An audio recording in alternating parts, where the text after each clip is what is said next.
This guy's name is Kanchiyama. He seems like a normal, ordinary guy. But the truth is, he was reincarnated into this world, which is literally his favorite game, and he's about to take the entrance exam for the Academy of Nobles. Everyone here has a lot of money, and he's broke. On the very first day, when he went to register his sword, the professor lost his temper, completely. The guy must have been one of the older students playing a cruel prank. But the boy didn't back down. These are his swords. He's poor, and his family can't afford the tuition. The professor then saw the green badge on his uniform. He was a student who got in through a special admission test, and the professor was moved to tears by the boy's effort. The other rich students definitely weren't feeling it. When they heard someone was poor and had gotten in through a special admission, they started complaining that the place smelled bad. Despite the super hostile atmosphere, Yiyama wasn't fazed. In his past life, he never managed to live a peaceful life, so this time he's going to make it happen. He's young and handsome, and, although he awakened a rare ability, it has a strange quirk. He can only use swords shorter than 30 centimeters. Talk about being at a disadvantage. When he tested his awakened ability, the power was so intense that he felt a bolt of lightning shoot out of the sword and resonate throughout his entire body. The pain of activating it is too much. If it's like this every time, he'll never use it again. But maybe it's just the first time, like with girls. But when he tested his ability again, the pain was exactly the same. Near where he was, people were gathering for the ceremony that would establish the student rankings. All the young talents were there, and, sitting right at the top, was one of the 7 legendary heroes, Klinger Siegfried von Nibelung. He is a disciple of Joachim, the founding hero of the academy. All the students know and admire this guy, but the boring old man wasn't happy. Not even the arrival of another of the 7 heroes cheered him up. This girl, whose curves were more legendary than her title as the sage of the 7 heroes, greeted the old man. The girl's name is Media, and Siegfried makes fun of her for being 70 years old and dressing like a young girl. Media didn't take it as an offense. In fact, she took it as a compliment. She also said that if Siegfried accepted her blessing, he would look 10 years younger. The old man refuses. Elders have to accept their nature. Media has a youthful essence, and that's why she looks that way. Despite the old man's insults, the girl accepted the invitation to watch the first day of the academy. She used to hate these people, but she accepted anyway. The reason is that she's curious to see the granddaughter of Siegfried. All the gathered students looked like a sea of colors with their dyed hair. Yiyama was the only one with black hair, and the jokes about him not being a noble were relentless. People forgot about him when a girl appeared. Her blue hair and attractive aura made the guys turn totally red. Siegfried's granddaughter, the Sword Empress. The girl's name is Abel von Nibelung, and she is the main heroine of this game. The exam was about to begin. One of the ancient heroes created a place in the academy called the subspace. In this place, everyone can be injured and eliminated, but when they return to reality, nothing happens to their bodies.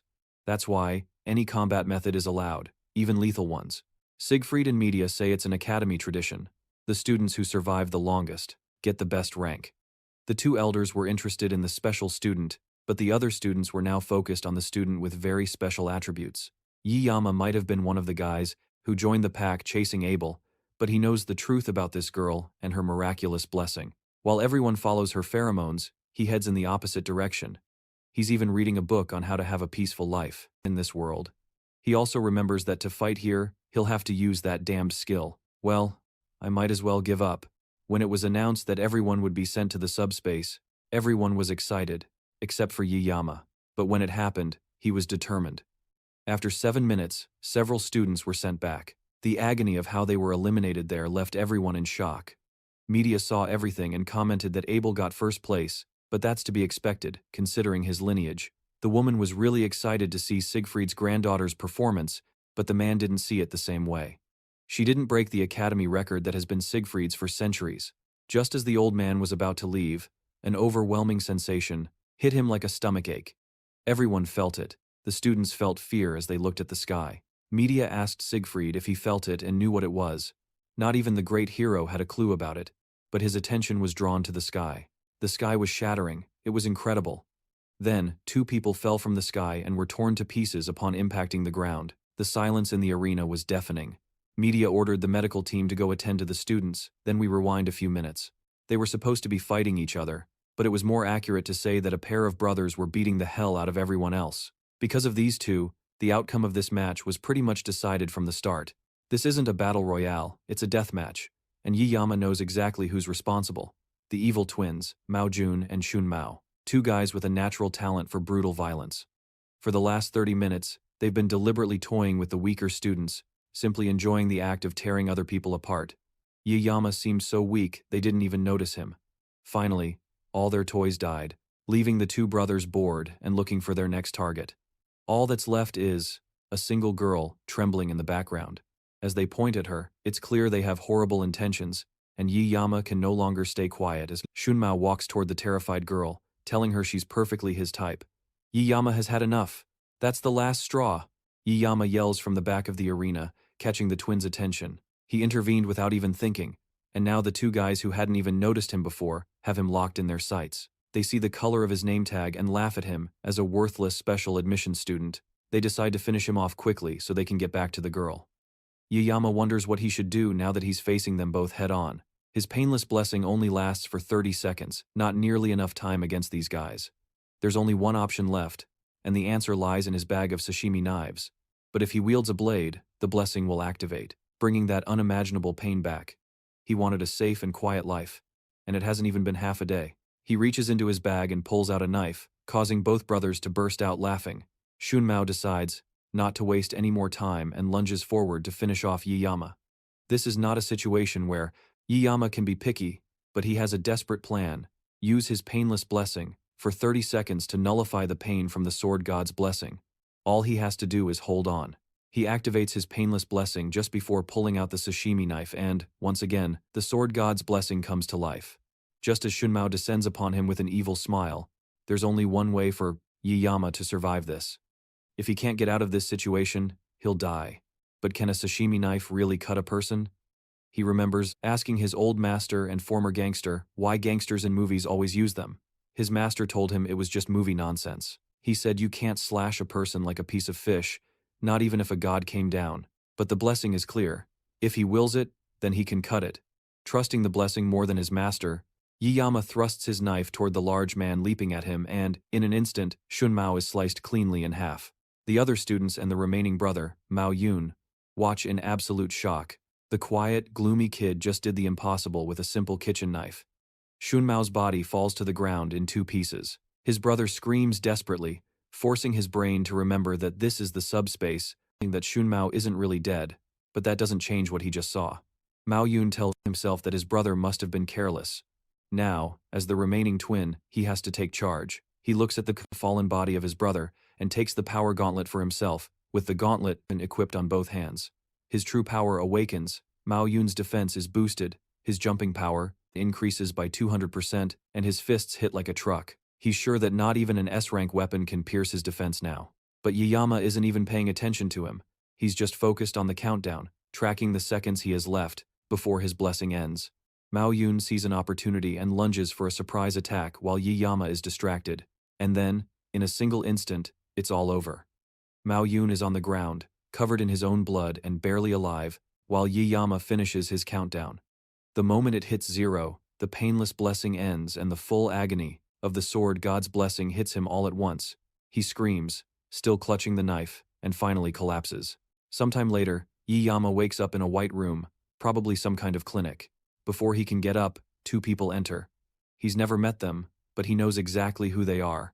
Two of the legendary 7-star heroes, humanity's strongest, Siegfried, and the Academy's headmistress, Medea Poison.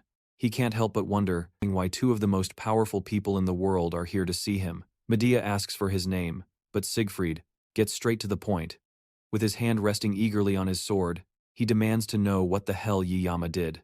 Explains that during the fight, they both felt a powerful sensation that was clearly caused by him. The hostility is so thick you could cut it with a knife. Realizing he's being targeted by the strongest man in the world, Yiyama makes a smart move, first apologizing by saying that his actions went too far and tells them he's ready to accept any punishment. As the two stare each other down, Medea is forced to step in before a fight breaks out, telling Siegfried to stop scaring the boy, and then revealing something shocking. While Yiyama was unconscious, Siegfried actually cleared his blocked meridians. Yiyama can't believe the swordmaster would do that for him, but now that he checks, his body definitely feels much lighter. Medea then explains they reviewed the video and concluded he was just defending a student in distress, She can't help but swoon a little, calling Yiyama the handsome prince she's been dreaming of, forcing Siegfried to pull her away. The main point, she says, is that he won't get into any trouble for his actions. Better yet, the twins had a terrible reputation anyway, and after what Yiyama did, they both decided to withdraw from the school. That's a huge relief for him, but that's not all. The real reason they came to see him was to congratulate him for being the top scorer in the entire school. And just like that, Yiyama's dream of a peaceful and safe life has officially become impossible. Later, back in Medea's office, the two heroes regroup. She complains about something she's never seen in her 2 decades as the academy's principal. A student took first place among all the new candidates, and then refused the offer to join the school's highest class, the star class. They tried to ask him to reconsider, but Yiyama still doesn't want it. Medea asks Siegfried if he's upset that Yiyama took the top spot instead of his granddaughter. After all, he saw the video and his potential. But Siegfried disagrees. He sees this as nothing more than an immature kid challenging the system. He says the subspace holds the will of the founding hero. If the subspace recognizes Yiyama as number 1, then the academy itself has chosen him as the top student, and that won't change.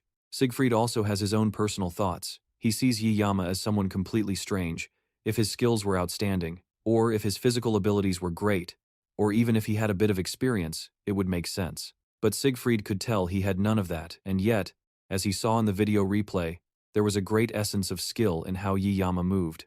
It represented the ultimate form of swordsmanship, something he has been chasing his entire life. When he was unblocking Yiyama's acupuncture points, he felt how weak his body was, that it hadn't received any physical training yet. But it also seemed like something was stored inside him that not even the strongest human can comprehend. Because of that, he feels incredibly competitive, towards someone the same age as his granddaughter. Medea, on the other hand, is more focused on the fact that he's quite handsome. She's still smitten that he revealed his skills to save a woman in danger, joking that if she were 10 years younger, she'd go after him without hesitation. Lost in thought, Siegfried remains silent until she asks him what's bothering him. He doesn't answer and finally asks her what she thinks. The students call people like her. Intrigued, the school administrator tells him to continue his answer. It's definitely not what she wants to hear, and she ends up exploding with rage. Meanwhile, Yiyama goes to attend his first class. He had turned down going to the star class, so the best they could demote him to was the wolf class. Any lower and the elders would have thrown a tantrum. He originally wanted to be in the tiger class, but Medea practically begged him to go to the wolf class. In return, she promised to keep it a secret that he is the top student in the school. He originally wanted to complete his studies safely in a lower-ranked class, rather than struggling in a higher one. The wolf class is a bit high level, but it's still within the range of what he would have expected. Yiyama pushes open the large doors and enters his new classroom. For a moment, all the students look at him with mild curiosity. Then they notice he's a special admission student, and just like that, nobody could care less. Yiyama doesn't mind the fact that they're ignoring him. It means Medea kept her end of the bargain. Now, all he has to do is live the quiet life he's always dreamed of. He sits down at his desk as a familiar student nervously walks up to him. She shakily thanks him for helping her earlier, but Yiyama has no idea who she is. She clarifies that she's the girl he saved during the test. Yiyama brushes her off and tells her she doesn't need to thank him. After all, he says, anyone else in that situation would have done the same. It might seem like he saved her, but he feels that he actually did it to save himself. Accepting her gratitude would make him feel like a hypocrite. Yiyama changes the subject by introducing himself. The girl does the same and reveals her name is Chloe. It's an interesting coincidence that they ended up in the same class. Now that introductions are over, Yiyama tries to remember if he's ever heard of a character named Chloe in the game. Maybe she was introduced after he stopped playing, but that doesn't make sense. When he quit, the game's central narrative was already so far along that introducing a new character would be pointless. It seems he's run into an extra, just like himself. Yiyama asks her to keep the incident during the exam a secret. He doesn't want word of his power to get out and ruin his safe and easy lifestyle. Chloe agrees, but then starts to make a request of her own before being interrupted by their homeroom teacher, who bursts into the room with a loud shout. Yiyama tells her to go back to her seat so they can talk later. The teacher, who introduces himself as Lee Wan-bin, congratulates the new faces of the wolf class. Since it's their first day, he wants to start with a basic physical exercise. 100 push-ups, sit-ups, and squats, plus 10 laps around the training area. For the noble geniuses who have received vigorous training their whole lives, this is a piece of cake. For Yiyama, however, This is a training regimen that will most certainly make him go bald. He nervously approaches the teacher after everyone else has left and says he doesn't feel strong enough for the training. Surprisingly, the professor not only knows his name, but also seems to have an opinion, incredibly high of Yiyama. It seems Medea didn't completely keep her impression of him a secret. Lee Wanbin also knows that Yiyama is allowed to take classes of any level he wishes. He rejects the opportunity to go to the star class, and instead tells the professor he just wants to go to the bathroom for now. And that's how Yiyama is forced to join the tedious exercise with the rest of his classmates. Everyone runs past him with ease, while he barely hangs on in the back, feeling like he's about to pass out. Chloe runs up beside him and notices he doesn't look so good. Surprisingly, she tells him she's already on her 9th lap, gives him some encouragement, and then quickly pulls away to complete her last one. At the end of the day, Yiyama returns to his dorm room and chugs several bottles of water. He's only been at the academy for 1 week, and he's already faced unexpected problems. After the intense training, he ran to the cafeteria only to find out the meals weren't free.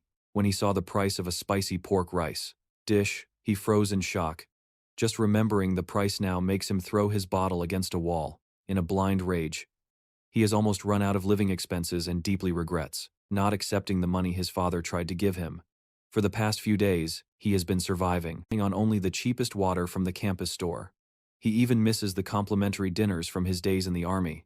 For now, all he can do is try to think of something else to forget his hunger.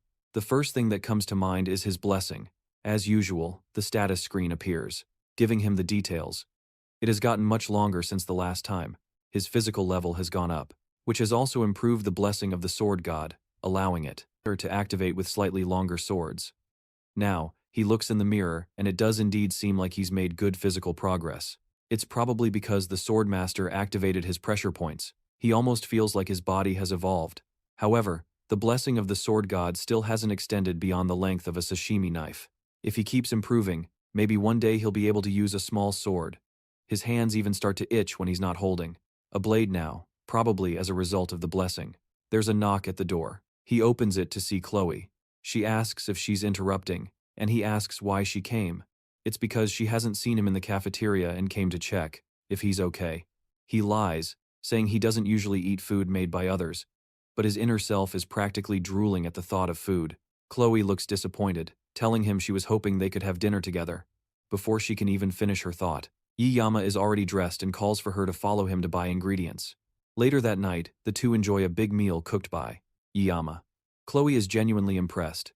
Since Chloe grew up near a beach and loves fish, and Yiyama's specialty is cooking fish, it's a perfect match. The itch in his hands to grab a knife hadn't left him either, so this is a great time to refresh his skills by slicing some sashimi. The problem is the blessing of the sword god. He can't hold a simple kitchen knife without it activating.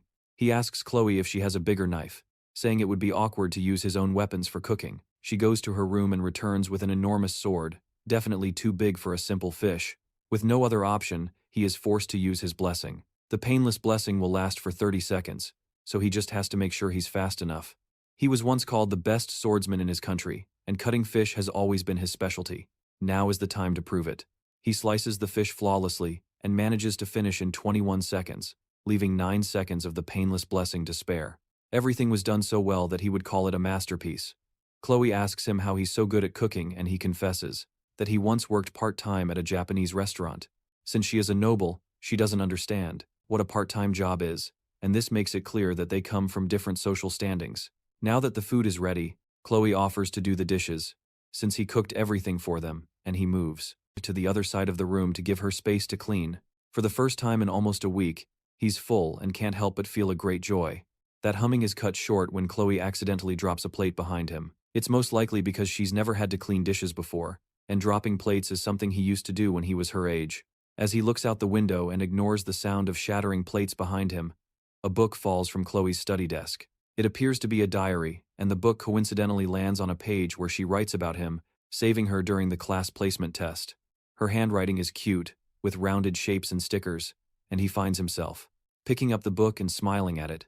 The wind from the window turns the book's pages to another part where she writes about meeting him in the same class and feeling interested in him. He finds all of this really adorable and can't help but turn more pages, admiring how cute she is. He flips a few more pages and sees his name again, followed by numerous pages with the words "I love you" written countless times. Another plate shatters again and he turns to see Chloe, staring at him with empty, terrifying eyes. She simply asks if he has read her diary. Chloe's emotionless state is nothing new, it's part of her upbringing and is more like a self-defense mechanism. Heroes gain respect by defeating demonic beasts, and this allows them to increase their social standing and gain a global reputation. However, within their stagnant ranks, there are certain factions that abuse the weak in the name of authority. When the law cannot punish these abusers, another group is called from the shadows to take care of these people, and the name of that family is Auditor Cecilia. They are a family that maintains order and carries out assassinations. They are known to work in the shadows, while guiding towards the light. Those born into the Auditor family have been training for assassinations since before they reach their teens. Their emotions are restricted, and they undergo severe training to become perfect killing machines. Chloe is part of this blood-stained family, and the first time she stained her palms with blood was at the age of 15. She has been told her whole life not to underestimate her skills as an assassin, and this has allowed her to slowly become fully self-aware. Her unrelenting training distorted her nature, and a grim shadow formed over her heart. By the time her identity had worn away, leaving only traces of emotion, Chloe finally reached the age to enter the academy. Joaquin Academy is a place where students are placed in different classrooms according to their aptitude. Each student's talent is at least dragon level or higher, but the members of the Auditor family who thrived in the shadows were assigned to the common class by their family's decree. That was the agreement between the family and the academy. She was told to remain undetectable and, throughout her childhood years, the family stripped away each individual's freedom. Chloe accepted her fate as an assassin, did not protest, and already believed that nothing would alter her destiny. That was until the day she met someone she would never forget, as she stood motionless and helpless, as the two wicked brothers walked towards her. Someone who seemed like the weakest person in the room stood up to defend her. Even though death in the subspace battle royale is fake, and there is no real risk of dying, this boy still tried to save her. Chloe had silently accepted death and awaited her predestined fate.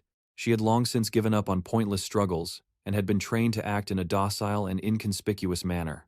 But somehow, thanks to the boy's intervention, it was as if the sun had broken through the clouds in her mind, and she watched as the boy used his sword, not to assassinate, but in self-defense and to protect her. Just as she watched him fight for her, she remembered a children's fairy tale she would secretly read aloud under her pillow.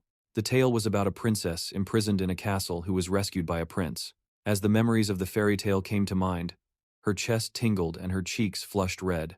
This unidentifiable feeling inside her was, without a doubt, love. Now, Kanchiyama has committed the ultimate sin by prying into this girl's private thoughts. As she glares at him, he tries, but knows deep down that he is doomed. He tries to figure out exactly how he got into this situation. Was it when he toyed with a teenager's pure feelings, or perhaps the moment he foolishly followed her because she offered him food? No matter how, he found himself staring at death itself in the form of a teenager. His first priority should be to get out of here. He changes the subject, commenting on how beautiful the moon is, before trying to casually find a way out of the room without getting his head chopped off. She does not let him finish his sentence and asks him again if he saw her diary. He tries to play it cool, pretending he only saw her reference book, and praises the amount of effort she put into studying, but none of that flattery will save his life right now. He cannot even believe that she saw him reading it in the first place, since she was busy washing dishes while he was flipping through it, and she has even dropped the formal way she used to speak to him before. It is almost as if she has become a completely different person out of nowhere. He swears he did not see it, but she pesters him until he finally admits that he did see it. As soon as he says that, Chloe decides his life must end and pulls out the same sword she offered him earlier to cut the fish. Kanchiyama looks around and weighs his options. They are currently on the 4th floor, so jumping out the window is not an option.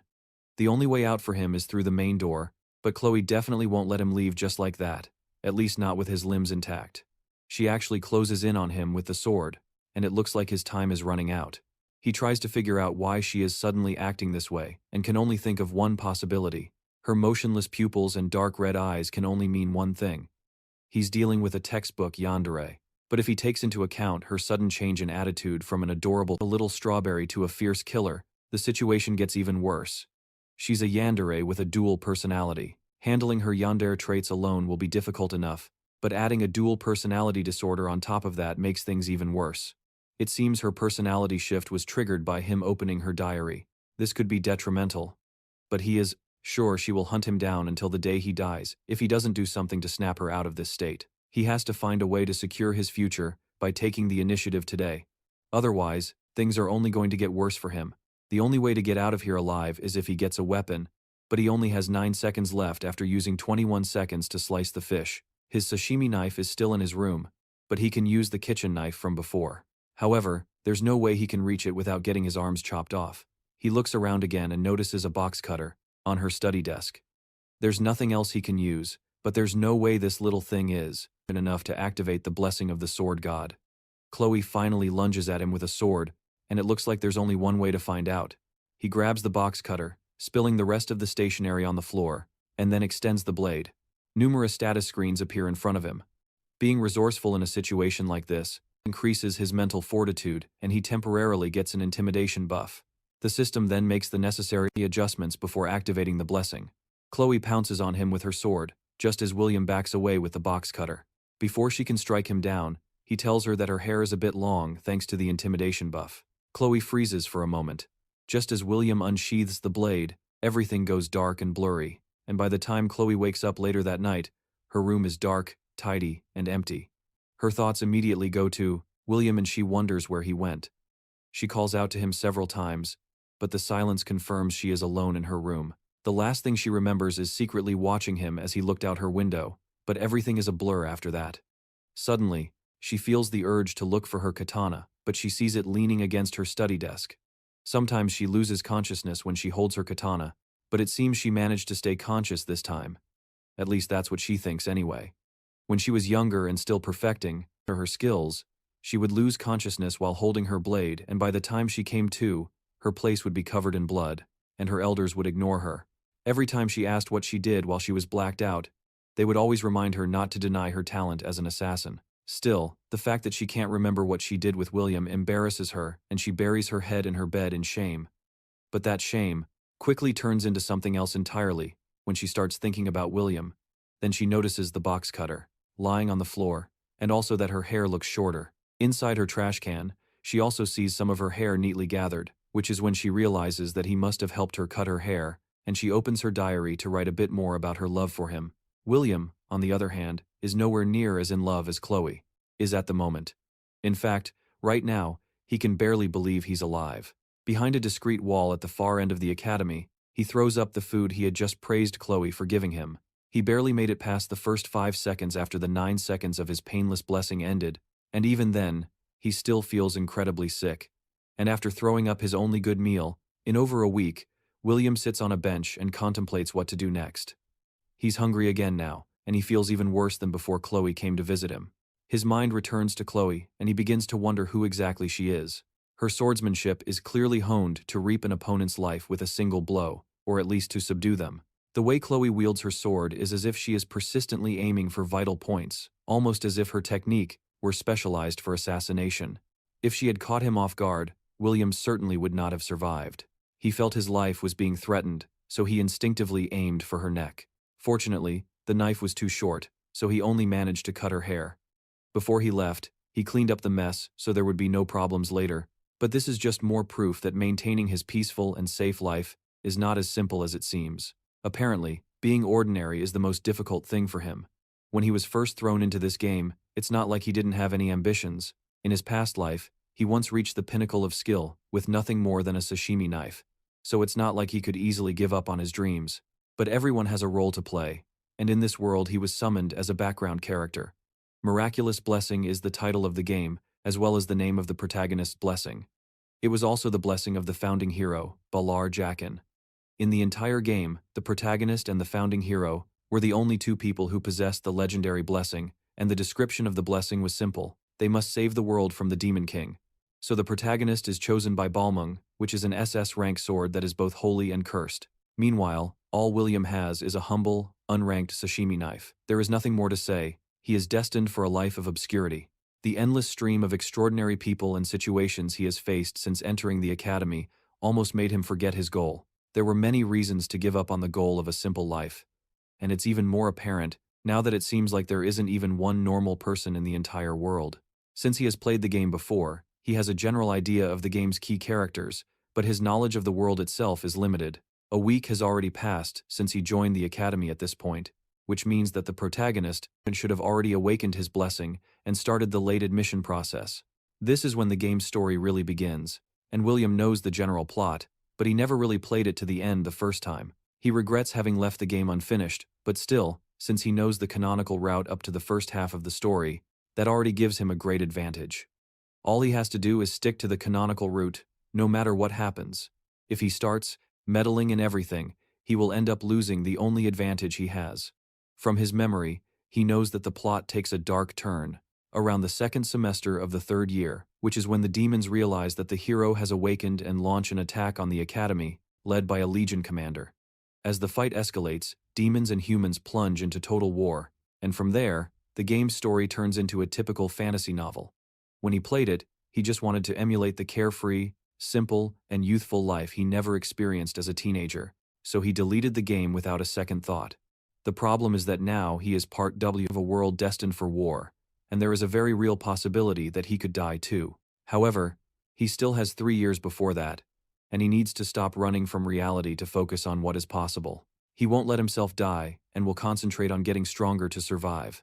Besides, cliché games like this always have happy endings, where the protagonist manages to save the world. All he needs is enough strength to protect himself, so he can't afford to be a helpless weakling who gets eliminated. He just needs to train enough to protect himself while keeping a low profile. To do that, he will have to minimize the use of the sword god's blessing, because the few times he has had to rely on it have put immense strain on his body. It's a powerful ability, but it comes with too many drawbacks for his liking. Thinking about the blessing once again activates a status window that gives him information about it. Curiously, however, there are new entries in the information that he hadn't noticed before. The 3 new entries are body, mind, and armament levels, and the numbers next to them seem to be levels. They all reflect how much he has grown, and each one will reduce the strain of his blessing on his body. There is also one more called synchronization, but he has no idea what it means, and its description is just a few question marks. He tries to touch it, but access is denied because he hasn't met the relevant conditions. That's another puzzle to add to this mysterious blessing, but it's not important right now. His main priority at this moment should be to improve his body and find a new weapon. He can't rely on the 30 seconds of painless blessing forever, so he also needs to learn how to wield a sword that doesn't meet the blessing's condition. Luckily, there is a monster hunting training for the midterm exams that will take place in a month. The reward for the training is the Morsum longsword. It's a level B weapon that should serve him until graduation. It's also too big for his blessing to activate, which means it's the perfect weapon for him. There's a lot to figure out, but he already feels like he's making good progress. While he was lost in thought, a voice suddenly calls out to him. He looks up, and the person staring back at him is someone he never expected to see or talk to. It's Abel von Nibelung, the granddaughter of the Sword Emperor, and the only person he really shouldn't interact with if he wants to avoid changing the game's story. She tells him that he is in his seat, but he's too stunned to get up for a moment, forcing her to shout at him before he finally gets the message and moves aside to give her space. He still can't get over how pretty Abel is and catches himself staring at her without even realizing it. As he tries to leave, she tells him he doesn't have to, that he can just move over a bit. It's strange that she calls a public bench her seat, but he lets it slide, since he doesn't really want to get involved with her. He still can't help but stare at her, and just as you'd expect from the game's heroine, she's truly beautiful. Suddenly, she starts talking, which startles Giyama, bringing him back to the present. This is definitely too strange, as the Abel he knows is usually distant and doesn't talk to people. Not even the game's handsome protagonist was able to get her to open up to him. She continues talking, asking him if he also uses a blade as a weapon, and he shyly answers before asking how she knows. She tells him that her grandfather once told her that swordsmen have a different look in their eyes. Then she shows him her sword and asks if he wants to hold it. He still feels a bit weird about the whole thing, so he refuses the offer, but that just makes her pout in annoyance. He seems to have read her feelings, but he just can't get used to her talking to him. Then she asks if he knows her. Giyama is surprised at first, but that's a strange question for her to ask. There's no one in the school who doesn't know who she is. He replies with a deadpan expression, saying he sort of knows her, but then she tells him that she doesn't know him. She considers that a bit unfair, the fact that he knows her, but she has no idea who he is. Giyama disagrees, since they've only just met, so it's not important if they know each other's names, but she tells him he could be a spy sent by the demon king, infiltrating the academy disguised as a student. It's quite suspicious that he's here alone so late at night, and although it seems like she's just saying random things, it almost feels like she's just teasing him. He then turns the question back on her and asks why she's outside so late at night. However, it's quite clear from her clothes and the weapon she's carrying that she just finished an intense training and physical exercise session. She tells him that she was performing her drills. She quickly reviews her usual forms, but then, with her sharp perception, she points them out. She had already noticed and observed every detail with complete impartiality, and she gives off a palpable sense of the effort she expects from herself. As is typical of Abel, she nods, demanding that everything be absolutely flawless, without the slightest mistake. For her, a single slip-up is unacceptable, because she can't comprehend how one mistake could inexplicably ruin everything from that point forward. She confesses that she isn't the #1 student this year. He gets a strange feeling. It's the first time that he can't help but wonder who exactly was the person who beat her and took the top spot. She wants to meet this person just so she can completely crush her. She feels deeply humiliated, and to make matters worse, even her own grandmother, who is usually indifferent, was impressed by this person, which meant she had to be in his class. And as the second-ranked student at that, it just made it quite strange that she would share all this information and such a personality with someone who kept to herself. At that moment, Yiyama finally asked the question that had been bothering him. He wanted to know why, in the first place, she was talking to him, considering her particular personality, and the way she usually perceives others. The reason, without a doubt, was not at all what he expected. It was simply because he seems weak. Her family's motto is to be unyielding before the strong. That would explain quite clearly why she is so cold and distant, and all the protagonist's companions in the game are already unbearable enough at times. It kind of makes sense why she never has a relaxed expression. Chloe seems to have made some new friends besides him, and has adapted perfectly to the class. Yiyama, for his part, has kept himself busy, avoiding her since the incident in her room. On occasion, when their eyes meet, her new friends look at him with obvious disdain, due to his status as a special admission student. But Yiyama has managed to stop worrying about those people. Since they have all been really skilled to be students, there's definitely some kind of complex of inferiority at play among them. But Yiyama is completely sure that things would be much, much worse if he had been placed in a higher level class.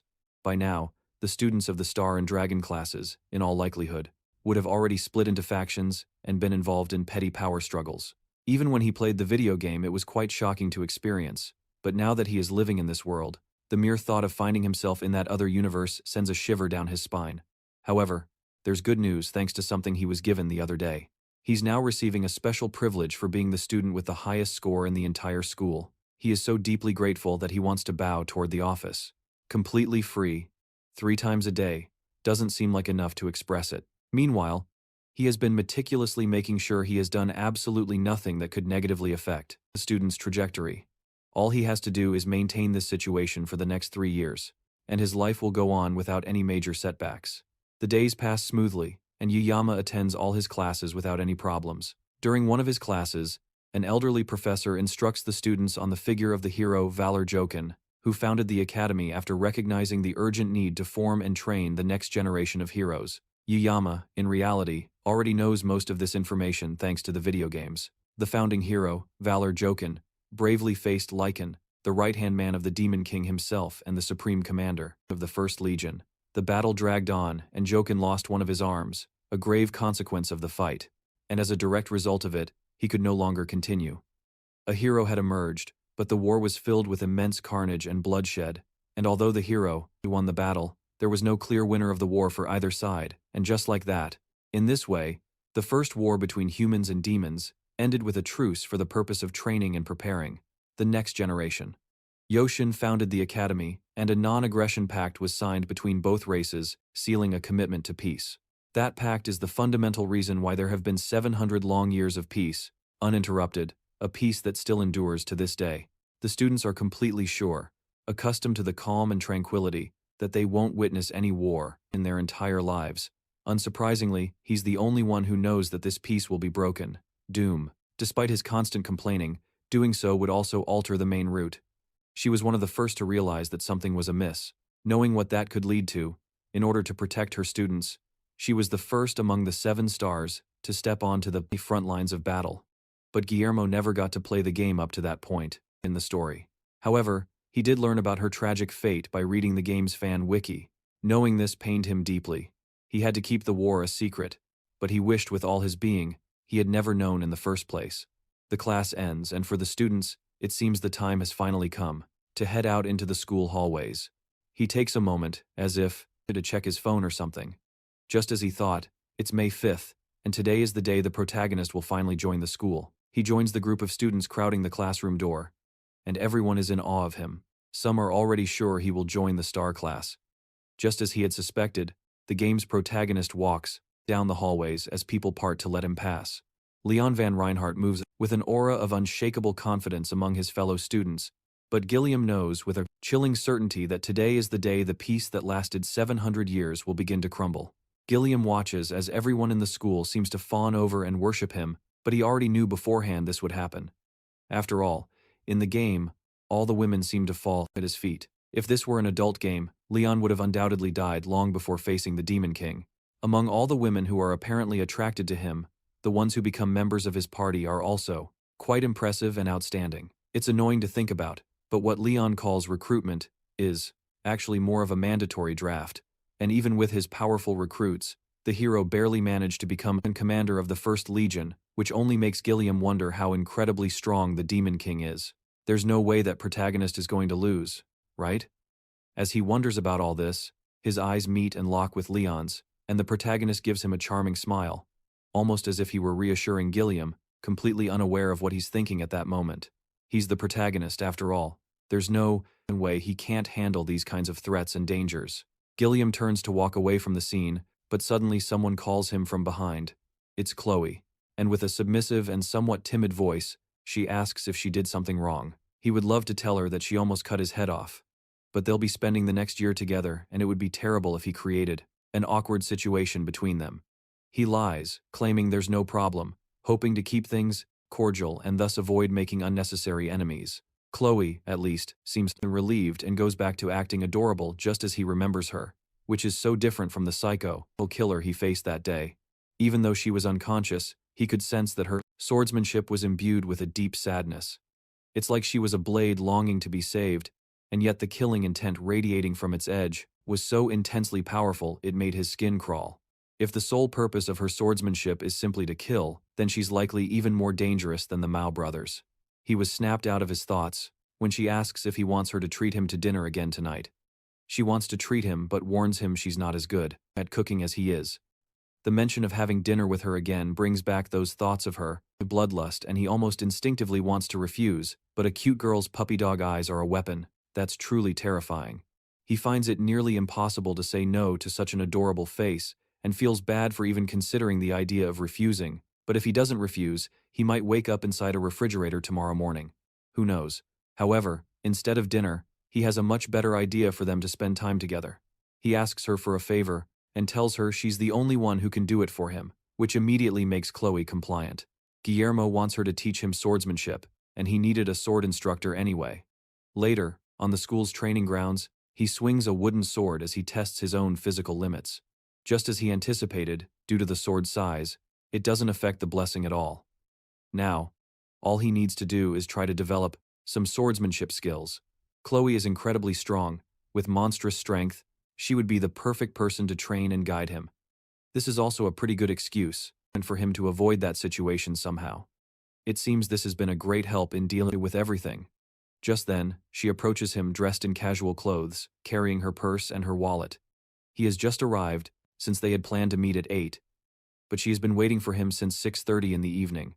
Guillermo takes a moment to admire her, and her crop top gives him a good view of her well-defined muscles. He couldn't notice it before because he had only seen her in the school uniform.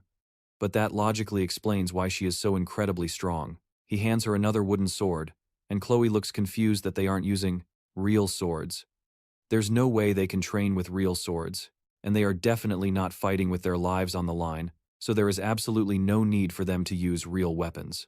Chloe gladly takes the wooden sword from his hands and tests a swing. The power of her swing with the sword is enough to send a small shockwave out between them.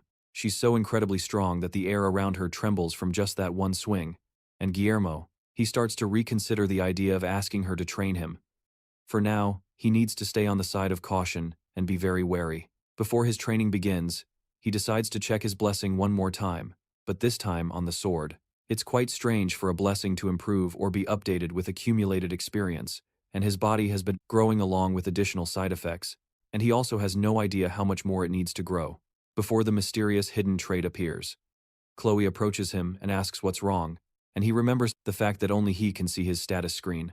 To her, he must have looked like a complete lunatic who is rambling or lost in his thoughts. He turns to begin his training and nervously asks Chloe to go easy on him, since today is his first day. He then readies his sword and faces Chloe. In his past life, he learned absolutely everything through practical, hands-on experience. He firmly believes that to master something, you have to throw your entire being into it. You can't just give a simple reason for why he excels so quickly at the academy. Instead, it's due to the training that he received in his class. He learned from a very young age to discern when he's progressing and when he's stagnating.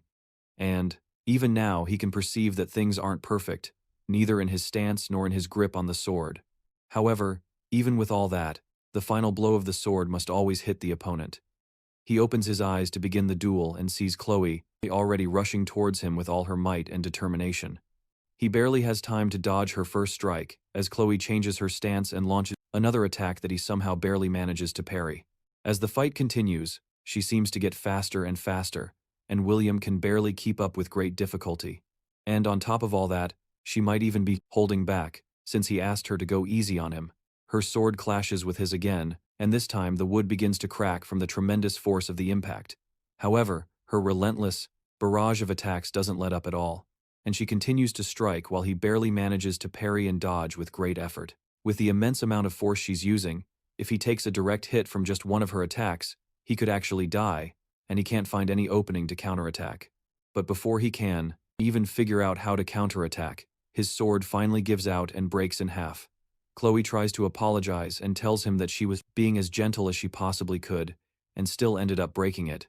However, that's the least of her worries, because the sword has been reduced in size and length, which means that, unfortunately for her, the sword meets the conditions for the sword god's blessing to activate. However, something is terribly wrong. Something isn't right. The weapon has been damaged, which causes a critical error in the system. The suppressive force that normally holds back the blessing's full power, instead, begins to drastically alter William's personality. By the time the alteration is complete, his humanity level has dropped considerably, leaving William as a mere combat shell, an automaton. The divine blessing of the sword god fully activates, as Guillermo turns toward her with his half-broken wooden sword, and a threatening aura forms around him. Chloe takes a step back, as Guillermo's entire demeanor begins to change in a noticeable and disturbing way. While his body seems to move on autopilot, inside Guillermo's mind, he has returned to his past body, and finds himself in his kitchen in a familiar setting. Everything feels like a dream, an illusion, and at this very moment, all he can think about is cleaning and cutting the fish that has mysteriously appeared. It's been a while. He doesn't remember the last time he was preparing this type of fish.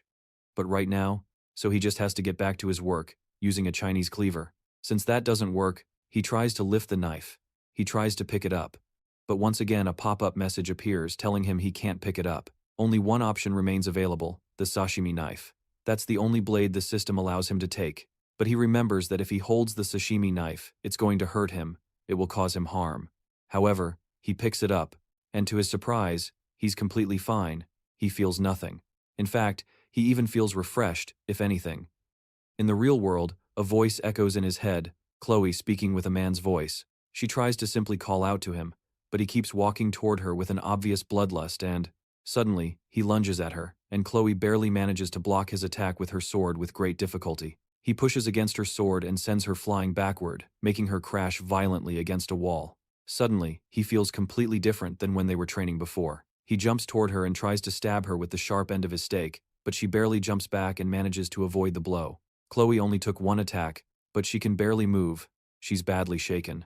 She can't understand how Guillermo suddenly became like this, but she has to find a way to stop the fight before he ends up accidentally killing her. She tries to ask him to stop again, but Guillermo doesn't respond and lunges at her again. He's moving so incredibly fast that there's no way she can avoid it in her current state. All she can do is keep pleading with him to stop and, finally, she screams his name, just as the sword descends directly toward her head with terrifying speed. Back in Guillermo's dream world, he wonders why. The fish he's been trying to cut is avoiding him. The fish also seems to be making a lot of noise, as it bounces from side to side. The sound becomes less blurry and less confusing, until he can just barely hear someone calling for Guillermo. It sounds like someone is screaming, pleading for him to stay away, and he finally realizes that he is Guillermo and that the fish is urgently calling out to him.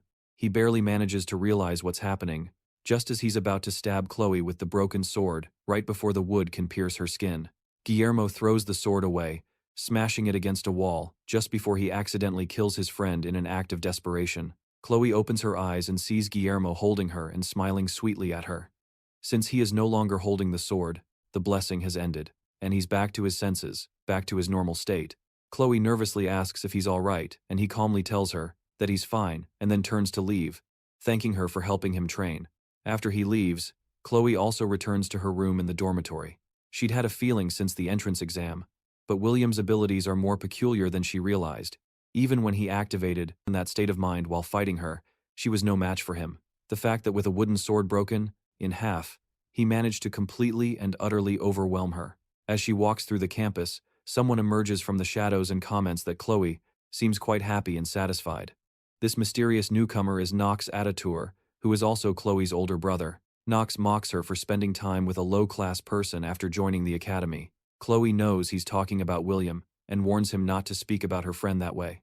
With such contempt, Nox didn't even know his name until now, but he warns Chloe that she should avoid hanging around with him unless the Attitour family decides to eliminate him completely. Chloe turns and walks away, telling Nox that even if the Attitours come, they will be no match for William at all. As Chloe walks away, Nox wonders about this boy who has changed his sister in such a drastic and profound way.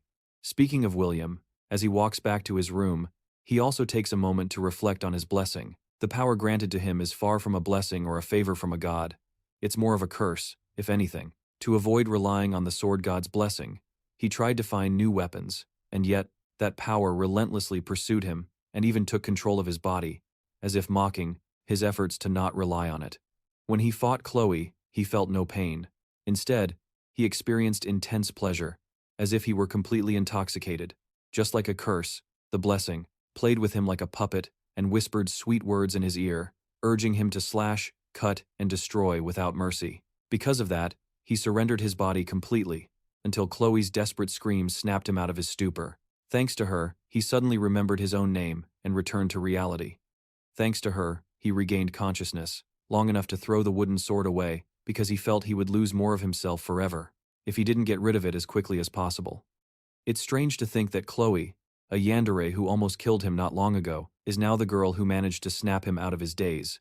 He was furious that she broke the sword in the first place, but in the end, he felt a deep gratitude, which is why he didn't make a fuss.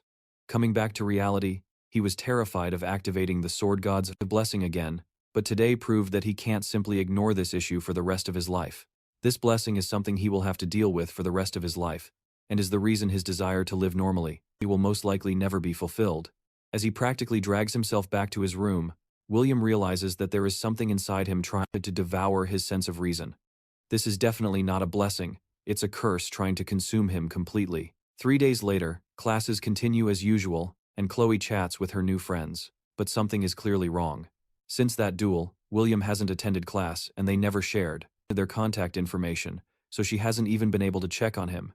Every time she went to his dorm room, the only thing she heard in response to her knocking were groans of pain. She considered breaking down the door but was afraid he would end up hating her for it. She likes watching him from her seat during class, and has lost count of how many times she secretly glances at him during the day. At first, she thought she was attracted to him because he risked his life for her, but that's probably just an excuse at this point. Whatever, the reason she's drawn to him, now she simply misses him. The next day, William still hasn't shown up for class, as the professor is shouting at everyone to calm down and be quiet. It's raining today, so the professor tells them they'll have a study hall instead of training. As the students start heading to their seats, he also notices that William hasn't shown up in several days. However, knowing him, there must be a reason for it, so the instructor decides to wait patiently for him to return on his own. While he's disciplining his students, the classroom doors creak open, and William calmly walks in with a completely new look. Chloe shoots up from her seat in shock, as William apologizes to the instructor for being late to class. His eyes are sunken and look almost dead, while a lock of hair on his head has turned pale white. Even the instructor is a bit surprised by William's new look, as are the rest of the students, and nervously tells William to take a seat. The students comment that William looks different and strangely more handsome. At the end of the day, the other students leave the classroom to go about their business, while Chloe approaches William for the first time in 4 days. She nervously asks him what happened, and why he didn't show up for so long, and he stays silent for a moment before telling her he just felt a little sick, and not to worry about him. From her trembling voice, he can tell that she doesn't completely believe his words, but there's nothing else he can do to convince her. For the past 3 days, he went through something similar to withdrawal symptoms, so extreme that he became mentally exhausted. He couldn't leave his room or eat anything, so he just buried himself in his bed while praying for his convulsions to go away. The pain he suffered during this time was much worse than before, and all of this was the price for using the broken weapon. Moreover, when he looked in the mirror, although his appearance seemed the same, his expression was much more sunken and his hair seemed to be turning white. All of this was very clearly a penalty from the sword god. Chloe looks guilty, and it's probably because the last time she saw him was on the training grounds, so she must think this is somehow her fault. To calm her down, he asks her if she's still interested in having dinner with him like she wanted before. That surprises Chloe even more than his return to class, and she almost pounces on him to hug him. It seems that was the right choice, because she really liked that suggestion. She asks him what he would like to eat, and the first thing that comes to his mind is fish. As they're talking, a strange feeling comes over him, and he turns to see someone watching them from the end of the hall. It's Chloe's brother, Knox, and the atmosphere changes as soon as they see him. Guillaume goes straight to confront the newcomer and tells him that instead of just staring, he should just come in and talk to them right away. Guillaume notices something strange in the guy's eyes, but Chloe tries to get between them before something crazy happens. Her voice is shaky, and there's definitely some hesitation in the way she acts, but she's still trying to protect him in her own way. Knox asks Chloe if this is really the boy she's choosing to break the rules of Adaro for. Chloe tells him that she wants nothing to do with their family, but her brother reminds her that she can't just wash the blood from her hands. If someone is born an auditor, then they will always be an auditor. Chloe is talking like she's some kind of rebel, and the brother is talking like he's out of a historical drama, but Guillaume is just getting annoyed by the whole thing. Knox continues to insult William, and that finally makes Chloe snap. She screams at Knox to stop talking like that about the man she loves, and her angry voice surprises even him. William was hoping all of this could be done with at least some restraint, but he's starting to get used to these interruptions in his life.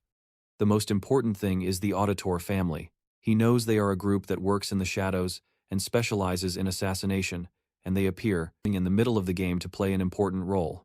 They are said to be weaker compared to other heroic houses, but they are unmatched in assassination. All the members of the Auditor clan are ridiculously strong, thanks to their abusive training regimen that they all undergo since childhood, which turns them into state-of-the-art killing tools. The fact that Chloe comes from this group of assassins means that her cute and bubbly personality makes her the abnormal one in this situation, unlike her brother. Knox has an expression that shows he's used to killing, and while Guillaume has nothing against that, it seems like Chloe wants to lead a normal life instead. Just like his blessing from the sword god, the Auditor's environment is something Chloe had no say in being a part of. She's destined to live a life as an emotionless assassin, and that's almost unfortunate to think about. Guillaume doesn't think he's a hero and has no intention of becoming one, but even if he can't save the world, he can at least try to save one girl's life. He steps between Chloe and her brother and confronts Knox directly. In the end, he tried to escape the blessing of the sword god, but he couldn't, so instead, he's going to step up and embrace this curse. After all, the name Guillaume means sword demon. With that, he walks past the two assassin siblings and tells Knox to follow him. Meanwhile, Lee Wanbin sits in his office with thoughts of his student running through his mind. When Guillaume arrived in class that morning, it was very obvious that something had happened to him. His expression was empty of emotion, and he looked deeply troubled, worried, as he thinks to himself. One of his fellow instructors cheerfully enters the room, also commenting on the man's baldness. Before they can continue talking, Lee Wanbin receives a call from the administrators, and they want his permission to allow one of his students to use the subspace. Lee Wanbin desperately asks which of his cadets suddenly requested to use the subspace, and they confirm that it's Kang Hwa-young who requested it, hoping to face Knox. Auditorium. The stage is set for Guillermo and Knox's fight, and our MC waits patiently in the room, with 15 minutes left before the fight begins. He thought the process to access the subspace would be complicated, but it went by rather quickly. It's definitely thanks to Medea, who at least wanted him to be safe while fighting a professional assassin. At least, Since he won't be fighting in reality, it means he doesn't have to worry about physical injuries, but there's still a good chance he could suffer mental injuries. However, none of that matters as long as he can win. He can hear all the noise in the arena from the waiting room, and it seems the fight between the two students managed to generate an unexpected buzz. It's almost ironic that he previously tried, with all his might, not to stand out. But now all of that seems useless. Beside him, Chloe is practically drowning in sorrow and guilt, probably blaming herself for this whole situation. And Guillermo tries to assure her that it's really not her fault, and that she even lent him some equipment, so everything will turn out fine in the end. She tells him that Nox is really strong, and that he's a genius with unparalleled talent in the entire history of the Auditor family when it comes to the dark arts. There's no one at his level and, at the age of 14, he was already nicknamed the pinnacle of the dark arts. It's a rather embarrassing name, but it does show how strong he is. Guillermo stares intently at the pink-colored blade in his hand, as he recalls the decisions that led him to this point. His old master always told him he was destined to wield a sword his entire life, and he never expected that he would still be running around with a sashimi knife, even in his next reincarnation. An announcement comes over the loudspeaker, informing the students that the subspace battle is about to begin. He stands up to leave the locker room, but not before assuring Chloe one more time that he's going to win. He walks out into the arena and is immediately bombarded by the excited cheers of his fellow students. Guillermo feels like he's one of those gladiators from the Roman Empire, because of how intense the atmosphere has become. In the distance, he can also see that the entire star class is attending, including the main cast of characters from the game. Nox enters as well, and immediately calls him out. It seems the assassin feels insulted that Guillermo dares to challenge him with a little girl's kitchen knife. This guy's killing intent is no joke, and it would be best if Guillermo did everything he could to avoid provoking him. So, naturally, Guillermo provokes him even more, telling him that a true master never blames his equipment. Nox draws his blade, an S-rank sword called the Two Hungarian Blades. In addition to the powerful equipment, he also has one of the best auras in the game, the Blessing of the Crow. However, Guillermo has also come prepared with 2 kitchen knives, of economy grade. Truly, this will be a fight for the ages. The subspace barrier deploys, and before it's fully active, the 2 students leap toward each other. Guillermo activates the Painless Blessing while discovering and activating the Blessing of the Sword God. The people in the stands watch in amazement, barely able to see what's happening in the arena. It was supposed to be an easy match, where a special admission student would be demolished by an accomplished assassin, but with the speed the two are going at, the students can't even follow what's going on. The students from the Star class are also surprised by how interesting this fight has suddenly become, especially Abel, who can't believe that the person she labeled as weak has such fighting prowess. Their swords continue to clash, and Guillermo effortlessly dodges all of Nox's attacks. The assassin gets frustrated and launches another attack so fast that it creates 3 afterimages of him. However, somehow, despite the attacks hitting Guillermo head-on, he manages to emerge unscathed. The observing students praise Nox's strength and speed and see this battle as Guillermo just running away from every attack. But Abel knows the truth that no one else can see. Only those who can clearly see the combat will understand what is happening. Somehow, Guillermo is perfectly dodging every single one of Nox's attacks, almost as if he isn't even trying to fight. Meanwhile, Nox gets even more agitated, as he even used his crow's blessing, thinking it would be enough to annihilate him, but William somehow managed to dodge it all as if it were nothing. Now that Nox has seen for himself how skilled William is, he decides to be more cautious and aim for a powerful strike that can cut a wide area in a single blow. William suddenly lets go of the sashimi knife he brought with him and holds the pink blade that Chloe gave him. Just seeing the confidence in his stance enrages Nox even more, and doesn't believe that a nobody like William should have the nerve to act like such a big shot. As William charges his attack, Nox also activates a powerful attack aimed at our MC with a single blow. However, before he can even move, Guillermo goes on the offensive and, in an instant, the match is decided. Guillermo wanted to live a comfortable life, and to achieve that, he stuck to the rules and tried not to stand out, being as much as possible. Now he has surrendered his body to the sword god with the sole objective of cutting down Nox, so cleanly that he wouldn't even be able to see if he was cut. The entire crowd falls into a dead silence as Nox's arm, still holding one of his blades, flies through the air and falls lifelessly to the ground. This is the beginning of Kanchiyama's origin, and it is the moment he says goodbye to his peaceful future. Guillermo turns around and finishes the job, cleanly cutting Nox to pieces and officially ending the battle. The subspace barrier deactivates, and the crowd of time is still in a stunned silence, and Nox tries to catch his breath with his arms on the ground. Guillaume retracts his blade into its hilt as the announcer declares him the winner of the match. Guillaume isn't surprised that the crowd can't even cheer. He showed incredible power out of nowhere, all with a knife made for gutting fish. Despite the strength he has, he still feels that cutting a person is too unpleasant. The only comfort they have is that both the brothers, Mao and Knox, were in subspace when they fought, so he really wasn't killing anyone. Knox is still trying to catch his breath on the ground, and William can't help but admire the man. He is as strong as Chloe described, and has an incredible sense of battle that has been perfected through experience. However, anyone could feel his intentions through his killing intent. The announcer repeats that Guillaume won the duel, and it seems this is enough to snap everyone out of their astonishment, as the arena fills with cheers and awe that a first-year special admission student took down a second-year. Guillaume's peaceful and modest life has officially come to an end, but this is the path he chose. Now that things have come to this, he just has to endure it with sheer will and determination.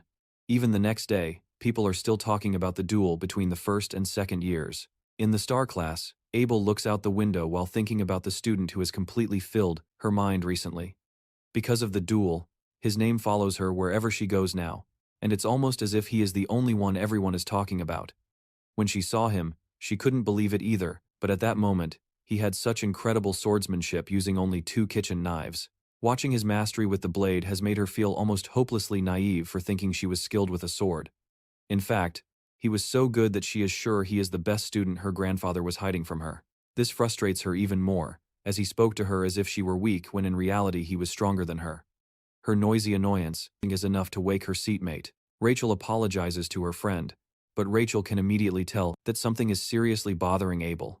The blue-haired girl tries to disguise her feelings by saying she is frustrated because she hasn't been able to exercise lately. But Rachel can see through all that. She makes some guesses to see what might be bothering Abel, and hits the nail on the head when she mentions it could be a boy problem.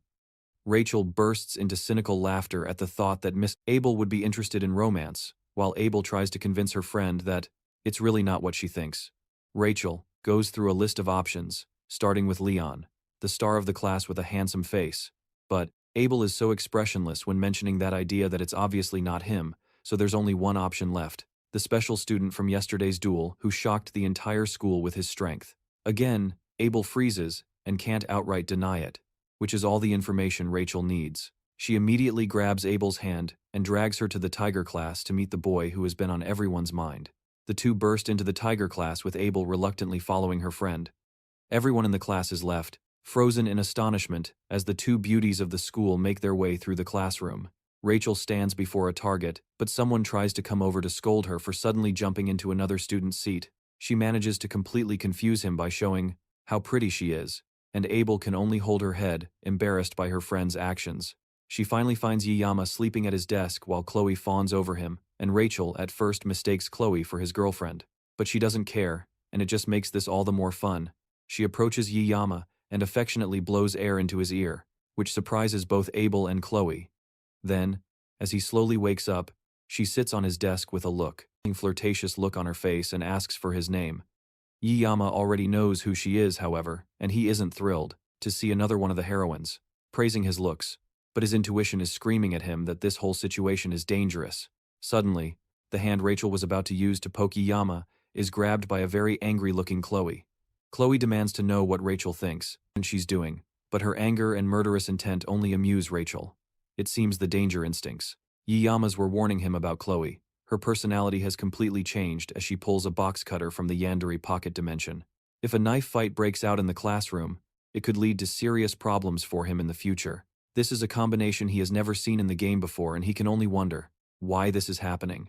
Suddenly, Abel steps in and tries to pull her friend out of the situation, especially since this isn't even their classroom. But Rachel doesn't back down, claiming she's just here to say hello, and then, as if to rub salt in the wound, she places a hand on Chloe's head and tells her she shouldn't interrupt when adults are talking. That only infuriates Chloe further, and she flicks open the box cutter, preparing to attack. Guillaume and Abel watch in shock as Chloe tries to stab Rachel, but her hand is easily caught by the much stronger girl. At this point, she's just provoking Chloe into a pointless fight, and Abel shouts at her once more to stop what she's doing before something bad happens. Rachel scowls and quickly tosses Chloe away as if she were paper, but Chloe manages to stop herself before falling, causing all the boys in the class to shout with glee at the impending catfight. Yiyama is more annoyed than anything else by the bizarre situation unfolding in front of him. Then, Rachel activates her blessing, forged from the foundations of her clan, the clan of the Spear Saint. In her clan, they believe that skills are useless in the face of overwhelming strength and that brute force triumphs over everything else. That is the same motto that Rachel Demora, the niece of the Spear Saint, also believes in. She bluntly asks Yiyama if Chloe is his girlfriend, and our protagonist doesn't hesitate to say no, which causes Chloe's aggression to momentarily turn towards him. He clarifies that she's just a friend, and Rachel seems to become even more interested in the whole affair. Meanwhile, Yiyama is still trying to figure out what this whole situation is about. Now that he's more awake and has a chance to look around, he finally notices Abel, who looks just as bewildered as he was not long ago. He gets straight to the point and asks why the two of them came looking for him, and Rachel says it's because Abel was interested in him and wanted to see his face. Abel shouts that her accusations are definitely not true, and that it was Rachel who practically dragged her there. Rachel thought that Abel really wanted to see him because she followed her to the tiger class. As the entire class's attention turns toward her, she timidly tries to explain that there was a misunderstanding. But now Guillermo just wants them to leave. He tells them so bluntly, which surprises the two girls, and Rachel can barely contain her laughter. That makes her even more interested in Guillermo. Since she likes interesting guys, she tries to invite him to her dorm room after class to do some things unholy together, and that's the last straw for Chloe. She yells at Rachel to get away from her Guillermo this very instant, and Rachel tries to mock her again, but Abel has had enough. Even she can barely contain her anger at Rachel's flirting. Sensing that things might go too far, Rachel finally backs down, but not before telling Guillermo that she'll see him later, to which he quickly refuses and tells her not to come back. The two girls finally leave the class, and Guillermo immediately goes back to sleep, while Chloe rushes to check on him. No one notices Abel stopping for a moment to look longingly at Guillermo before leaving. Abel and Chloe continue on their way back to their class, and Rachel can't get over how impressed she was by Guillermo's attitude. It's one thing to be cold, but from his hollow eyes, Rachel could faintly perceive that there was a subtle underlying feeling that she might get her throat slit if she kept provoking him like that. She was only curious about him, but he far exceeded her expectations and actually sent shivers down her spine. From the little she could see, she can already tell that he is easily a step above all the students in the star class who are all style and no substance. Her clan doesn't mess around when it comes to engaging with the most outstanding warriors, and, in a way, he could be a precious resource she wouldn't want to let go of. Rachel suddenly turns around and apologizes to Abel. Abel, on the other hand, feels like she should be apologizing to the Tiger class students for the scene she caused, but that's not what Rachel meant. She apologizes about Kang Yiyama, because from now on she's not going to hold back now that she's interested in him. Elsewhere in the school clinic, Nox stomps furiously through the halls, with the sole thought of killing Yiyama on his mind. He has lived his entire life without knowing defeat, constantly being called the auditory genius. Now, someone has come along and defeated him with nothing more than kitchen knives. Just the thought of the face of Yiyama enrages him to an exceptional degree. If necessary, he will summon the power of his entire clan just to cut off Yiyama's head. And then, once he kills our protagonist, he will take back Chloe.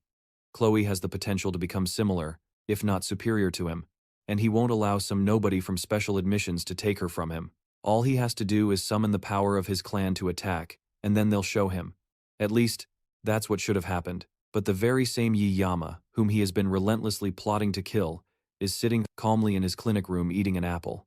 Before that, however, while class was in session, Yiyama watched Chloe with concern. The two girls had left, but Chloe was still very clearly upset, even though she was the one who pulled the blade first. While having her psychotic thoughts, Yiyama approaches her, hoping to calm her down. Although he can probably talk her out of the mental breakdown she's about to have, he still wished that she would at least put down the box cutter when talking to him. He asks how Nox is doing, and she sadly tells him that her brother is in the Academy's infirmary.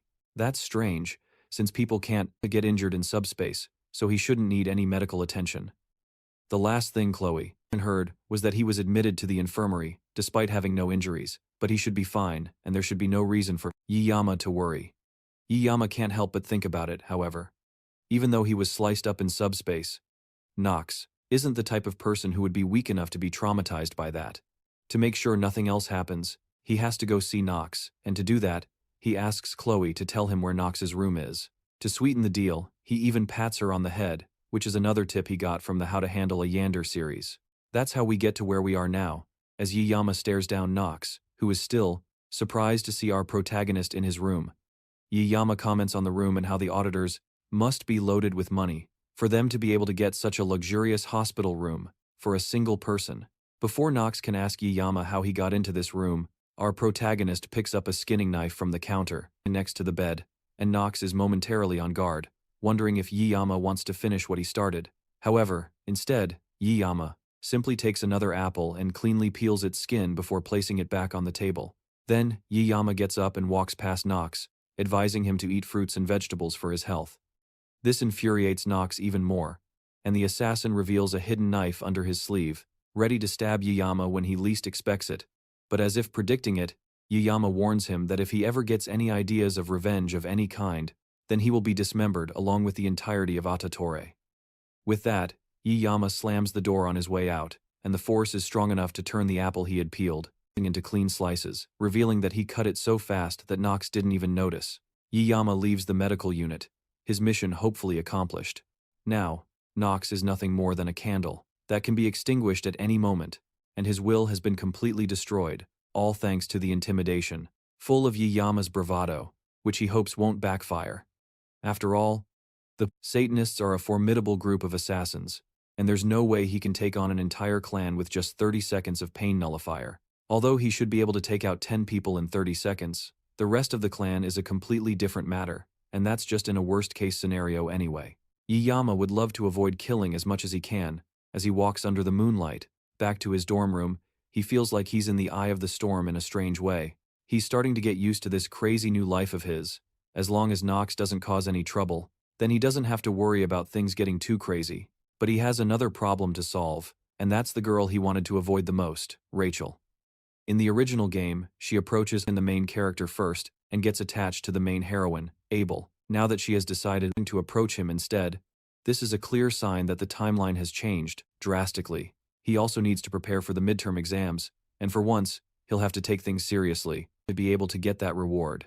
The test will require a group of 5 students to subdue a demonic monster. The 5 students will be chosen regardless of class, and this test is meant to emphasize teamwork. Individual prowess is definitely important, but having faith in your comrades is certainly more important on the battlefield.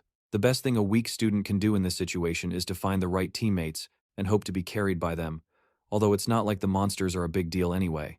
The monsters they will hunt in this test are D-rank demonic mermen, and Yiyama remembers they looked really disgusting in the game, which means facing them in real life will be even more repulsive.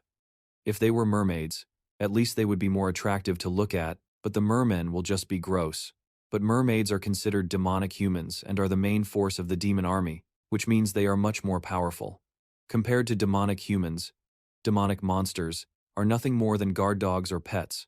Fortunately, there should only be mermen on the island, which means the students don't have to deal with demonic humans. It's already been a month since Yiyama came to this school, and this is the first night he has felt a bit of peace. 700 years have passed since humans and demons swore a truce, and just as human history is not without wars, there have been some disputes between humans and demons, both large and small.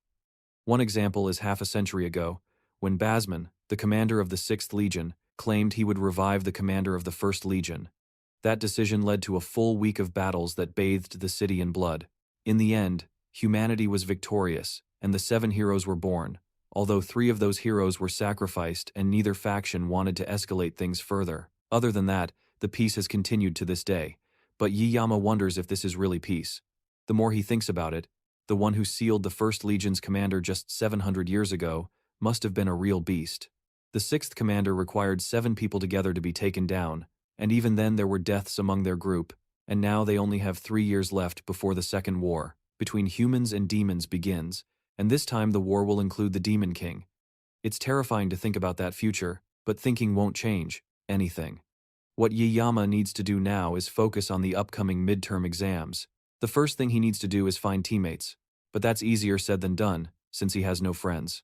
However, right now he is the most famous student in the academy, and he can probably use that to his advantage in the hopes of solving the problem. There's no way he can live for 3 years unnoticed, so Yiyama decides to change his motto for the time being. He's no longer going to try and live quietly. but he will try to live comfortably. Now he needs to make an effort to get people to join his group. However, a week later he's still completely alone. Not a single person invited him to join their group. In the end, everyone might be afraid of him.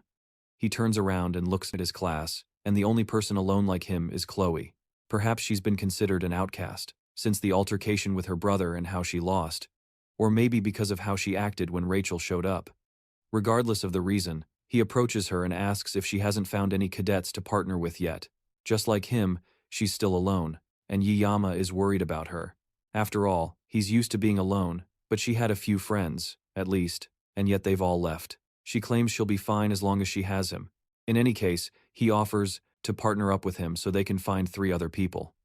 With Chloe's abilities, she'll be a great asset to him. He can only fight for 30 seconds, so she's like 30 soldiers packed into one cute bundle. The peace in the classroom is broken when Rachel comes running in, calling out for Yiyama. He doesn't hide his disdain at seeing her again, and Chloe doesn't hide her bloodlust either as she pulls out a box cutter. Rachel keeps pestering him, even falling onto his desk, and then asks him if he's found a group for the test yet. Since she's clearly not listening to him, he answers her question, and the fact that he doesn't have a group yet is perfect for her, as she invites him to her group. Yuyama is suspicious of the sudden offer, since there's definitely a huge line of other students available to join her group. So, why would she come for him specifically? She tells him plainly that he seems more fun to take the test with than any of the other students in their class. Yiyama then tells her that he's already in a team with Chloe, but that's fine too, since Rachel's group has 2 spots left. Yiyama is still suspicious of the whole thing, as this is a bigger risk for Rachel. Doing something like this could risk her grades if they underperform on the island test. He looks over at Chloe, and she reluctantly nods, agreeing to join the group. With nothing holding him back anymore, he tells her he'll join, and Rachel immediately opens her phone to send a message to someone, after telling him he can't back out. Then, Yiyama asks who the other group members are, and the first person she mentioned is none other than Leon. Not just any Leon, but the counterfeit protagonist of this world, and the one person Yiyama wants to interact with the least. Yuyama can't help but wonder what crimes he committed in his past life to have such bad luck. I mean, yes, he spent 30 years wielding a knife, but that was for his job. He's getting involved with the heroines for some unknown reason, and even though he did his best not to stand out, he keeps getting entangled in the main story. The heroines, at least, are a visual treat for him, and it's not so bad. Getting involved with pretty girls. The real problem is Leon Van Reinhardt. He's the main character, and interacting with him will definitely turn the main plot upside down. Right now, Yiyama has no idea how things will unfold in the future, but he's sure it will all be his fault one way or another. He even tried to see if he could switch groups, but Rachel had already put his name on the application before talking to him. This is the first time in his life that he's wanted to cut a girl off so badly, and then, of course, there's the bigger problem, the yandere he shares a class with. And speak of the devil, she walks up, right beside him to ask how he's doing, since he's looked petrified ever since Rachel left. He tells her he was just a little overwhelmed thinking about taking the exam with cadets from the star class. Chloe tells him that no one in the star class is stronger than him, and he thanks her weakly. He chose to team up with Chloe, so he can't take the exam without her in good conscience. In fact, thinking about it more rationally, there are no better people for him to take the test with. This could turn out to be a good thing if he wasn't so pessimistic about it. He asks Chloe when and where they're supposed to have their first group meeting, and she tells him it's at a coffee shop on campus. It's almost time for them to meet, so he suggests they start heading over now. They arrive first, and both he and Chloe order drinks for themselves. Chloe orders a delicious avocado smoothie for herself, and Guillermo can't help but look at her with envy as he thinks about how expensive a single cup of that stuff is. He then takes a sip of his cheap espresso, and almost has a heart attack at how horrible it tastes.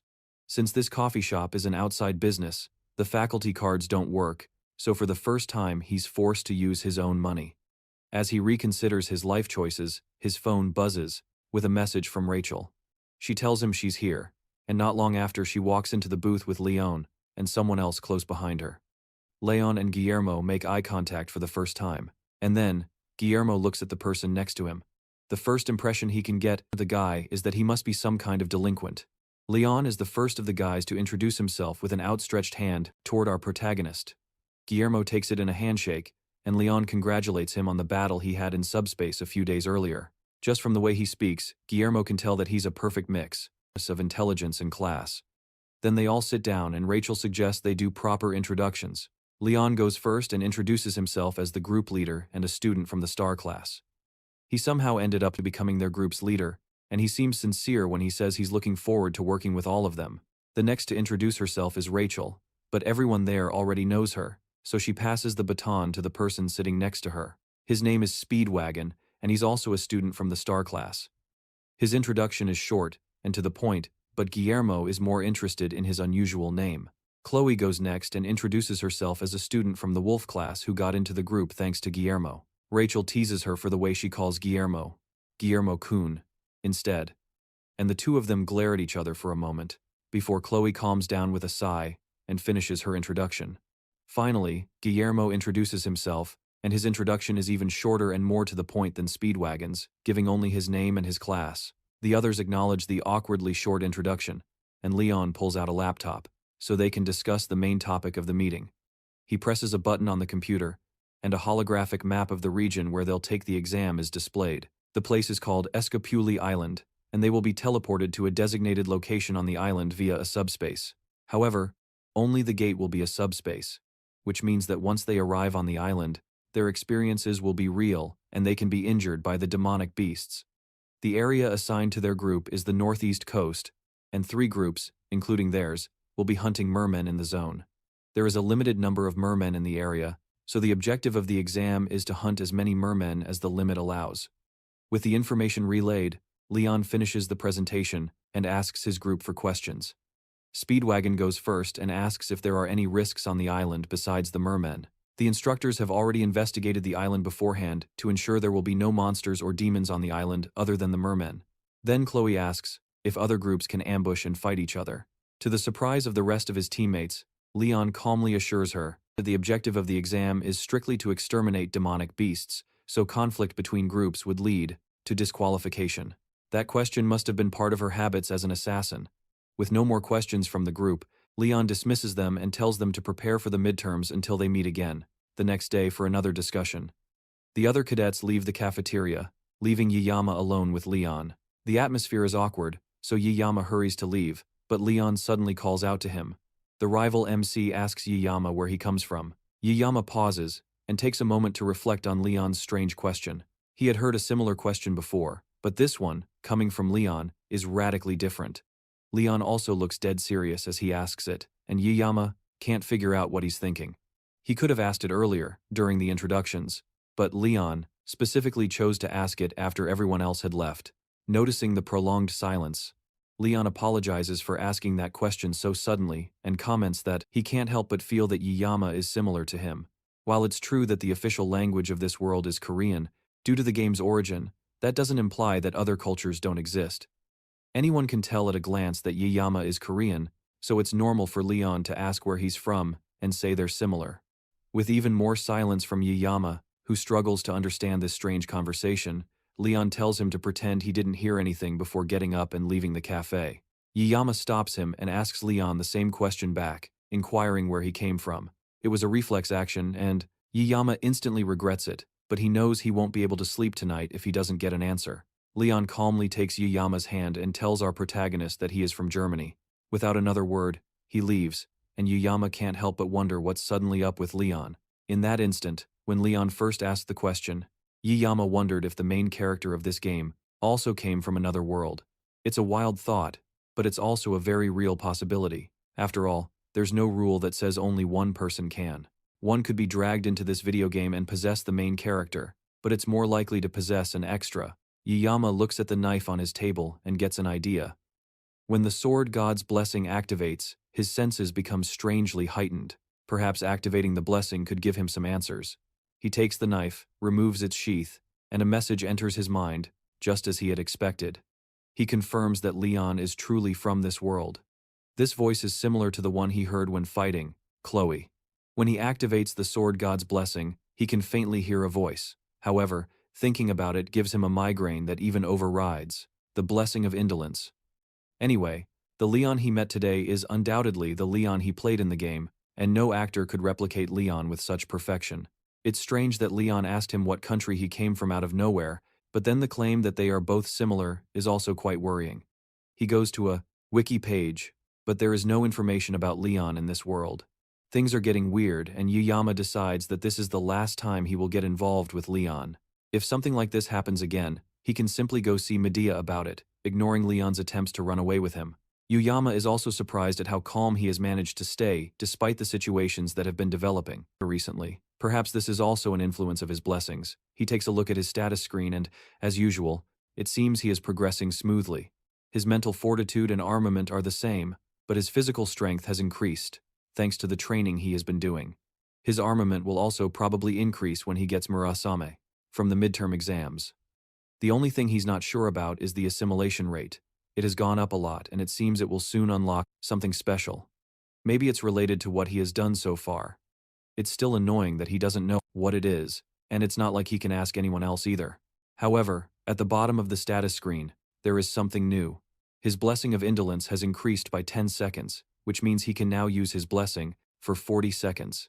It seems that after so long, his efforts have finally paid off. As the days go by, the groups continue to meet to discuss their battle strategy for the exam. Yuyama continues to train and hone his skills until finally, the day of the exam arrives.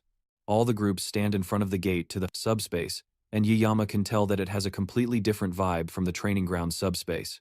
The rest of his team also arrives, and they seem as excited as he is. In their previous meetings, they decided what roles each person on their team would take. Rachel will lead the front as the main damage dealer, while Leon will take a central role as the leader to keep everyone together. Speed Weapon will be behind Leon as support, while Chloe will work with Rachel as a secondary damage dealer. Finally, Guillermo will handle the rear guard behind everyone else, forming a solid team. Guillermo takes a second to observe his entire team and how powerful it is. Rachel has an S-rank item called the Vermilion Phoenix Halberd, and although Leon doesn't have Bauman yet, he still possesses a powerful sword. Lastly, Speed Weapon's equipment is a recorder.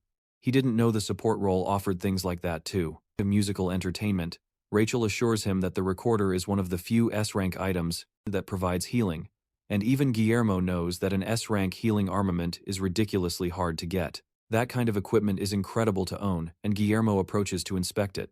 To Speed Weapon's surprise, their chat is interrupted when a voice over the intercom announces that the first-year midterm exams are about to begin. The Wolf class instructor, Lee Wan-bin, approaches to speak with the students. They already have a good grasp of the rules, so he keeps his discussion brief, telling them not to hesitate to run away. When things get tough, there's no reason to risk their lives for extra points if they are injured or wish to surrender. They just have to call the instructor in charge. Now that the exam is officially about to start, Lawan tells them to do their best and to try not to get nervous. Chloe looks anxious and Yuyama asks her what's wrong. She tells him she remembers the fact that sirens can appear on the island, but Yuyama assures her again that the instructors have already confirmed that everything is clear. Chloe tries to believe him, but she can't help feeling nervous. In Sicily, where she grew up, sirens were frequently sighted and were known to cause great amounts of damage. Humans now have a truce with demonic beings, so they are rarely seen outside of dungeons, but the fact that these rumors persisted despite the truce means that the conditions for the siren's appearance have not yet been fully confirmed. He places a hand on her head to calm her down, as the teachers call for the cadets to cross through the gate. She smiles and decides to place her trust in Yuyama. Much later, she hears Yuyama's voice, calling out to her through a fog in her mind. It seems she lost focus for a moment, and now things have taken a turn. When she opens her eyes, she sees Yuyama and the others standing in front of something large and powerful. Rachel asks Speed Weapon if he has been able to contact an instructor in charge, but since they are in a cave, he has no signal on his phone. Meanwhile, someone is already on the ground bleeding and clearly in danger. And then, in front of them, is the root cause of this sudden chaos, a siren. Let's go back to a little before our group found themselves in this terrible situation. As soon as they arrived on Escapuli Island, the first major problem everyone faced was motion sickness. Upon passing through the gate, the only person who seems to be fine is Guillermo, who tells them he doesn't suffer from motion sickness. Not long after, they had their first encounter with a merman. It looked at them in surprise for a moment before scurrying away. As disgusting as they look, they are much smaller than Guillermo expected. Leon confirms that the one they saw is too small to give them any points. To find the adult merman, the group has to head to their assigned location. Chloe goes ahead to scout the area, and the group follows her at a slower pace. They finally reach their location, and Chloe returns from her scouting trip to report what she has seen. She tells them there is a cave about 500 meters ahead of them, and she guides them towards it. Before even entering the dark and ominous-looking cave, there are already dozens of eyes staring at them. Leon can tell there are between 50 and 60 mermen in the cave, and they are all gathered around a campfire. Defeating so many mermen, he will definitely guarantee them first place in the midterm exams.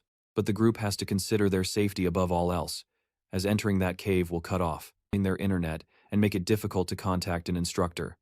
It's a high-risk, high-reward decision, and it all depends on their group leader, Leon. Before coming to this island, he was very careful in determining what role each team member would play. So now it's time for him to lead them to victory again. In an instant, Leon made his decision and sent Rachel to start the attack. Rachel leans back and throws a golden spear that shoots towards the cave. The spear lands right on top of the campfire, extinguishing it and surprising all the mermen. Before they can turn to see where it came from, Rachel is already upon them, and, in a second, several mermen heads go flying. Speed Weapon follows, concentrating their power to boost Rachel's abilities, making it easier for her to take them out one by one. Guillaume can't help but let out a gasp of amazement at how powerful Rachel is. That doesn't go unnoticed by Claude, and the yandere draws her katana and activates, and her blessing to also take on the fishman. She immediately rushes to match Rachel's count, taking out more and more mermen as they both rush towards each other. They don't slow down, not even as they continue, getting closer and closer to one another, and Guillaume worries that they have no intention of slowing down at all. They get within inches of each other before finally turning and taking out the last merman that was lunging at them both. Then they separate and continue to take out the others, as Guillaume breathes a sigh of relief. In the end, he had worried about them for nothing, and finally, with their combined efforts, the 60 mermen were wiped out. It seems they're done here, and Leon suggests they go somewhere else to continue the exam. That kind of determined leadership is what makes the protagonist, the blonde heart of his team. This proves to Guillaume even more that Leon is truly the real protagonist of the game. There's no way anyone could replicate these qualities of a hero, as Guillaume's thoughts continued to wander. He looks away from Leon for a moment. He looks back just in time to see the blonde hero fall to the ground after taking a fatal blow to the stomach. The others watch in shock as something powerful rises from the pool of dead mermen behind Guillaume. It's a demonoid mermaid, the exact monster that Chloe feared would appear without warning on the island. Guillaume had a feeling things were going too well for them. Now the question is whether they should run or stay and fight. It's unknown if they can even get to safety while looking after an injured Leon. Rachel tells Speed Weapon to call the instructors and inform them that a mermaid has appeared. But just as Guillaume feared, the cave is interfering with their internet access and there's no way to contact the instructor. Everyone is panicking, and it seems that Guillaume is the only person who isn't panicking right now. With Leon out of commission, there is only one person who can take the lead in this situation. He steps forward and starts giving orders to his teammates. He tells Rachel to keep the mermen away from them, no matter what. Then he orders Speed Weapon to pour as many healing blessings as they can on Leon. Finally, he calls out to Chloe, who seems having disconnected, and tells her to evacuate the other cadets and to inform the instructors what is happening. His words take a moment to sink in, but she finally leaves to do as he says. Now that everyone has received proper instructions, William approaches the siren. To the surprise of the others, he tells Rachel and Arma that he is leaving the mermen to them. As for the siren, cutting up small fry has always been his specialty, so it's only right that he gets to handle it. Demons can use a unique power, similar to human blessings. It's called magic, and it's a power strong enough to take down the protagonist in a single blow. That is the difference in strength between humans and demons. Yuyama has the blessing of the sword god, but that doesn't guarantee he will survive this battle. Even in the original game, it was impossible to take down a demon that used magic without a party. And yet, here he is about to face a boss solo that normally requires a large-scale raid.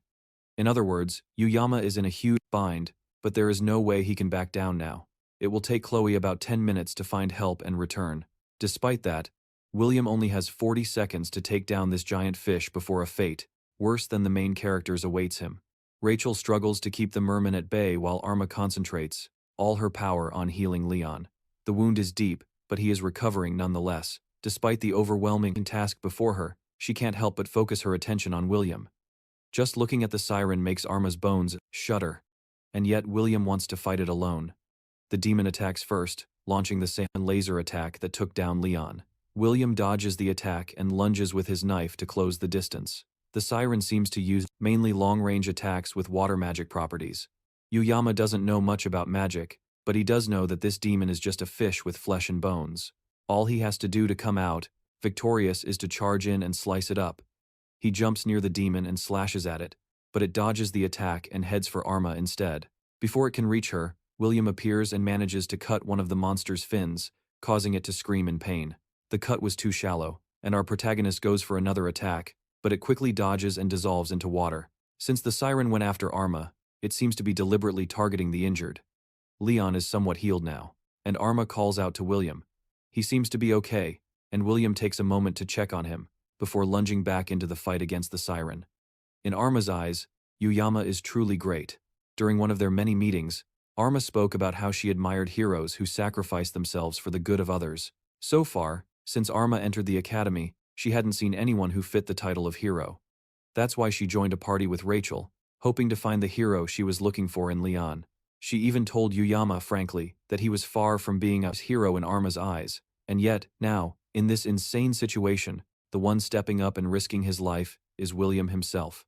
The siren continues its attack, launching fish-shaped magical blasts that William skillfully dodges. However, this time, instead of just passing, the long-range attacks turn and follow him. The siren can control these attacks, and they chase Kiyama all over the cave. With Kiyama distracted, the demon tries to attack Speed Weapon again. Kiyama arrives just in time to strike the monster down before it can launch the attack. But the cut is shallow. Again, he can't take it down with small cuts. If he wants to kill this demon once and for all, Kiyama is going to need to stab it as deeply as he can. The siren sends another blast at Kiyama, but this time he manages to dodge it, causing the blast to go through the cave ceiling and shoot up into the sky. The attack is so powerful that the cadets around the mountain can see it, and they also hear a loud roar that follows. Additionally, it also started to rain. The instructor of one of the groups suggests that they take the injured and move quickly before the rain starts to affect them. Back in the cave, the mermen begin to retreat, and the cadets have a moment of rest. The siren was crushed under the debris as the cave ceiling broke open, but Kiyama is sure that she isn't dead. Just as he suspects, the siren breaks through the rocks piled on top of her and lunges toward the students. All this time, Kiyama hasn't been able to fight properly because he has been aware of the injured Leon. Now that the mermen have retreated, he tells Rachel to take care of Speed Weapon and Leon for him. Speed Weapon still can't believe that Kiyama is facing a demon all by himself. Before, he thought our protagonist was a madman, but now he might be witnessing the birth of a legend. Meanwhile, Kiyama is simply happy to finally be able to concentrate, now that he doesn't have to worry about his teammates. He only has 10 seconds of the blessing of indolence left, and he has to make up for lost time, if he doesn't want to die. Kiyama and the siren stare each other down for a moment before lunging into the final clash. Elsewhere, Chloe runs through the forest as fast as she can, looking for someone to help her. She is tired, but she knows she cannot stop running. Otherwise, everyone she left behind will be in danger. Her body aches incredibly, but the more she feels like stopping, the more she thinks about Kiyama, and the fact that he is in the cave fighting that monster alone for their sake. Kiyama is truly the strongest person she has ever met in her life. Clearly, he doesn't like to fight and tries to avoid drawing his sword whenever possible. The only time he prepares to fight is when there is really no other choice. Since Kiyama made the best decision by fighting that siren, she knows she has to do everything she can to get help, but she can't help but feel that if she were a little stronger, then maybe she could have helped him somehow. Behind her, a loud explosion tears through the side of the cave, and she knows it is the sound of Kiyama and the siren fighting. In her worry, she trips on a vine and almost falls, but she manages to catch herself on the ground and keeps running. She cannot stop or fall until she has found someone to help. As she keeps running, she senses something ahead of her, but she cannot perceive it clearly, since her head is a mess. But her first thought is that it must be mermen. She draws her sword to defend herself and swings at the one closest to her. But, surprisingly, the merman blocks with his sword. That's because it's not a merman, it's Abel. As soon as she realizes she's finally found someone else, Chloe stops moving and collapses to the ground. Abel's teammates get on their guard and start suspecting there's some kind of ambush in the area. Meanwhile, Chloe weakly tries to tell them they should go help Guillermo. Luckily for her, Abel remembers her face from when she and Rachel went to Guillermo's class. Back in the cave, Speedy Weapon is left completely astonished by what he's witnessing. He wonders if there will ever be a day as amazing as this again. The way Guillermo fights looks like a skilled swordsman, deftly handling a live fish on a cutting board. At this point, this all goes beyond simply fighting a demonoid. Guillermo is completely overwhelming it. This scene unfolding now is definitely something that will be etched into his memory for the rest of his life. Even Rachel, who is the successor to the Spear clan and grew up among strong people, has clearly never seen a caliber of skill like this. Despite that, she's the first to pull him aside when a stray attack heads their way. Speedy Weapon almost forgot where he was due to the intensity of the scene. Guillermo's opponent is a demon that uses magic. A blade against magic isn't a good matchup to begin with, even if our protagonist has the upper hand right now. If the demon uses magic that can't be countered, then Guillermo will be in danger. As soon as Speedy Weapon has that thought, as if on cue, the siren raises its hands in the air and launches a different magic attack called Needle Storm. The rain around them begins to crystallize and freeze, and everything stops for an instant. Then, the siren lowers its hand, and all the sharp, crystallized raindrops fall toward Guillermo. He dodges some and deflects the others, but they are too hard for his knife. The blade begins to shatter as he struggles with it. Instead of saving the blade, Guillermo throws it at the siren. It goes straight through the siren's side, leaving a huge hole in its waist.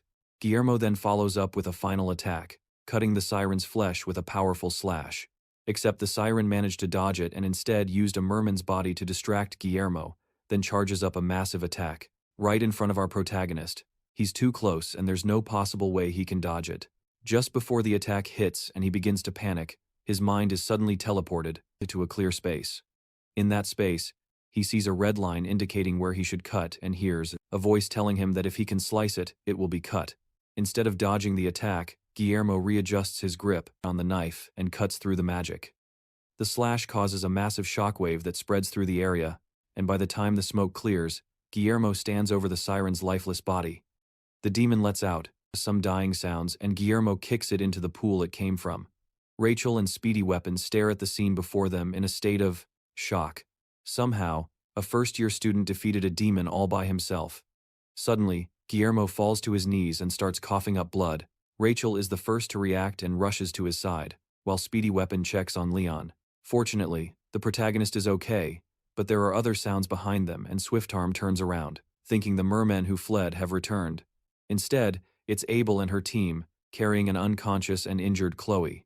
The first thing Abel notices is Rachel, who is caressing an unconscious William. The scene infuriates her for some reason, but she ignores it to look around. The rest of the team looks like they have one foot in the grave, and yet, Leon seems to be completely fine. She informs them that she has contacted the academy and that they will arrive in 1 hour to help them. Now that help is on the way, she wants to know what exactly happened. She tells Swiftarm to explain, but he is more frustrated with the academy and the instructors who claim to have thoroughly checked the island. He doesn't think they'll believe him anyway, but he begins to tell them what he witnessed. Swiftarm gives Abel a basic summary of what happened and how William defeated the siren alone. Just as Swiftarm predicted, she can barely believe it. The stories her grandfather used to tell her when she was younger were more realistic than this, and yet, as ridiculous as the story is, the evidence around her proves it's the truth. Why would they lie about this anyway? And yet, Abel still can't accept it. She is a descendant of the acclaimed hero Valalord Joaquin and his disciple, Aaron Level. Those are the roots she carries in her being, and they have granted her a special attribute since birth. Her lineage has always been full of promise and potential, and she put in incredible effort to ensure she wasn't overshadowed by her roots. And yet, even with everything in her favor and how far she has managed to come, Kaguya keeps proving that there is a ridiculously large gap between their abilities. Abel can't help but feel a mixture of fear, dread, and admiration. She tells the healer in her group to try and heal William while they wait for the professors. After getting a better look at him, she can see that he is shattered and on the verge of death, and yet, he fought a demonoid alone and came out victorious. Abel can't help but look at him with envy. Swiftarm snaps her out of her reverie and tells her it would probably be better if they don't tell the instructors what happened here in detail. The academy claims they scouted the island beforehand, and yet a demonoid came out of it that would be easily visible to the cadets. There are some things that just don't add up in this whole story. Leon tries to get straight to the point and asks Swiftarm if he thinks there is someone among the demonic factions inside the academy. Leon tries to take it back, since that's not exactly what he meant, but they can't completely rule out that possibility either. It's undeniable that this cave isn't easy for cadets to miss and, as Swiftarm said, if it weren't for William, Leon's group would have definitely been torn to shreds. There were conflicts big and small during the 700-year truce, but there was never a time when demons dared to touch the academy's cadets. There was also a clause in the truce that stated if such an act were to occur, it would be justification for war. Swiftarm tries to snap them out of their thoughts and assures them that they are definitely overthinking things. It's not wrong to be wary of a possible spy in the academy, but it's too soon to jump to conclusions. For now, they need to make sure their stories match. If there really is a spy in the academy, then Guillermo will definitely become a target once word gets out. And he defeated a demon, and only Abel doesn't really agree with keeping things secret like this. But since Guillermo has worked so hard for their sake, and the group seems to be in unanimous agreement with this decision, she suggests they talk to her grandfather first. The cadets return to the school, and Guillermo is taken to a hospital. He wakes up as the bright afternoon sun illuminates his face and is almost surprised to be alive. The last thing he remembers is the siren, launching a magic sphere right before it died. It wasn't an attack he could dodge, but he barely managed to see it. He used his sashimi knife to cut a line, and the magic split in two before exploding. Looking back, the magic sphere was definitely made of water. On top of that, after activating the blessing of the sword god, he felt something he can't describe. He summons his blessing just to make sure, and the screen appears in front of him again. His mental fortitude has increased by 1, and that's most likely the reason he wasn't scared when facing the siren. It also seems his assimilation rate has increased enough to unlock the mysterious attribute. The next attribute will be unlocked when his assimilation rate reaches 15%. Perhaps this strange unlockable is what allowed him to see the red line to cut on the siren. As he's thinking about his blessing, the door opens and a familiar figure rushes in. It's Medea, and she wastes no time in wrapping Guillermo in a tight hug. She worries about him, while Guillermo does his best to breathe through her death grip. She finally pulls away from him and apologizes, but then reveals why she came to see him. She opens a dimensional pocket through her bag, pulling the reward out of the pocket, and it's what he had been hoping to get from the exam, the Murasame sword. The Murasame is a rank B sword with high-level stats and is exactly what Guillermo was looking for. He looks at her in disbelief as Medea asks him if he likes it. She apologizes for giving it to him in this kind of situation, since he should have received it officially. Meanwhile, someone is lurking at the door, watching the entire interaction. Medea calls the person out and tells them to just come into the room instead of lurking at the door like some kind of shy stalker. Siegfried Nibelung clears his throat and sheepishly enters through the door to stand next to Medea. This interaction gives Guillermo a strange sense of déjà vu, considering what happened when he first arrived at the academy. He asks what exactly the Sword Emperor is doing here. Medea also reveals that she heard what happened from his teammates. Then, they both bow their heads and apologize on behalf of the entire academy. They are to blame for everything that happened during the midterms because of their negligence. Everyone who was there almost lost their lives. Guillermo is speechless as she continues. She swears to him that they will uncover the truth behind the incident. Siegfried also chimes in and thanks him for saving the cadets. Guillermo nervously scratches his cheek and humbly tells them he just did what he could. Medea continues, saying that although his actions were remarkable, they need to keep the incident a secret. Medea is sure that the mastermind behind this incident is in the academy, and they have to keep things quiet if they don't want this to leak to the public, and Guillermo understands and doesn't blame them for their decision. Medea smiles and says that sometimes Guillermo acts like an old man trapped in a teenager's body. The two administrators leave the room and head back to the administrative block as they walk through the halls. Medea asks her old friend if he remembers the day they met after enrolling in the school for the first time. Siegfried was lying on a bench, and she told him where he could stick his sword. In response, Siegfried drew his sword without a word. Siegfried pretends not to remember anything, and Medea smiles slightly. It all seems like it happened just yesterday, but 60 years have already passed since then, yet even with that they haven't filled even a tenth of the history of Joaquin Academy. When they enrolled, the school was already ancient and steeped in history. There were incidents big and small, but the academy nurtured and protected its cadets for 700 years. Suddenly, the atmosphere shifts, and Medea's aura causes the surrounding windows to shatter. Before the midterms, she received reports that they had completed multiple preliminary surveys of the island. Although it was rare, Scopely Island was known as a place for siren sightings, so she took every precaution to ensure that nothing would happen to her precious students. And yet, something as terrible as this occurred under her watch. Siegfried places a reassuring hand on her shoulder, and she snaps out of her trance with an apologetic look, then immediately switches into fangirl mode as she thinks about how amazing Guillermo is. The fact that he took down a siren all by himself is incredible, and she asks Siegfried what he thinks. Siegfried has seen innate talents countless times. He has seen many names hailed as the chosen ones of their era, only for them to later lose sight of their light, in families of heroes desperate for glory and honor. The word genius is thrown around recklessly when a child shows the slightest promise They are called a genius because of their lineage. It's also a word he forbade from being used to describe even his own granddaughter, Abel. But if it's about Gayama, whose talent is so unfathomable, then perhaps the word genius can only apply to him. If he continues to accumulate experience, Siegfried wonders how far he will go. Perhaps with Gayama he could even reach the place that Siegfried could only dream of. Without answering her question, Siegfried walks past Medea, but not before advising her to stay at the academy for now. She smiles and follows him, and the two of them continue their small talk as they make their way down the halls. Later, Gayama is discharged from the hospital and attends class as usual. Just as the headmaster instructed, the fact that he took down a demonoid on Scopoli Island seems to have been kept secret. Gayama can't help but feel that his classmates can be so carefree because he stopped the siren. After being discharged, the first thing he did was visit the school's forge to remodel and enhance the Murasame. The sword was just a metal rod to him at that point, considering the blessing of the sword god, so reforging it is a must. He went to meet the blacksmith Volundar. Now he can only hope for a successful upgrade.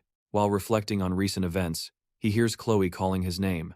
He turns to see her walking towards him on crutches, her leg in a cast. Thanks to Speedy's emergency treatment, the doctor said she'll be able to walk without crutches in 1 week. Despite her injuries, she seems to be doing much better. Even though Yujama took down the siren by himself, it was thanks to everyone's efforts that they made it out of that situation alive. Chloe's rescue call, Rachel clearing out the mermen, and Speedy's healing and blessings all played a part in that battle. The only person who didn't play a decent role would be Leon. Yujama can't help but wonder if he'll be able to defeat the Demon King with a fighting spirit like that. Maybe it's because he got injured first or something. Their chat is interrupted when their instructor bursts into the classroom and orders everyone to sit down and pay attention. Some announcements before the training assembly. Once all the students are in their seats, he informs them that someone else will be instructing them. The students are initially annoyed by this sudden change until they see who will be instructing them. Siegfried calmly walks into the classroom to the astonishment of the entire class, while Leon Ben bows to him respectfully. Even Yujama can't hide his amazement at seeing the strongest human come to their class. Meanwhile, somewhere else, an old man is thrown against a wall before being grabbed by the nape of his neck and held against the wall. A pink-haired woman slaps the old man across the face, sending him flying to the ground. He apologizes to the woman named Instructor Kim, while she struggles to control her breathing. This woman who is mercilessly beating this man is the 5th commander of the Demon Corps, and she is not happy at all. She asks him why he didn't cooperate with her when he had the chance, and the man tries to apologize, but that just earns him another blow to the face. It's clear the purple-haired instructor is tired of apologies. The goal of this whole plan was to bring Leon back from the exams half dead. He may be a hero candidate, but there's no way he could have taken out a siren on his own. But now, due to the old man's incompetence, Leon is comfortable at the academy. Instructor Kim gives the old man another kick to the face, but she immediately regrets it upon seeing she got blood on her shoes. She still can't believe that a demon, and a full-fledged one at that, was taken down by a group of freshmen. The old man interjects and clarifies that taking on the siren was the work of a single cadet. Instructor Kim first thinks he's talking about Leon, but he clarifies that it's the academy's top student, Kang Yujama. The Demon Corps commander recognizes the name of the special admission student, and that tells her everything she needs to know. It seems there's a new prey for her now. However, the prey in question is not the easiest target to hunt. The wolf class, once again, is doing their daily training with the exception of Chloe, who is still in a cast and on crutches. Yujama can't help but feel jealous that she gets to rest while he's forced to run for his life with his classmates. And to make matters worse, there's now an old man hot on his heels after every lap, and he's surprisingly fast and agile for his age. Siegfried approaches Yujama and urges him to run faster, even thinking that he might still be injured from the midterms. It's strange that the Sword Emperor himself is running with freshmen, let alone with a special admission student. Siegfried von Nibelung is a man who will later inherit the title of Sword Saint and become one of humanity's greatest forces. Not only that, but during the Second Demonic War he will also become Leon's swordsmanship master, and he is a character whose importance increases rapidly in the second half of the story. So, why is someone so important training with the Wolf class? The main story has clearly started to deviate and is now practically falling apart. Come to think of it, Leon never got to receive the title of Sword Saint, and that ended up being a pretty big problem in his past life. But Leon can't inherit being the Sword Saint family because he isn't part of the Nibelung lineage, so it doesn't matter. However, That doesn't make this situation any less awkward for Yuyama, especially considering the jealous looks his classmates constantly throw his way. With how close Siegfried is to Yuyama, it almost looks like they're running together. Siegfried also takes moments to try and educate Yuyama, telling him that the foundation of any warrior comes from their physical strength and stamina. No matter how talented or outstanding someone is, it's completely useless if their body can't handle it. Once he motivates Yuyama, he runs ahead, expecting his student to keep up. Once their running laps are finished, it's time for field training. For this training, personal weapons are strictly forbidden. Instead, students will have to use one of the weapons provided by the school and learn to master it. Siegfried throws a variety of weapons on the ground. He notices there's even a sashimi knife among the pile. The rest of the students are surprised by this sudden condition their teacher has given them. One of them asks why it wouldn't be better to use the weapons passed down by their families. That's because the basics are more important than anything else. The more a person relies on high-grade weapons, the more they'll start to neglect their training, and it's easy to confuse a weapon's power with one's own strength. At the end of the day, a master can never blame their equipment. Those words resonate specifically with Yuyama, and he nods his head in agreement.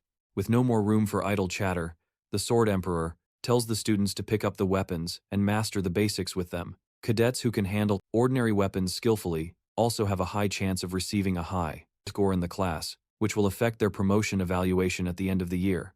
That extra information gets the rest of the students excited, and they rush to pick up any weapon they can find. Yuyama, naturally, heads for the sashimi knife that was lying unnoticed on the ground. As soon as he picks it up, he notices Siegfried's eyes watching him. The students gather again after picking up their weapons, and Siegfried tells them they will spend the day getting used to their new weapons, conducting one-on-one training among the cadets, without a subspace. To make sure the students don't go overboard with their training, Siegfried suggests that he give a sparring demonstration, a proper one. Li Wanbin gets ready to fight the Sword Emperor, but his fearful trembling makes it obvious that he's not ready for this. In his entire life, this has to be the biggest crisis he has ever faced. However, Siegfried has a different idea in mind, calling Yuyama to step forward for combat. Siegfried is also holding one of the rookie weapons from the pile of old tools, but in his hands, that piece of junk looks especially sharp. The other students are still jealous and confused by the fact that the Sword Emperor himself is personally calling out Yuyama. Yuyama steps out and, before they begin, asks if his bones have healed yet. Once he gets an affirmative answer, he tells our protagonist to take his sword. This is just a sparring match, but Yuyama thinks it's too much. If he crosses swords with the Sword Emperor, it's clear this won't end easily. This is getting out of hand. At least one of them will lose a hand, and if they're unlucky, even a head will roll. Despite those thoughts, perhaps due to the influence of divine power, his instincts are craving a fight. Yuyama tries to de-escalate the situation and says he is nothing compared to the Sword Emperor, so Siegfried should lower his weapon.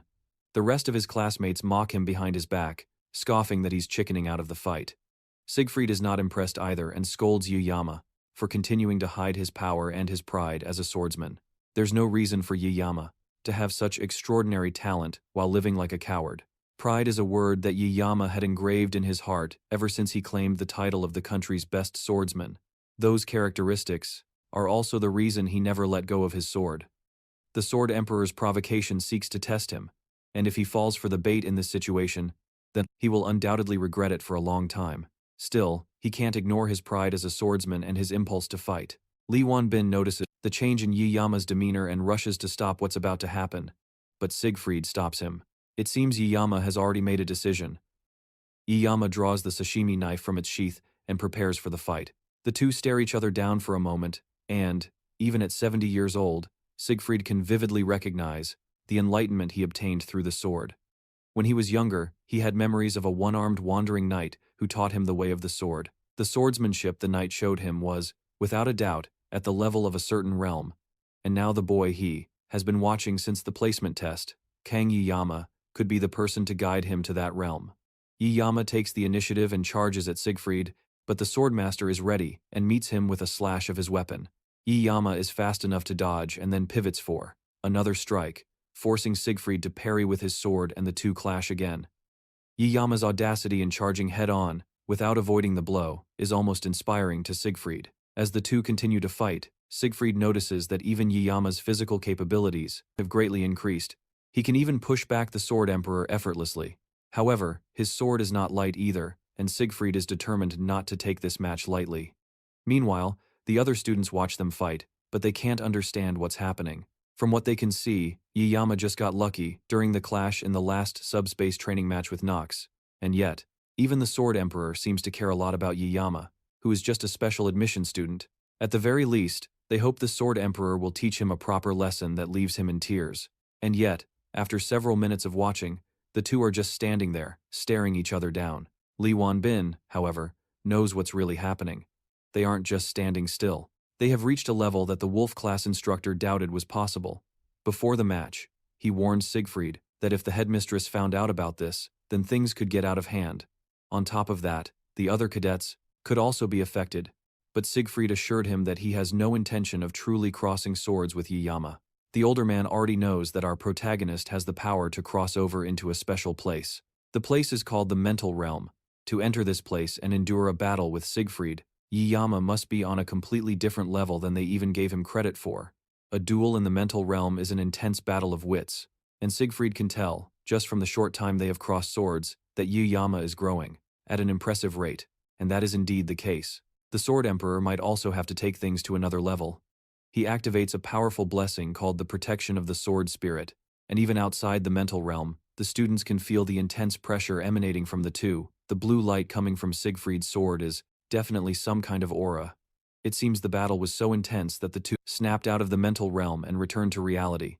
Things are starting to get out of control, and if Li Wanbin doesn't do something to stop this, then there will definitely be bloodshed. However, before he can stop them, Yiyama and Siegfried take off and lunge at each other, but a loud shout stops them both in their tracks.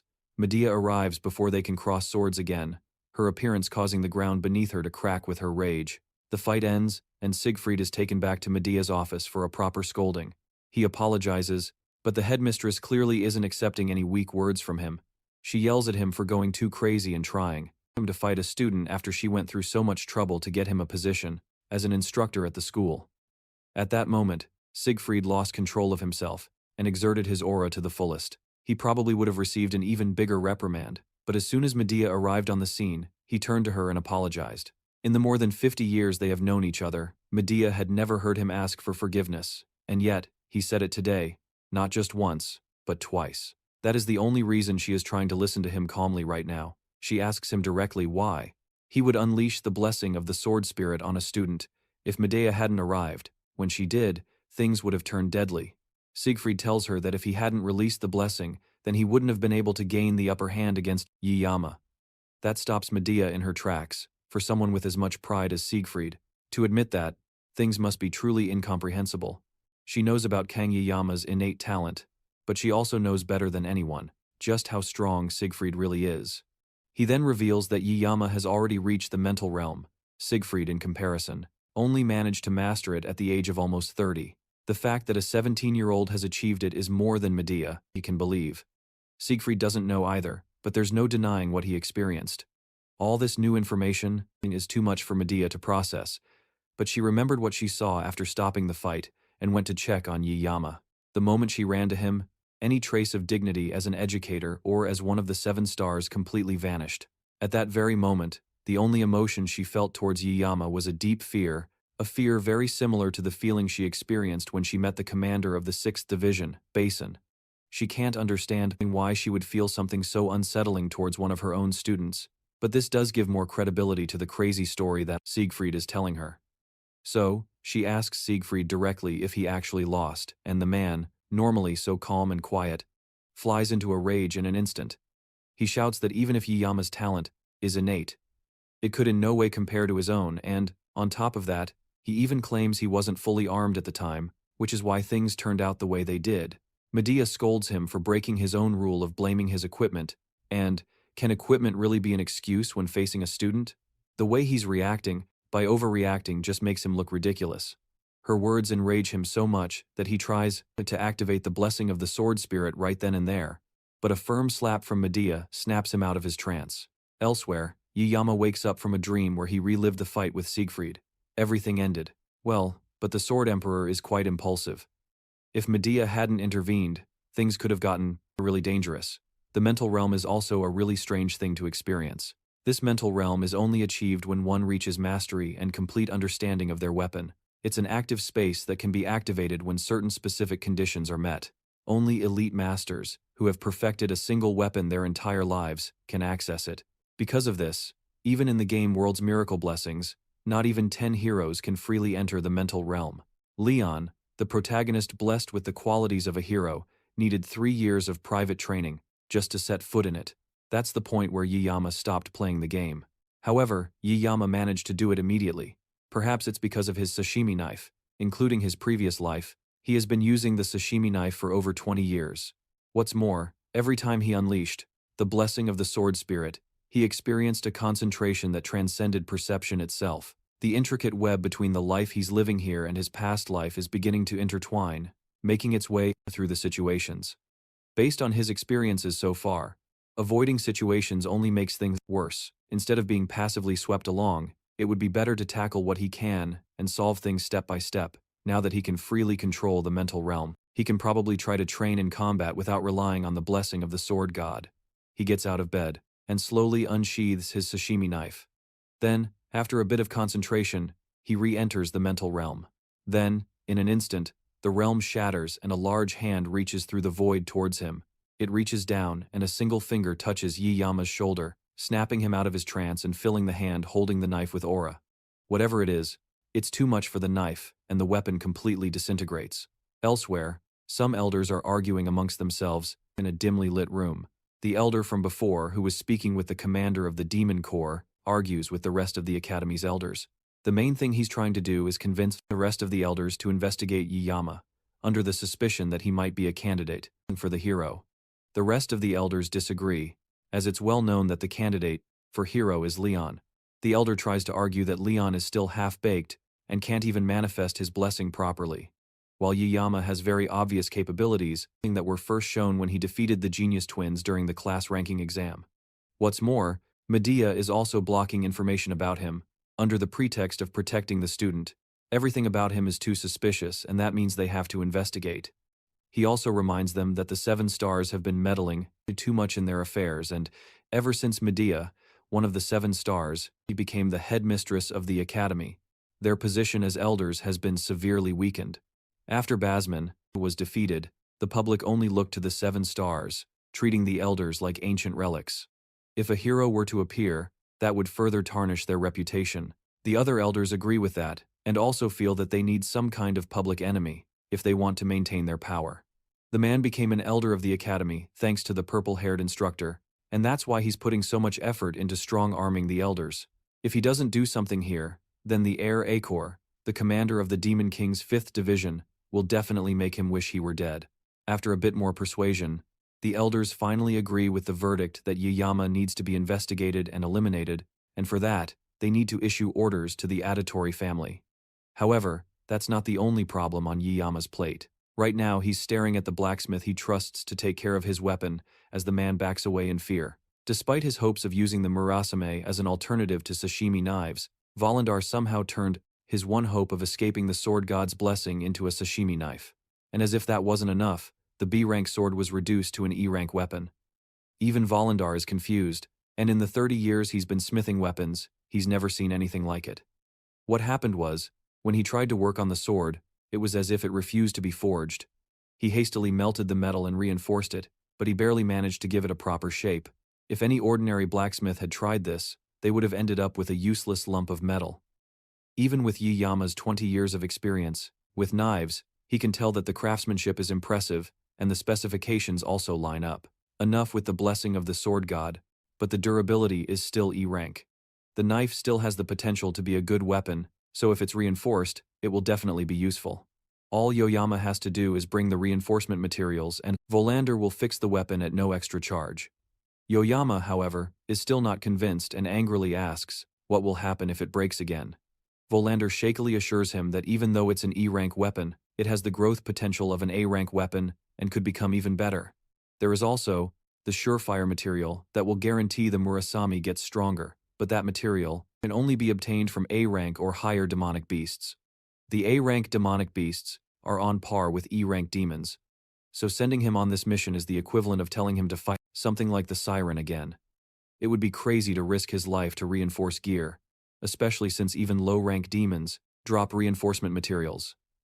Yoyama asks Volander to promise, and the blacksmith swears on his honor as one. Putting that aside, he wants Volander to refund him at least half the cost of the scrap left over, which is worth about 10,101.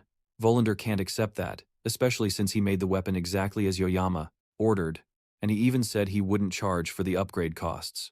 Yoyama argues that his B-rank sword was reduced to scrap metal. Volander still tries to resist, but the glint of the blade and Yoyama's death glare are enough to shut him up. Volander, realizing he can't get out of this, tries to lower the price to 500, but Yoyama changes it to 1,000. That's still too much for him, but Yoyama isn't going to lower the price any further, and his sword is definitely more than ready to extract value from Volander in other ways. It's his money or his life, and Volander finally agrees to the price. Yoyama heads to a lonely bench on campus to take another look at his blessing. After getting a new weapon, his armory has increased, and additional options have become available. The main reason he hesitated to use the blessing of the sword god is because of the unbearable pain, but his new stats have reduced the pain by 1 level. It can be improved even further, which means leveling up his pain reduction should be his top priority. He tested it before and, although the pain is still unbearable, it went from feeling like he was about to die to feeling like he can barely breathe. Still, if just 1 level reduces the pain that much, then constant improvement means that one day he might be able to use the blessing of the sword god without pain. It seems the armory increases when he gets new weapons or upgrades them. Now that the midterm exams are over, weapon enhancement should be his top priority to increase his levels. If he keeps growing at this rate, then he might finally understand this power, or perhaps even find out who threw him into this world. As he eats his lunch on the bench, someone approaches him, stealthily, pulling him out of his thoughts. It's Chloe, and it seems her recovery is going smoothly. She even got her cast off, and Yoyama asks if her body is okay now. She still needs crutches to get around, but she already feels stronger than before. As they talk, Yoyama notices a grain of rice on her face and reaches out to wipe it off. The brief contact is enough to make her fall over with pure joy. But from the ground, she notices the Murasame on the bench where William was sitting. This is the first weapon she's seen him with that isn't just some kind of kitchen utensil, so it's a pretty big deal. He's still annoyed by the fact that it's E-rank. Even though he got some money back from the blacksmith, he still needs to gather enough materials to upgrade the weapon before it can be usable. There's no real reason for Gayama to get stronger. Since defeating the siren, he's been able to handle mid-level magic beasts. The main reason he wants to upgrade the weapon is to reduce the pain. Chloe mistakes his thoughtful expression for him being disappointed, because she mentioned that the weapon is E-rank. She immediately decides, with yandere logic, perfectly reasonable, that the blacksmith who made Guayama sad must die. Guayama snaps her out of her reverie, but he also notices that someone or something is watching them closely. He approaches a nearby tree and kicks it hard, causing an unexpected guest to fall out of it. It's Nox Aditur, Chloe's brother, and he doesn't look too happy about being discovered. Chloe gets prickly about his sudden appearance, but Guayama doesn't smell blood on him, and he doesn't seem to be armed either. However, he was following them, so there must be something he wants. Nox remains silent for a moment, and Guayama assumes the worst, but Nox quickly clarifies that he isn't there for the usual, murderous reasons. He came to Bedford to warn Gayama that the Academy elders have requested the Atater family and to get rid of him. Chloe confronts Nox and asks if that's why he came, but he doesn't answer. Instead, he tells her that since she's been away from home for a long time, she's lost her edge. Chloe doesn't listen, and instead tells Gayama to get behind her so she can protect him. The two boys watch. The slightly disabled girl desperately tries to hit Nox from a distance, before Nox continues with his warning. Nox doesn't care what Gayama has been up to lately, but the elders are strangely obsessed with him. It's not just him, but the entire Aditur family has a sense of unease, so they have temporarily postponed the request. They made the request in secret and even bypassed the Academy's headmaster. However, given that it's a direct order from the elders, it's hard to ignore if the pressure continues. The family will have no choice but to investigate our protagonist, regardless of the reason. Since Chloe is a member of the Ataters, Nox felt that she needed to know this too. That clearly explains his motives. He came under the pretext of family principles, but in the end he was just worried about Chloe.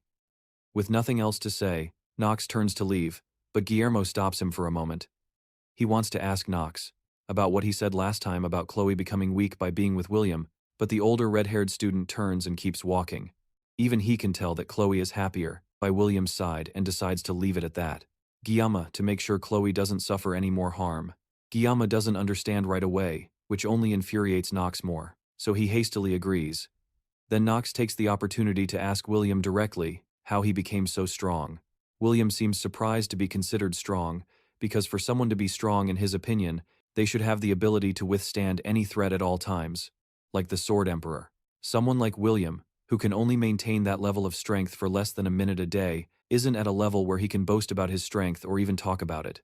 Knox used Chloe as an excuse to reveal family secrets to him, a stranger, so there's no way William can trust him to keep his mouth shut, so he decides to choose something to satisfy Knox. He tells the red-haired boy that he lacks desperation, no matter how skilled Knox is as a duelist. There's a vibe that emanates from someone with real-world experience. If he stays cooped up in the academy, he will reach his growth limit, so he must first go out and gain real-world experience. If he keeps working hard, he'll definitely gain something. That's pretty much all the nonsense William can spew without sounding like he's blatantly lying. So he quickly gets up and leaves before Knox can ask any more questions. Back in class, the students are learning about history and the nature of blessings. William isn't focused on the class and is more interested in the information that the Academy elders are after him. The Academy elders are descended from 5 of the 7 disciples of Villar Joachim. William recalls that they are a group with immense influence, not just in the Academy, but throughout the entire world. Their role in the game was to constantly obstruct the protagonist for the sake of their own power and security, and players called them the corrupt remnants. Since they should be targeting the main character, why are they suddenly focused on William? He jots down some possible reasons why they would be after him, looking at all the achievements he's had since he arrived at the school. He's really caused a lot of trouble. At this point, it's as if he's trying to stand out, but no matter what he's done, it makes no sense for the elders to target him. One of the moments that stands out to him the most, it was the siren he fought on Scopoli Island. It's clear the siren wasn't after him, but after Leon, who was an obstacle in its path. No matter how well he tries to cover up the incident, the fact that he defeated the siren must have reached the ears of the highest ranks of noble society, and the fact that they were targeting Leon, who is a hero candidate, means that someone among them, or perhaps all of them, are in collusion with the demons. They didn't just try to obstruct him, they tried to kill him. This is all just to preserve their own power over the safety of humanity and the Academy. The whole scheme is beyond rotten. William could easily break into the elders' chambers and finish them all off, but it's not the right time for that yet. However, when the time comes, William will definitely take them all down. With this new information, his decision to go to the Balasanal's 5 Lame dungeon to get weapon enhancement materials is solidified. First, he needs to gather a party, as it will be too difficult to do it alone. Chloe would be more than happy to help him, but he also needs other people. Instead of a brute like Rachel, he needs to find someone more strategic. The first person that comes to mind is Armavelos. After class, he heads to the Dragon class to look for Armavelos, and as soon as he arrives, he is immediately confronted by a brute who clearly doesn't like the fact that Guillaume is a special student. This third-rate extra is definitely the type of person Guillaume knows will be annoying to deal with. The MC walks away from the confrontation, warning the wannabe bully not to bother him before he gets his jaw broken. The brute immediately draws back his fist, ready to start a fight, and Guillaume immediately senses that the punch is too slow. However, before he can retaliate, someone else beats him to it, smashing their fist right into the brute's jaw. The commotion draws the attention of other students while Armavelos blows on his hand, which hurts from hitting such a hard jaw. Guillaume has heard of strength mages, but a strength healer is definitely something new. Armavelos then smiles and asks Guillaume if the MC came looking for him. Guillaume agrees to talk outside and tells Armavelos everything he needs. The summary is that he needs to form a party as soon as possible, and he needs help recruiting members. If they work together, the clear rewards will be split among the rest of the team. In exchange, Guillaume wants to keep the materials from the magical beasts.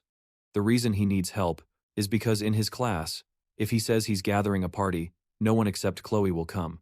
But if Armavelos lends a hand and talks to the people in the Dragon class, then things will go much more smoothly. Armavelos thinks that if it weren't for the Academy's rules, Guillaume should be able to easily clear 5 or 6 dungeons on his own.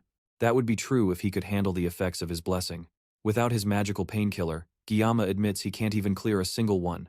But Armavelos disagrees with that, and thinks that Guillaume is just being humble. They switch to idle chatter, and Armavelos talks about how much better Guillaume looks now after the events of the midterm exams. After a little small talk, Armavelos accepts Guillaume's offer, since there's no reason to refuse and he has a feeling that working with Guillaume will be a new experience. The dungeon Guillaume has in mind is a C-rank one called the Buffalo Dungeon in Keoluan. Guillaume, Chloe, and Armavelos means they have a party of 3, so they just need one more member. Guillaume immediately says he'd prefer it not to be Rachel or Leon, but they wouldn't want to come anyway. Rachel has been in seclusion ever since Guillaume was hospitalized and has been practicing on the Academy's training grounds. Leon, on the other hand, is preparing for higher-grade dungeon raids with 2nd and 3rd-year students. That's good news for Guillaume, but the question of who the last team member will be still hangs in the air. There's one person that comes to Armavelos' mind, but knowing them, they're already asleep. That's wild news to Guillaume, since it's still midday. That's just how they are, however, and Armavelos isn't surprised at all. He tells Guillaume he'll introduce the two of them, but first they need to go to the convenience store to buy something. Later that night, they head to what seems to be Armavelos' house. It's a Japanese-style building, and Guillaume had no idea the Academy even had a place like this. Even during his time playing Miracle's Blessing, he never came to this place. In his past life, he was a Japanese cuisine chef but had never been to Japan, though he always wanted to visit.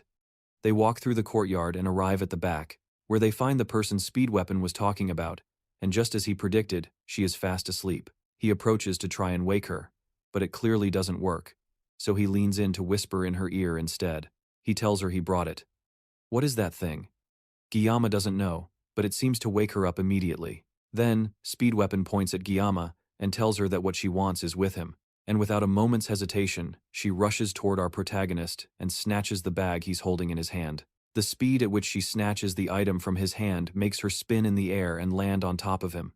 Guillaume is left in shock, eating the candy that he and Speed Weapon bought at the convenience store, while he tries to figure out what the hell just happened.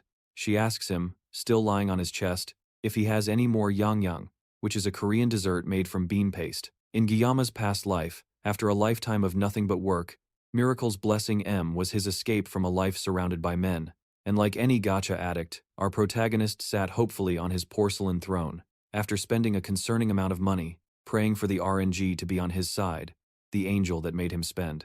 All his money was none other than Belfon Nibelung, and like any other gacha addict, he feels immensely disappointed when he discovers that RNG will never be on his side, and is more likely to spit in your face as a standard character, but an equally rare one, appears on his screen asking if he has any Yan Galan. Her name is Saki Ryoso, and her beautiful appearance on his screen only makes him realize even more that gacha games are a scam. Miracle Blessing M is a narrative centered on the protagonist, Leon, and it also features numerous heroines. Among them, the character officially known by the developers as the main heroine is Belphoebe Niveling. Each heroine had her own unique charm and abilities, but the in-game story mainly shows Leon and Abel overcoming hardships and the beginning of their blossoming love, and even Guillaume, in his past life as a filthy gaming addict, found himself captivated by Abel's charm and opened his wallet, shelling out a concerning amount of funds to acquire her.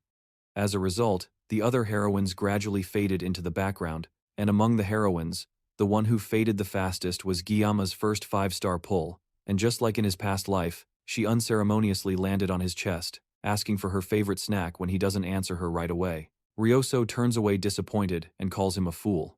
Even with how carefree and lazy she seems, Ryoso is a top-tier DPS among all ranged attackers, and she is also a skill-based character, different from Leon. Furthermore, since she barely impacts the main story, her joining the party won't disrupt the plot. Recruiting her will be fine for Guillaume, right?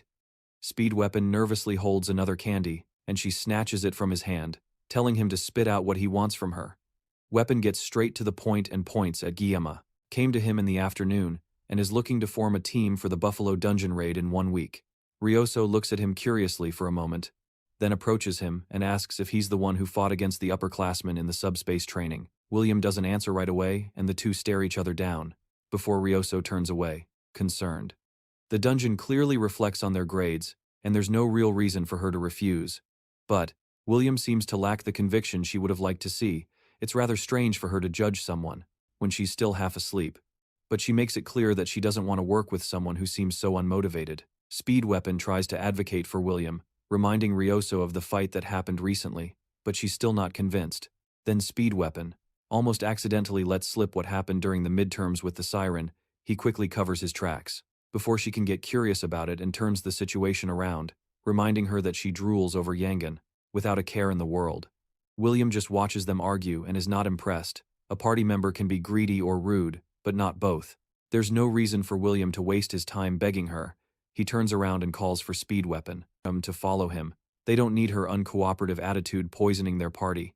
Ryoso coldly asks him if the dungeon raid is really that unimportant, and the two stare each other down again for a brief moment.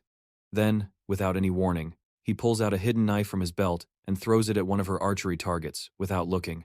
The knife hits right in the center and, before Ryoso can process what happened, he throws another one, hitting the first knife perfectly on the hilt. Ryoso is in shock and William simply asks her if she's interested in their party now. The next day, Ryoso was the first person waiting for them in their meeting room. She greets Speed Weapon and Chloe, who walk in first. Then she nervously greets William as he sits down and then they get straight to the point.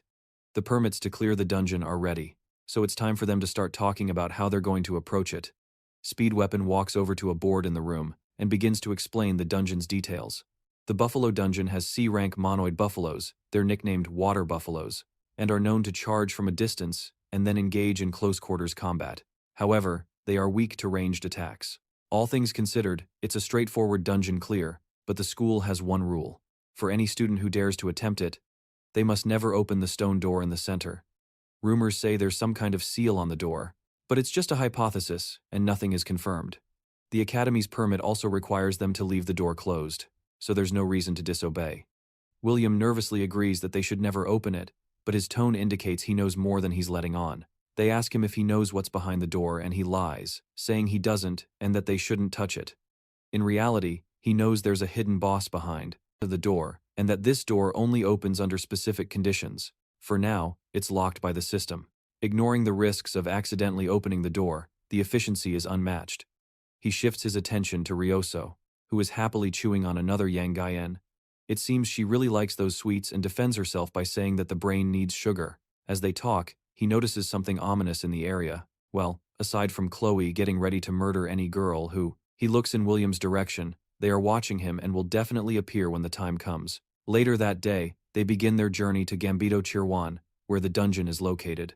When William was discharged from the army, he swore never to return to that city, but now here he is, voluntarily organizing a group to go there together. The bus stops at a checkpoint, and the driver has to report to the armed men that they are students from Hawken Academy.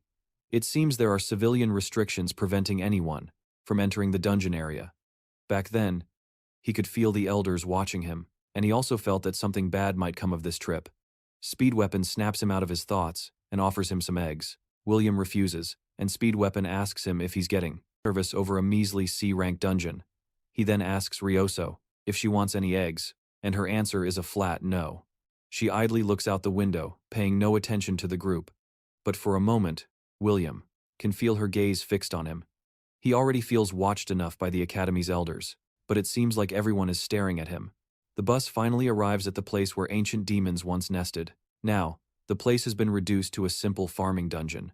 Speed Weapon notices that William seems to have a lot of luggage and asks about it, only to find out it's just a bag full of kitchen knives. The group walks toward the dungeon, and Chloe offers to take the lead as usual, and with that, they confidently walk into the dungeon. Just like at the dungeon's border, the guards watching the dungeon gate have to confirm that they are really from Hawken Academy, and then ask the 4 students to sign a visitor log. One of the guards seems especially curious. As he watches William write his name, Speed Weapon calls him toward the dungeon, before he can talk to the man, and the large mechanical door opens for them. William looks back one more time, as the gates close, and the man continues to watch them from the outside. On the dungeon wall, there are small, cute signatures and drawings from students who have been here before. Looking at them makes this place feel more like a tourist site than a dungeon. He feels a tug on his arm and turns around to see Ryoso, looking tired and out of breath. She asks him if he has anything sweet to make her feel better, and William reaches into his pocket and pulls out a piece of candy. However, candy isn't really her thing, and she asks if he has any young Gaian. William isn't here to babysit anyone and tells her to bring her own, but she's saving hers for later. Their conversation is cut short when Chloe notices some monsters charging toward them from 200 meters away. Speed Weapon turns to make sure the rest of his group can follow the plan. He gets ready to buff the attackers, and Sakui draws her weapon, ready to strike. William notices that her weapon is a grade S weapon, called the Crimson Bow. With that kind of powerful weapon, clearing the dungeon will be a piece of cake for them. The question, however, is whether he can trust Ryoso to do a good job, especially as she takes a second to chew on another bar of her favorite snack, right before the monsters arrive. The monsters rush at full speed through the dungeon cave, and Chloe fearlessly lunges toward them with 2 crossbows in hand. She leaps into the air and fires 2 shots from her crossbows, hitting 2 of them right in the eye, and they fall backward. The others rush past their fallen comrade, still charging straight for Chloe. The red-haired girl draws a sword from her back. Speed Weapon tells her to fall back, but Ryoso is faster, firing 3 arrows directly at the monsters and taking out 3 of them in turn before they can reach Chloe. Giyama is impressed by her skills, but he's more worried about her breaking the horns he needs for his weapon upgrade. Regardless of her attack power, a hard carry is still a carry, and she is a skilled DPS, who can't be stopped. They venture deeper, but one of the monsters that wasn't quite finished suddenly gets up and charges, straight toward Ryoso. Before she can react, she turns to try and take it down, but her foot gets caught on a rock, and she starts to fall with no way to defend herself. She hits the ground and gets into a defensive position, but luckily for her, Giyama is there just in time to break her fall and cut down the monster before it can reach her. Ryoso looks at him in shock as he holds her in the air, and her excitement and amazement manifest as a cute little hiccup. Meanwhile, outside the dungeon, the same man who was watching Giyama earlier answers a phone call from an unknown person. It seems a plan has been orchestrated in the background. Now that most of the monsters have been eliminated, Giyama takes his time collecting the buffalo horns he'll need for his weapon reinforcement. As he's gathering them, Ryoso comes up from behind and hands him a piece of yang to thank him for saving her earlier.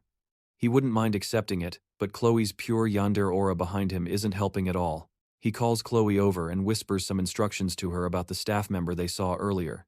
She acknowledges the information, and the 2 of them continue to talk about it. Speed Weapon decides to ask if the 2 of them are dating, since they seem so close. Chloe, he blushes at the thought of dating Giyama, but our protagonist skillfully dismisses it, pointing out that not all relationships between men and women are romantic. Chloe isn't happy about that and glares at Giyama, but she doesn't say anything. He changes the subject and asks why there are so few monsters in the dungeon. No matter how popular a dungeon is, it wouldn't be this empty. Ryoso also feels that something is wrong with the scarcity of buffaloes in the dungeon, and it almost seems like they're running away from something. The buffaloes don't behave like this, so their movements are a bit strange. They are docile creatures, and the locals in the area even use them for farming. Giyama can't believe that people would use demonic beasts for agriculture, but crazier things have happened. There's also something else suspicious, but Ryoso doesn't mention it. Anyway, they have a cell phone signal to call for help, so things should be fine. As they move through the dungeon, Giyama asks Ryoso how she and Speed Weapon know each other. The reason is that Ryoso got the top score on the written exams, and Speed Weapon came in second. He bragged about it for weeks, and that's how they met. She also confirms that he placed third in the placement tests. Giyama didn't consider Speed Weapon a loudmouth, but Speed Weapon surprisingly tells them that Rachel is his distant cousin, so being loud is in his blood. Being distant relatives also explains why Giyama, who is a player of the game, didn't know about Weapon's connections with the main characters. Weapon's family is a branch of the Changsong clan, while Rachel is from the main branch, which is why they at least know each other. However, this isn't the time to talk about this, and Weapon assures Giyama that he's living the dream. If anything, Giyama is the impressive one here, so there's no need to worry about Weapon. Weapon even says that Giyama could join the 7 heroes, and Chloe agrees. But Ryoso says nothing. Instead, she walks forward, away from the group, and declares that she hates the 7 heroes. The others watch her, perplexed, but they don't have time to focus on that. For now, they just need to work together to finish the dungeon, quickly, and then head back. They need 20 kills for it to be considered a dungeon clear. As they walk through the area, Giyama notices some strange, cursed-looking claw marks on the walls. Weapon and Chloe walk ahead and call for Giyama to follow, since he was lost in thought. Meanwhile, outside, the man continues to talk to the mysterious person on the other end of the phone. He confirms that Giyama's group should have already encountered the enraged buffaloes, and that he followed the person's instructions. He believes they should have already been wiped out by the enraged buffaloes. The person on the other end tells the man not to be too smug and asks if he will take responsibility if his plan fails. The man can't answer the question, and the academy instructor simply tells him to call back when he has results. The call ends, and the man looks toward the open dungeon gates. He's dead either way, so he might as well confirm things for himself too. He forced the gate open to ensure their chances of surviving the dungeon were 0. But, remembering Giyama's eyes, It's almost as if the teenager could see through everything. Just to make sure things are going well, the man enters the dungeon to check the damage. Back inside, Chloe warns the group that more magical beasts are approaching from behind them. With her blessing, she can detect about 50 of them rushing in their direction. Suddenly, the ground around them begins to rumble as a stampede of buffaloes charges in their direction. This swarm is too much, and it's hard to believe they are even buffaloes charging at him. They were supposed to be harmless, but this group of buffaloes is clearly being agitated by something. At that moment, Giyama's memory reminds him of something his mentor once said. Every blade has its purpose. You can't use a knife to kill an ox, and sashimi knives are meant for fish. But William asked about beef sashimi, which is the same as using a sashimi knife to butcher an ox. His mentor raises his knife, and William initially thinks he's about to be hit, but instead, his mentor just smiles at the fish he just cut, and agrees that this is definitely true. This situation somehow reminds him of the past, and William realizes what he's about to use: a fish knife to slice cows. With no time to lose, William starts giving orders to the group. He tells Chloe to distract the herd without charging. He needs her to disrupt their formation without attacking. Then he turns to Weapon with a smile and asks if he's ready. Weapon can immediately tell that William is about to achieve another miracle and smiles back. Born ready for this moment. Ryoso, who isn't used to the amount of plot armor that William has, can't understand why they're so calm about it. He then calls out to her and tells her to hold the front and stop anything that gets close. She nods shakily. She then asks Weapon why William seems so calm. Weapon simply tells her not to be surprised too much when she sees what's about to happen. A herd of 50 buffalo is still a lot of buffalo, and that's why he came prepared with an army of sashimi knives. One of the closest buffalo finally reaches the group, and William throws his knives at it as if they were throwing knives. In a matter of minutes, the 50 buffalo are reduced to nothing but chunks of meat by William. Ryoso is so shocked that she even drops her yangin. It all happened in a split second. Chloe dashed in with her feline's blessing, attacking some of the raging buffalo while dodging the rest, creating the perfect distraction for William. Then, our protagonist jumped in with his throwing knives, cutting down dozens of them without stopping, until the roar of one of the buffalo made him stagger and stand still. The others took the opportunity to pile on top of him, and for a moment, Ryoso started to worry, thinking that William might be getting overwhelmed by the number of them on top of him. But in an instant, the large mass of buffalo on our protagonist was scattered into slices of meat, and nothing was left standing except for William's team. After that amazing display of skill, William simply sheathed his knife and started collecting all the horns in his bag for later. Thanks to the painless blessing lasting for 40 seconds. Now, taking down the buffalo was a piece of cake. As Chloe comes to congratulate him for another job well done, he remembers that he couldn't have done this without his party's help. While he chats eagerly, Ryoso keeps staring at William in absolute shock. Speed Weapon tells her she shouldn't be so surprised, since he warned her about William's skill, but he isn't surprised that she's speechless, since not even he can believe it.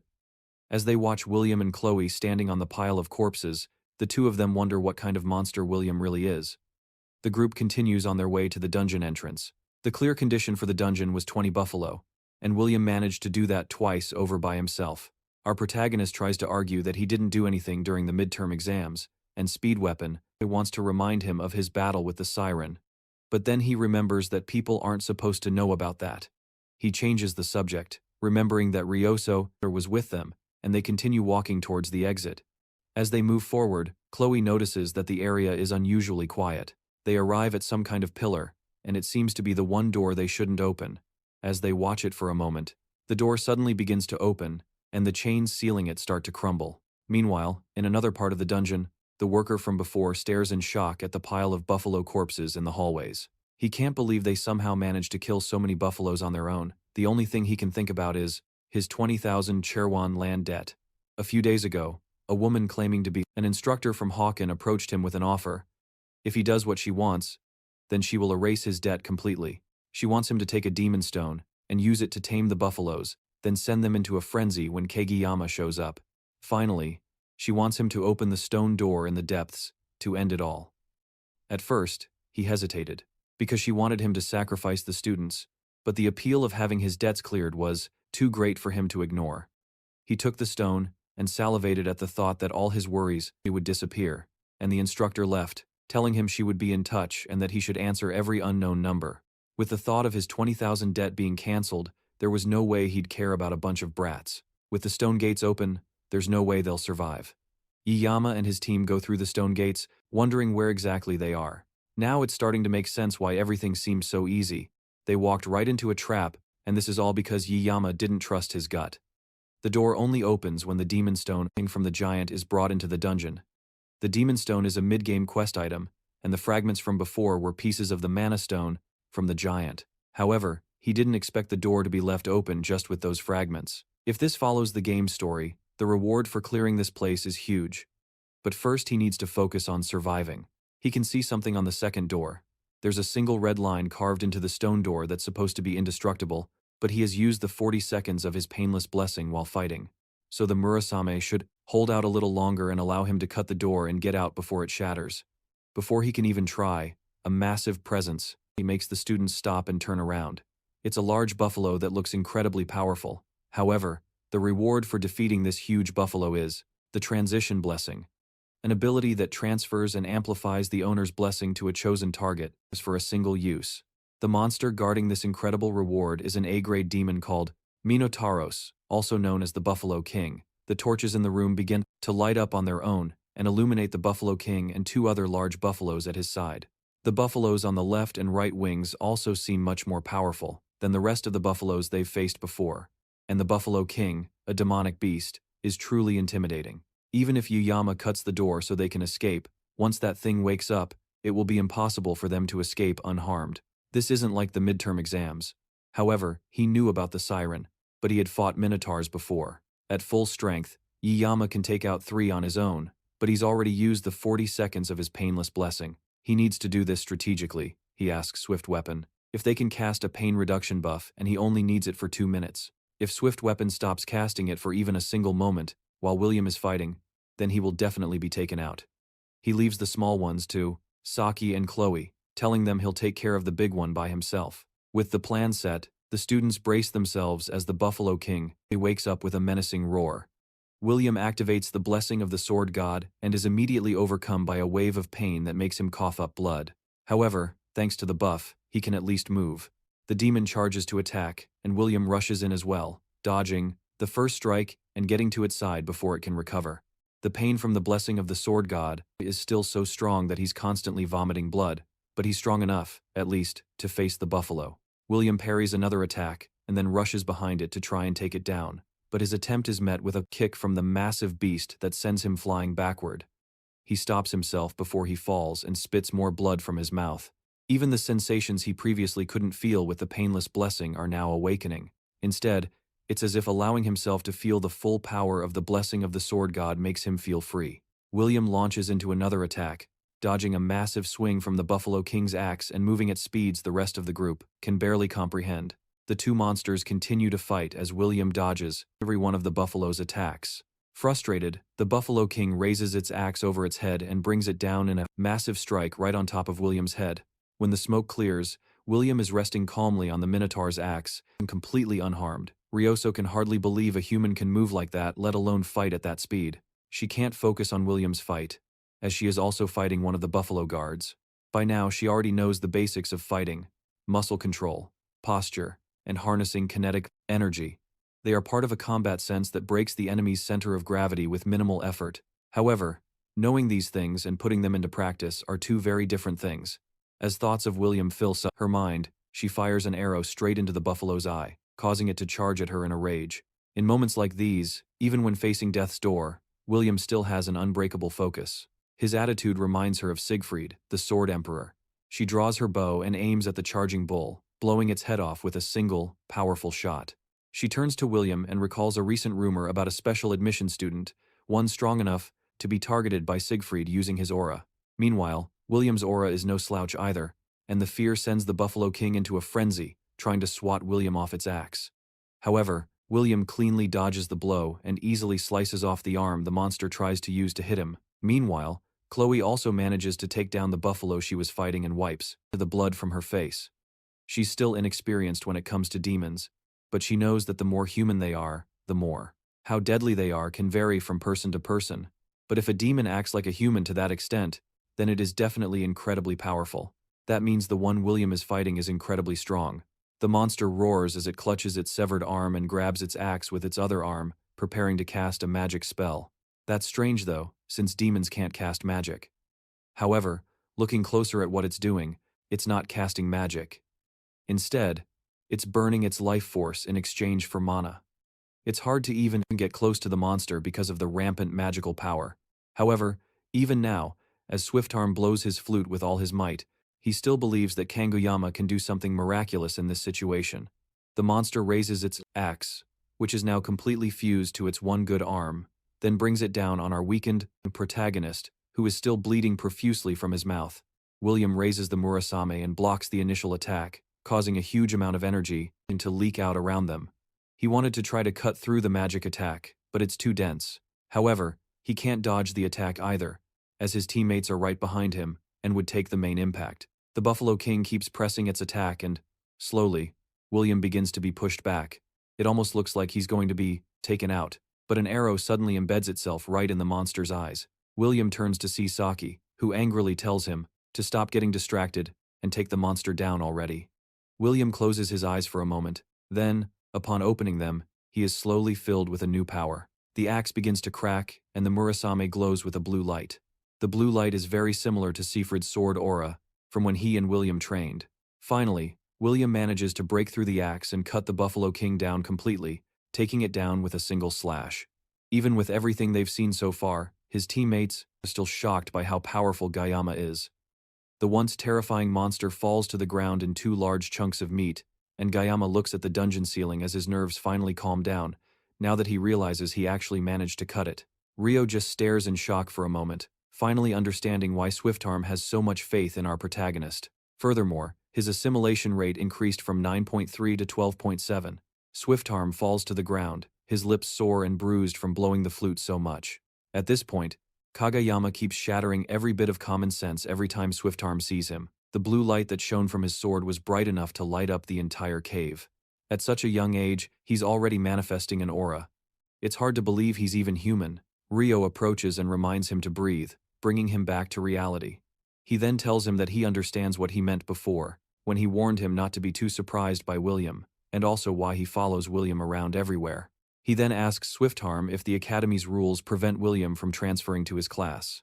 That might be the case, but that doesn't stop a student from doing things the other way around. Rio smiles and now realizes he feels like tagging along too. Kiyama struggles to catch his breath as the adrenaline leaves his body. Even with Swiftarm's blessing, the strain on his body, it's still unavoidable. Still, fighting without the blessing of indolence is progress for him. Chloe crashes into him crying while frantically asking him if he's okay. He tries to calm her down because her weight on his body is affecting his already severe injuries. She pulls away from him blushing, as he reconsiders his life choices. A status window appears in front of him, informing him that he has acquired a new blessing. Originally, this blessing should have been for Leon, and its rank is a spiritual rank, the rarest in the world. It's a blessing that only reveals its full potential when combined with another, the blessing of transition. It can transfer a possessed blessing to another living being or an object. However, the user must make direct physical contact with the target. It's an essential blessing for controlling the dual-natured Bauman, a sword that Leon will acquire later in his adventures. Since Gayama has stumbled upon this powerful blessing, he might as well make the most of it. He then notices someone watching them through the now open stone gates. He asks Chloe if she remembers the favor he asked of her earlier. Then, in a flash, she crashes into the man before he has a chance to leave. Afterward, she stabs a knife into his thigh, immobilizing him. Armavellos and Ryoso have no idea what's happening, and Gayama calmly walks towards the man while explaining that he asked Chloe for a favor earlier. The man tries to play innocent and asks what he did to deserve this, and the other two quickly understand what's going on. The rampaging buffalo horde and the open stone gate were caused by this person. It's a bit suspicious, since there were no surveillance cameras inside the dungeon, yet he just happened to show up on time. It's obvious he was targeting them, but they have no idea why. One thing Ryoso quickly figures out is that the staff member didn't do this alone. Since he doesn't want to talk right away, she and Gayama threaten his life if he continues to refuse to speak. With certain death facing him, he gives in and admits that a female instructor from the academy approached him a few days earlier and offered to pay off his gambling debt in exchange for helping her eliminate this group of students. Armavellos can't believe that someone would sell out a group of students for a simple gambling debt. He tries to defend himself, but that only infuriates Armavelos more. Ryoso stops him from attacking the injured man and asks what the instructor looked like. He tells them she was a woman with purple hair and eyes. She was also quite tall. Ryoso quickly guesses that the culprit is probably the assistant instructor from their class. Her eyes were piercing, which is why she caught her attention. Armavelos realizes that she is also likely the one responsible for the midterm exam incident. Ryoso asks about it, and Gayama finally reveals to her that, during the midterm exams, they encountered a demon siren. She realizes that the reason Leon ended up in the hospital is because he fought against a demon. Now that Gayama has revealed it himself, Armavelos no longer has to hide it, and he reveals that it was Gayama who defeated the monster by himself. She doesn't even question the fact after seeing what Gayama accomplished today. While they are discussing, Gayama stops the recording on his phone. He got all the information he needed from the staff member, which means he's no longer useful. Chloe rips her sword from the man's thigh, making him scream in pain. One more mouth that should have never opened. It just opened, which means this is the perfect time to erase someone from existence. As William turns to leave, he tells the assassin in his party, Chloe, to take care of the trash. She wastes no time, as her eyes switch to yandere mode and his screams only last for a second as William exits the dungeon. He mentally challenges the elders and instructors of Hukin Academy, as well as anyone else targeting him, to come at him with everything they've got. No matter what they do, he will make sure to eliminate them all.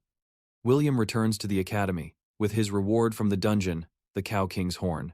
It's the horn of the Minotaur, the boss of the hidden dungeon, of the water buffalo, which guarantees a successful weapon enhancement for anything below A rank. He asked the blacksmith to enhance the Murasame with the Cow King's horn. The blacksmith is shocked that William brought an A-grade beast material, even if he is a student at Hukin Academy. It's still insane. He asked William how he managed to defeat the boss by himself, and William simply says he couldn't have done it without his team. He then drops the battered Murasame on the table and asks if it can be repaired. Volundar, who was excited, is now horrified that William could shatter the rank E sword and that he worked on so meticulously. But one look from William changes his mood completely. With his business concluded, William turns and leaves, leaving the sword with Volundar to be finished as our protagonist walks away. Volundar wonders how his life ended up like this. As revenge, he considers making the sword even shorter this time. Before William leaves the shop, he turns and tells Volundar to use the leftover materials to buy himself a drink. Volundar sighs, wondering how a kid like this came into his life. Back in William's class, he takes a moment to reflect on how much he has grown. He has definitely improved a lot, but it wouldn't be a bad idea to ask Swift Arm for more blessings. Later, he takes a look at his blessings screen and it seems to get longer every time he looks at it. The most noticeable change is the assimilation rate. Unlike the other stats, the assimilation rate jumps drastically after every major battle. It's likely that clearing another dungeon will increase it, again, and perhaps unlock something even more interesting for him. However, unlike his skyrocketing stats, he's been getting gray hair since the day after his first training session with Chloe. Now, William is worried if he's going to lose all his hair after it turns white.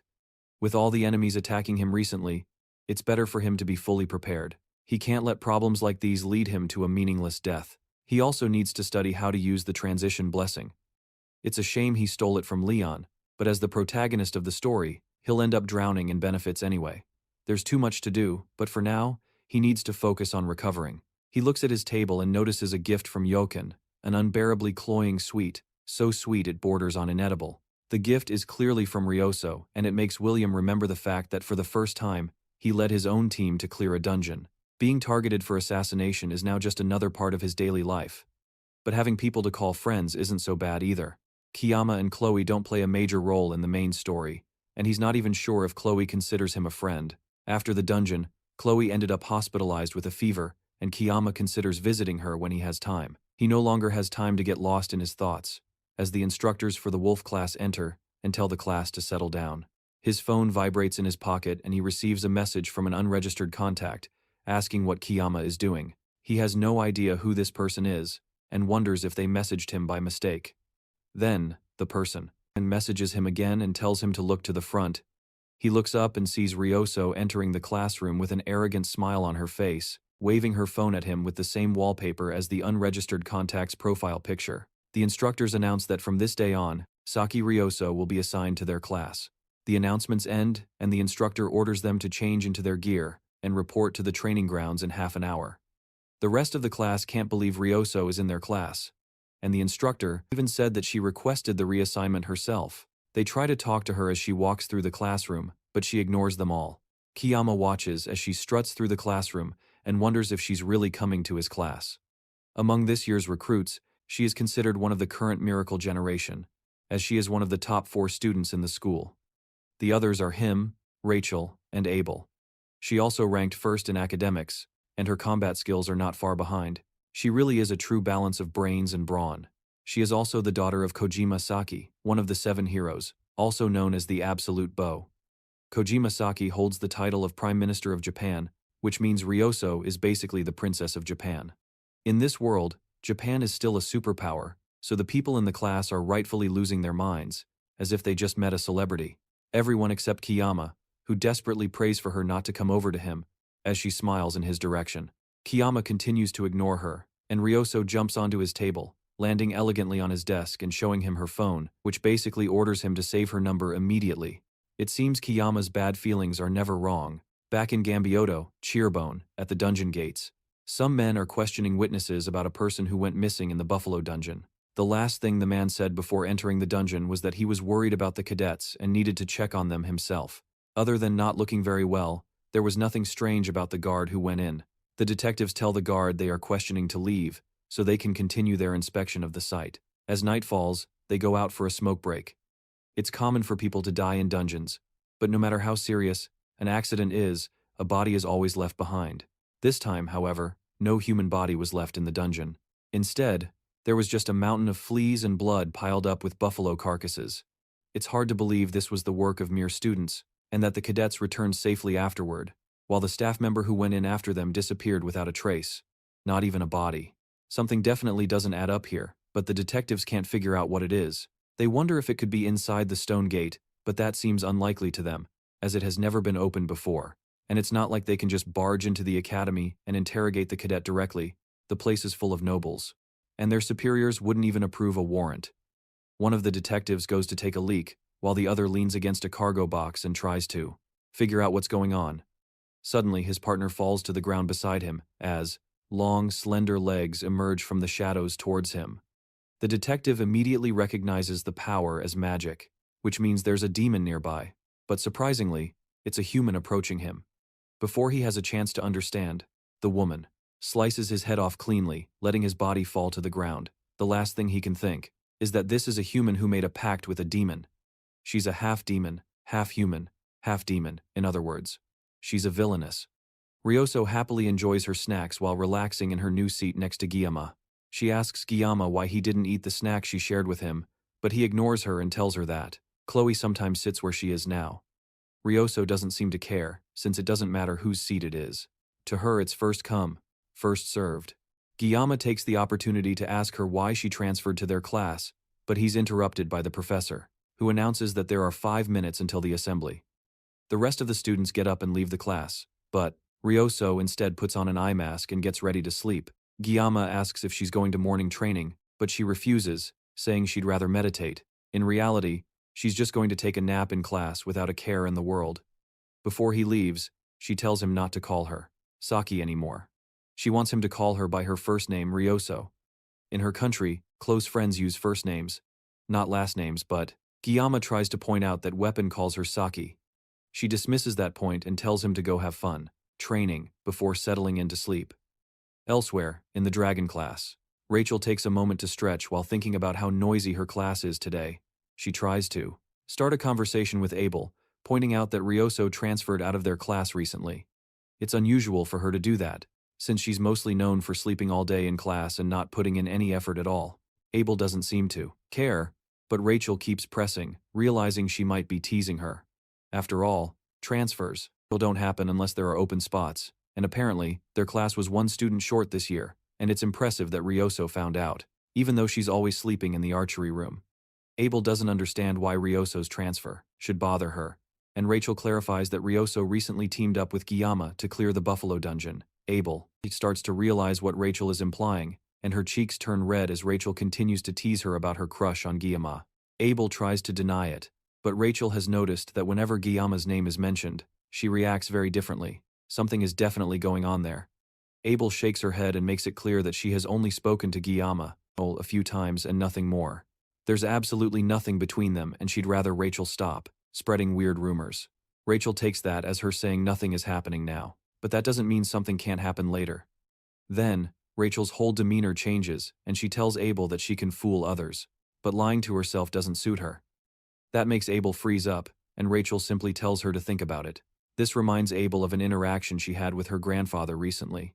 He told her he would start teaching at the school, and initially, she hated the idea, thinking he was only joining the faculty to follow her. She would hate that because she's already getting a lot of unwanted attention. But Siegfried clarifies that he's joining the school staff to keep an eye on the first-year students after what happened in the midterm exams. Abel asked him for help, and that's why he decides to look after them. He assures her she won't run into him too much.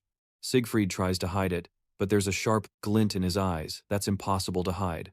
The swordmaster, who always seemed indifferent, is now suddenly springing into action. The only person Abel thinks could cause this kind of change in her grandfather is Guillaume, a prodigy who scorns status and fights his way through noble society purely with his strength. He also possesses a ridiculous level of talent that defies all logic, and even his record is that of a fast-track student.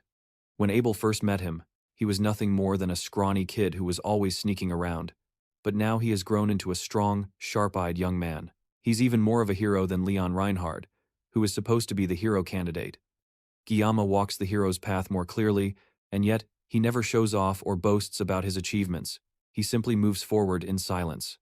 If Guillaume acted arrogantly, even just once, maybe she would dislike him, but he's so different that she can't help but acknowledge him. In fact, she's jealous because Siegfried acknowledges him, and that makes her feel even more ashamed. Rachel comes in with a teasing look that snaps her out of her thoughts. Abel Rashidi tries to deny having feelings for Guillaume and doesn't even have the time or headspace to think about him. Rachel tells her it's a good thing, she said, that because now she can go after Guillaume with barely any competition. All she has to do is take care of Ryoso, and there would be no competition. Back in Guillaume's class, he's in a lecture where the professor is discussing blessings and how they are ranked. A blessing's rank is determined by the spirit that resides within it. If a guardian spirit is present, then it's a guardian-level blessing, but if a true spirit is present, then it's considered a spirit-level blessing. As the class goes on, Ryoso is startled in her sleep before lying back down. It seems that not even the professor can wake her up. The class continues anyway. It has been 2 days since Ryoso transferred, and she still hasn't revealed her reason for joining the class, and that's mainly because she's been sleeping all day, so there's never a chance to ask. And if all she does is take a nap, then there's no reason for her to sit in the corner next to him. It's a good thing Chloe is still in the hospital, or things could get complicated. Still, Ryoso covered for him after the dungeon incident, so everything was resolved without too much trouble. She's on another level and is much better than Weapon. The professor continues the class, and blessings are classified into 4 categories. The lowest is a personal blessing, followed by a guardian and a true blessing, with the heroic blessing being the strongest. Most of the Academy's cadets have a personal spirit blessing, which is the weakest, but the personal spirit blessing can overcome a guardian-level blessing. Spirit-level blessings are incredibly rare, and Guillaume, he just got one of those, the blessing of transition. Then there are the hero-level blessings, which are basically considered a legend. Since blessings began to manifest, only one person has ever awakened one, the hero of origins, Valor Hawking.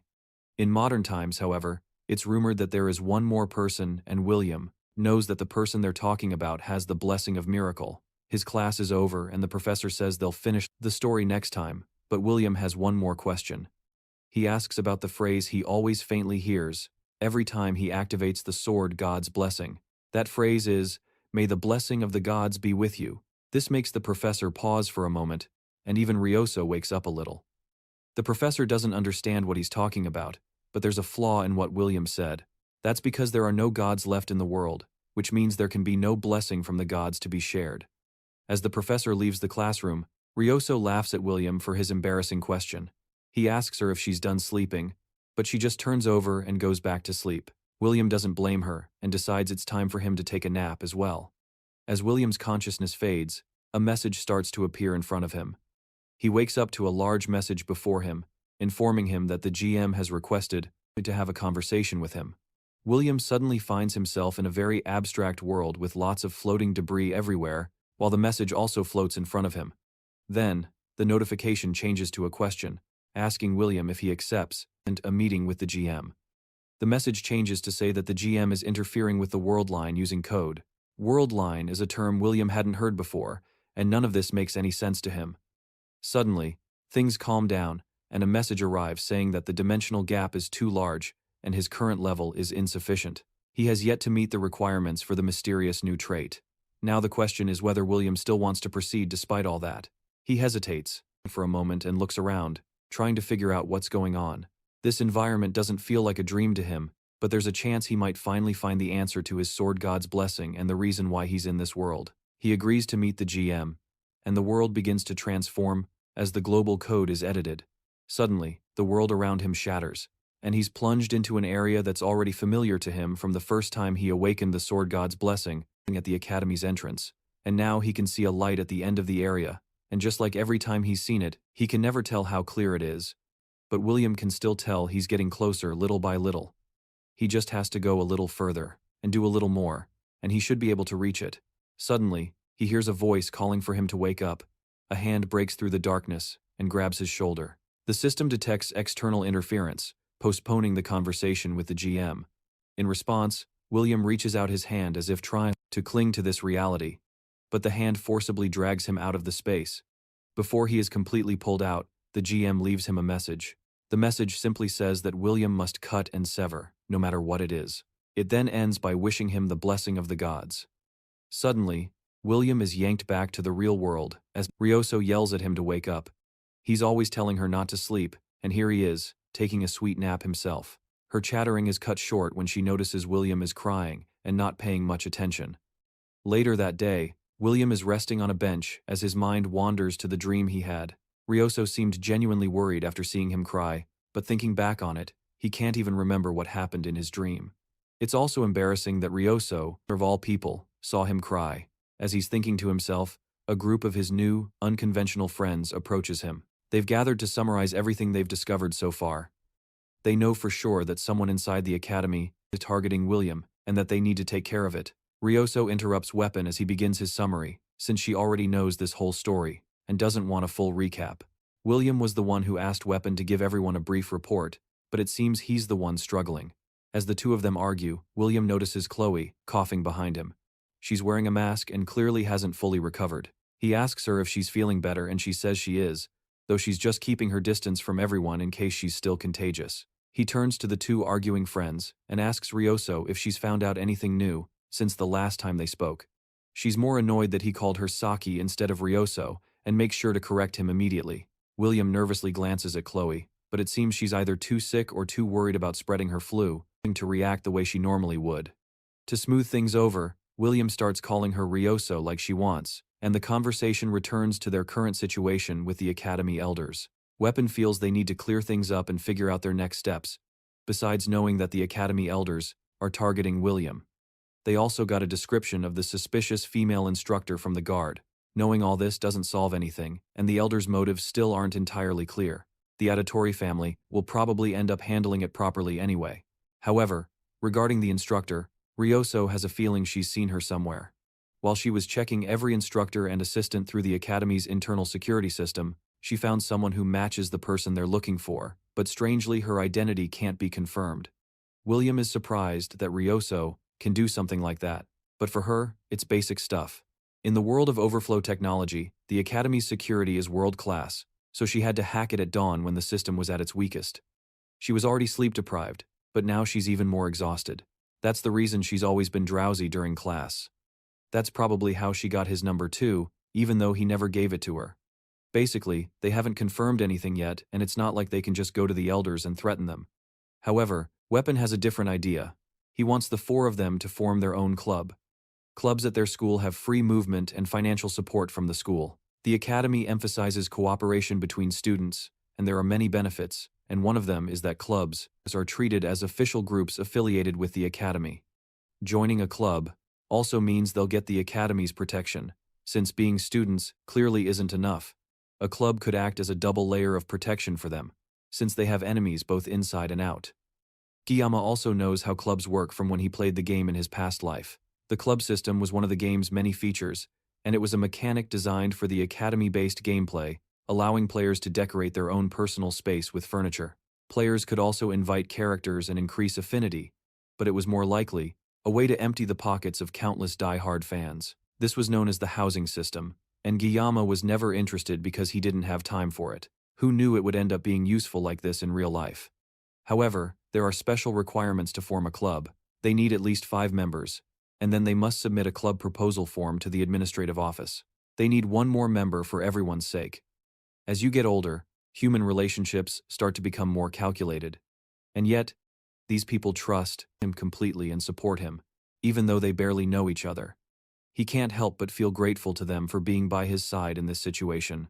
Now, the first thing they need to do is choose a name for the club. Chloe suggests they call it the Memories of Murder, but that's a bit too edgy for the rest of the group. Ryoso suggests they call it something random, since no one would care what name they choose, but Webin shuts down his lazy idea. They think a little more in silence, before Giyama suggests they make a travel club.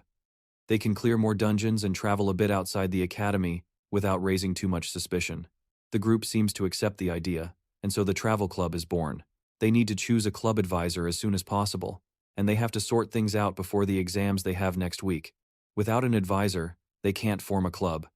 That's the trickiest part, since advisors must be at least professor level at the school.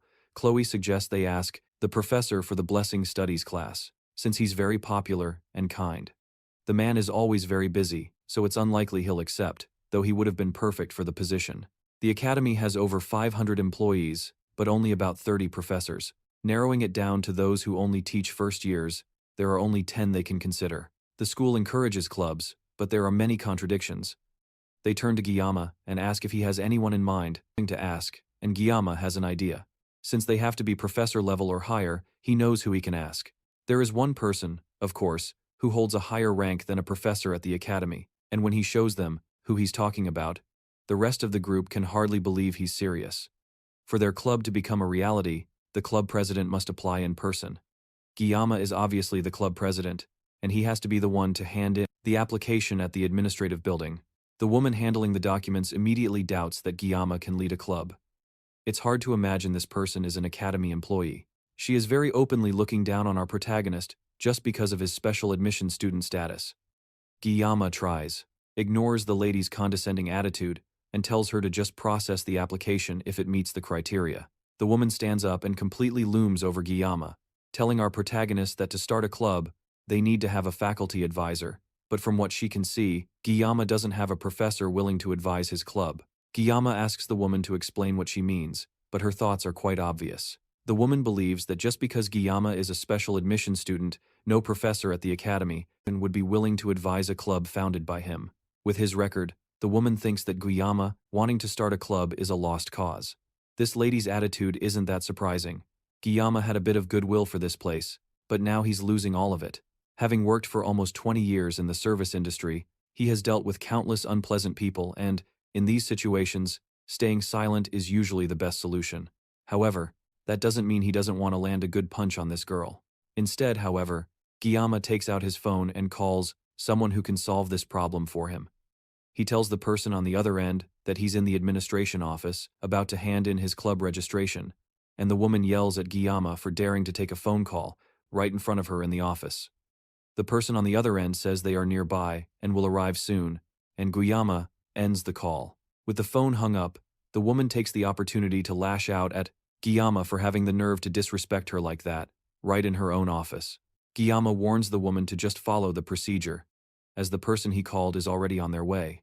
Amid all her shouting and scolding, the heavyset woman doesn't notice that her coworkers are lowering their heads and looking away from the situation. The woman continues to brag about being the cousin of a close friend of the director, and that she has the power to get a special admission student like Giyama expelled in the blink of an eye. That sentence makes Giyama chuckle. Then he leans in and tells the woman to shut up because her voice is too loud. That's the last straw for her, and she starts to show a deranged face that Giyama calls her true face. The door suddenly bursts open and everyone jumps in surprise. From the shattered doorframe, a very angry director enters the office, and Giyama tells the woman to pay and her respects to his club advisor. She smiles at Giyama, happy to be able to see him face to face again. Giyama tries to apologize for the trouble, but Medea tells him that she would come running anytime he asks. Hearing Guillaume's name for the first time makes the woman realize that she has been talking to this year's top freshman all this time. Medea cheerfully tells her student to leave the papers and go study for his written exams. Now that she's there, she will make sure to take care of everything for him. With Guillaume outside, Medea changes her tone completely as another staff member hurriedly brings her a chair to sit on. The woman tries to explain that there is some kind of misunderstanding, but the headmistress doesn't even need to use a blessing to know that the woman was mocking his background. And out of all the people she could have chosen to mock, she picked the student who was personally selected by the headmistress and the swordmaster. Without a word, Medea uses her blessing to place a resignation letter on her table and tells her to start writing in 5 minutes. With everything settled, Medea tells him that the club application went smoothly and that they just have to find one more member. The girl is probably fired, but he feels no sympathy for her. Medea then tells him to stop by her office after class. Guillaume returns to the man who has become both his enemy and his friend, the blacksmith Volander.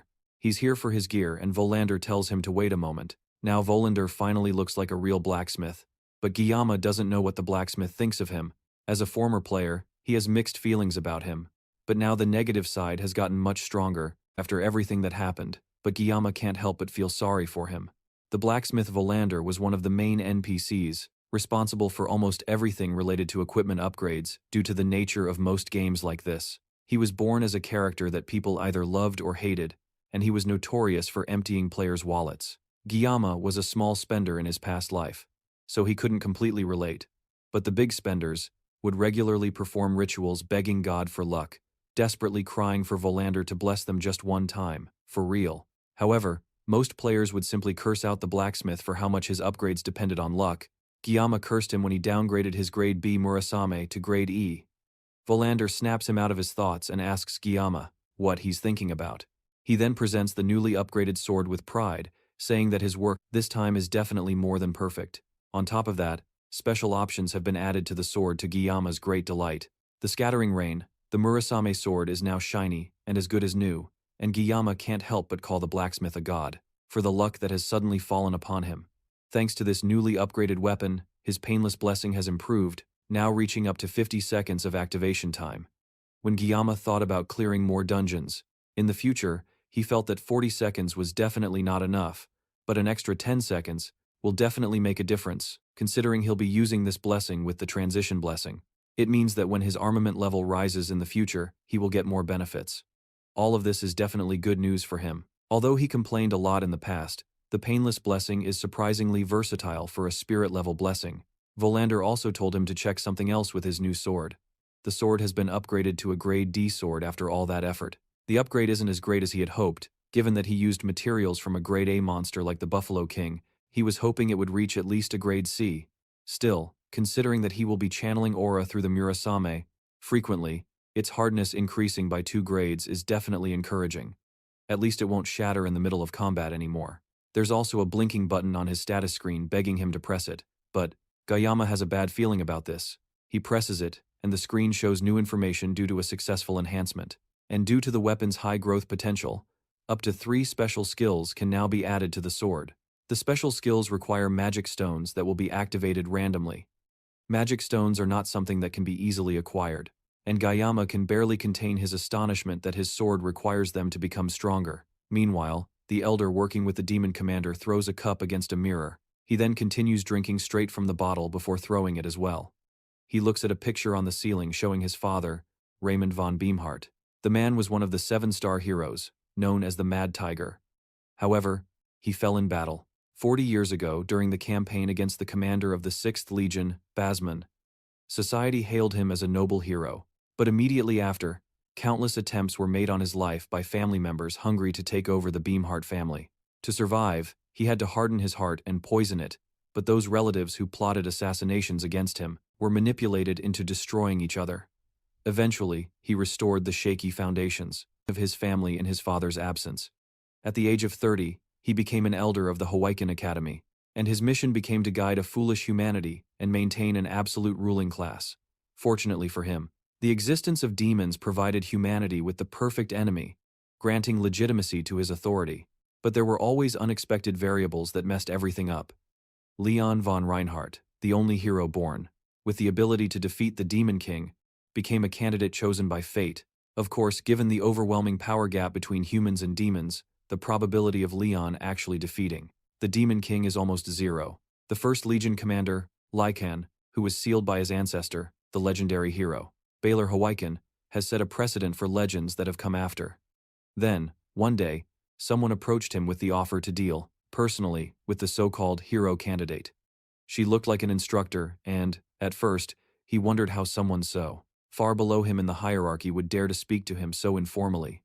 But the moment their eyes met, it became clear who was above and who was below in their positions.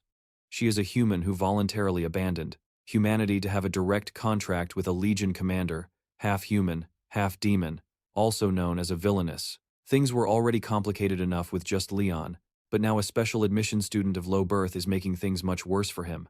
Even the audit department seems hesitant to act, claiming they don't have sufficient justification to proceed further. The elder, Claude von Bymark, tells the man to summon the gravediggers. Gayama scribbles his thoughts in a notebook during class the next day. Mainly, he is thinking about the fact that the Murasame will need magic stones to become stronger. The difference between weapons with and without magic stones is quite significant. Having a weapon with 3 slots to put special skills in is a jackpot. Magic stones drop from specific dungeon bosses, and from A rank or higher demonic beasts, which are practically demons in all but name. It seems that Gayama is doomed to fight demons to become stronger for the rest of his adventure. Perhaps it's because the word demon is in his name. He looks at Ryoso, who is sleeping soundly with her strange sleeping mask on, and wonders if she stayed up all night again. It's already been 1 week since they cleared the dungeon with their new club members. The key to open the stone door in the Buffalo King's territory is also a magic stone, and one that comes from a colossal beast called a giant.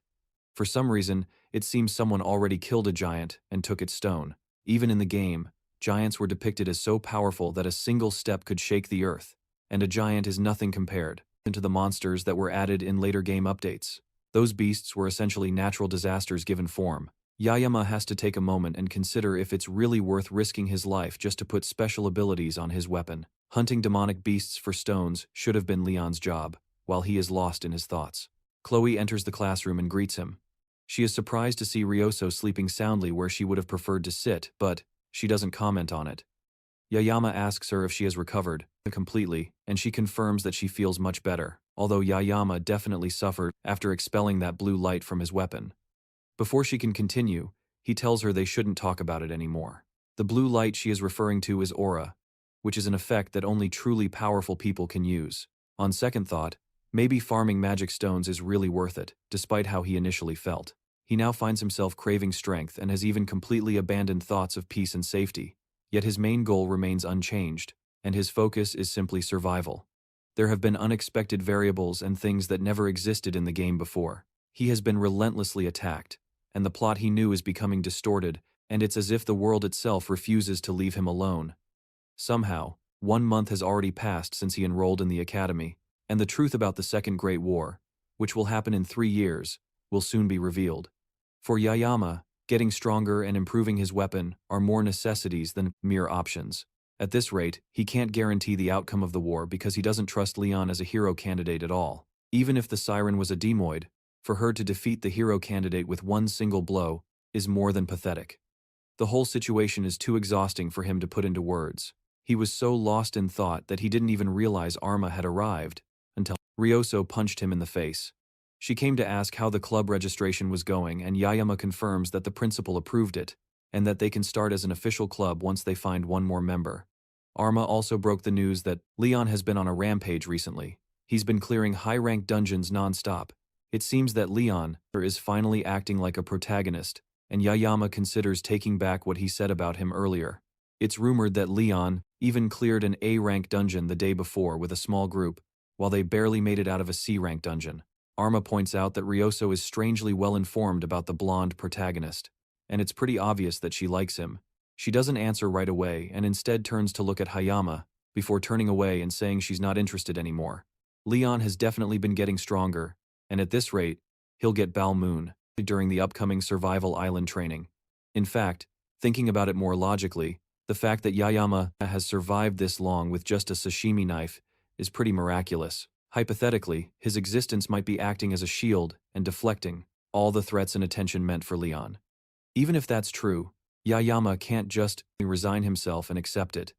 If it's for his survival, then he will wield his sword without hesitation. He has no reason to play the part of the hero, the flawless hero, and he is by no means the protagonist of this world. He mutters under his breath that he will strike down anything that stands in his way. Ryo just listens and asks him if he's into anime, since that is definitely a line from an anime or a game. Elsewhere, a group of dangerous-looking people follows a maid through the academy's hallways. One of them wonders how their group could be getting calls from the elders of Hawaikon Academy at this rate. As they're becoming famous enough for this, they might as well become a legitimate assassination group. The boss, a woman with short silver hair, tells her subordinate to shut up, unless he wants his teeth knocked out. Another one of the thugs tells the guy who spoke that since he's new, he doesn't know that their boss hates elites, but the pay for this job was too good to turn down. As they continue to talk, the boss repeats herself and tells her, the subordinates, to shut up. They arrive at the office of the elder who summoned them, and the maid calls out to him through the door. The man calls for them to enter, and the first ones to walk in are Chang Tai-peng, the sub-leader of their group, Pari, a simple worker, and the boss Rui Shen. These three are members of the Gravediggers Syndicate, which is an alliance of mercenary villains. The elder thanks them for coming all this way and then gets straight to the point, ordering his maid to hand them a package. The package contains information on Kanchiyama, and one of the men wonders why they are being given details about a kid. The elder doesn't answer, and tells them that Yama must be dealt with during next week's survival training on the island, and if they succeed, they will receive 100,000, with 1,000 up front, as they originally discussed, and a bonus will then be paid, separately, upon completion of the task. Rui asks what the method of elimination should be, and the elder simply says to throw him into the ocean surrounding the island, and let the fish and sharks take care of the rest. The day of the written exam arrives, and Yuyama chews on a sandwich while reading the exam material. He already aced the midterms, so he doesn't need to try too hard, but they post the exam rankings publicly, so he definitely shouldn't take this exam half-heartedly. The two club members are also in second place on the written exam, so he can't fall behind. While he's studying, he gets a text message from Ryoso, reminding him to eat breakfast while preparing for the written exam. Yuyama simply tells her he ate a sandwich, and then she goes on a rant about the importance of sugar in his diet.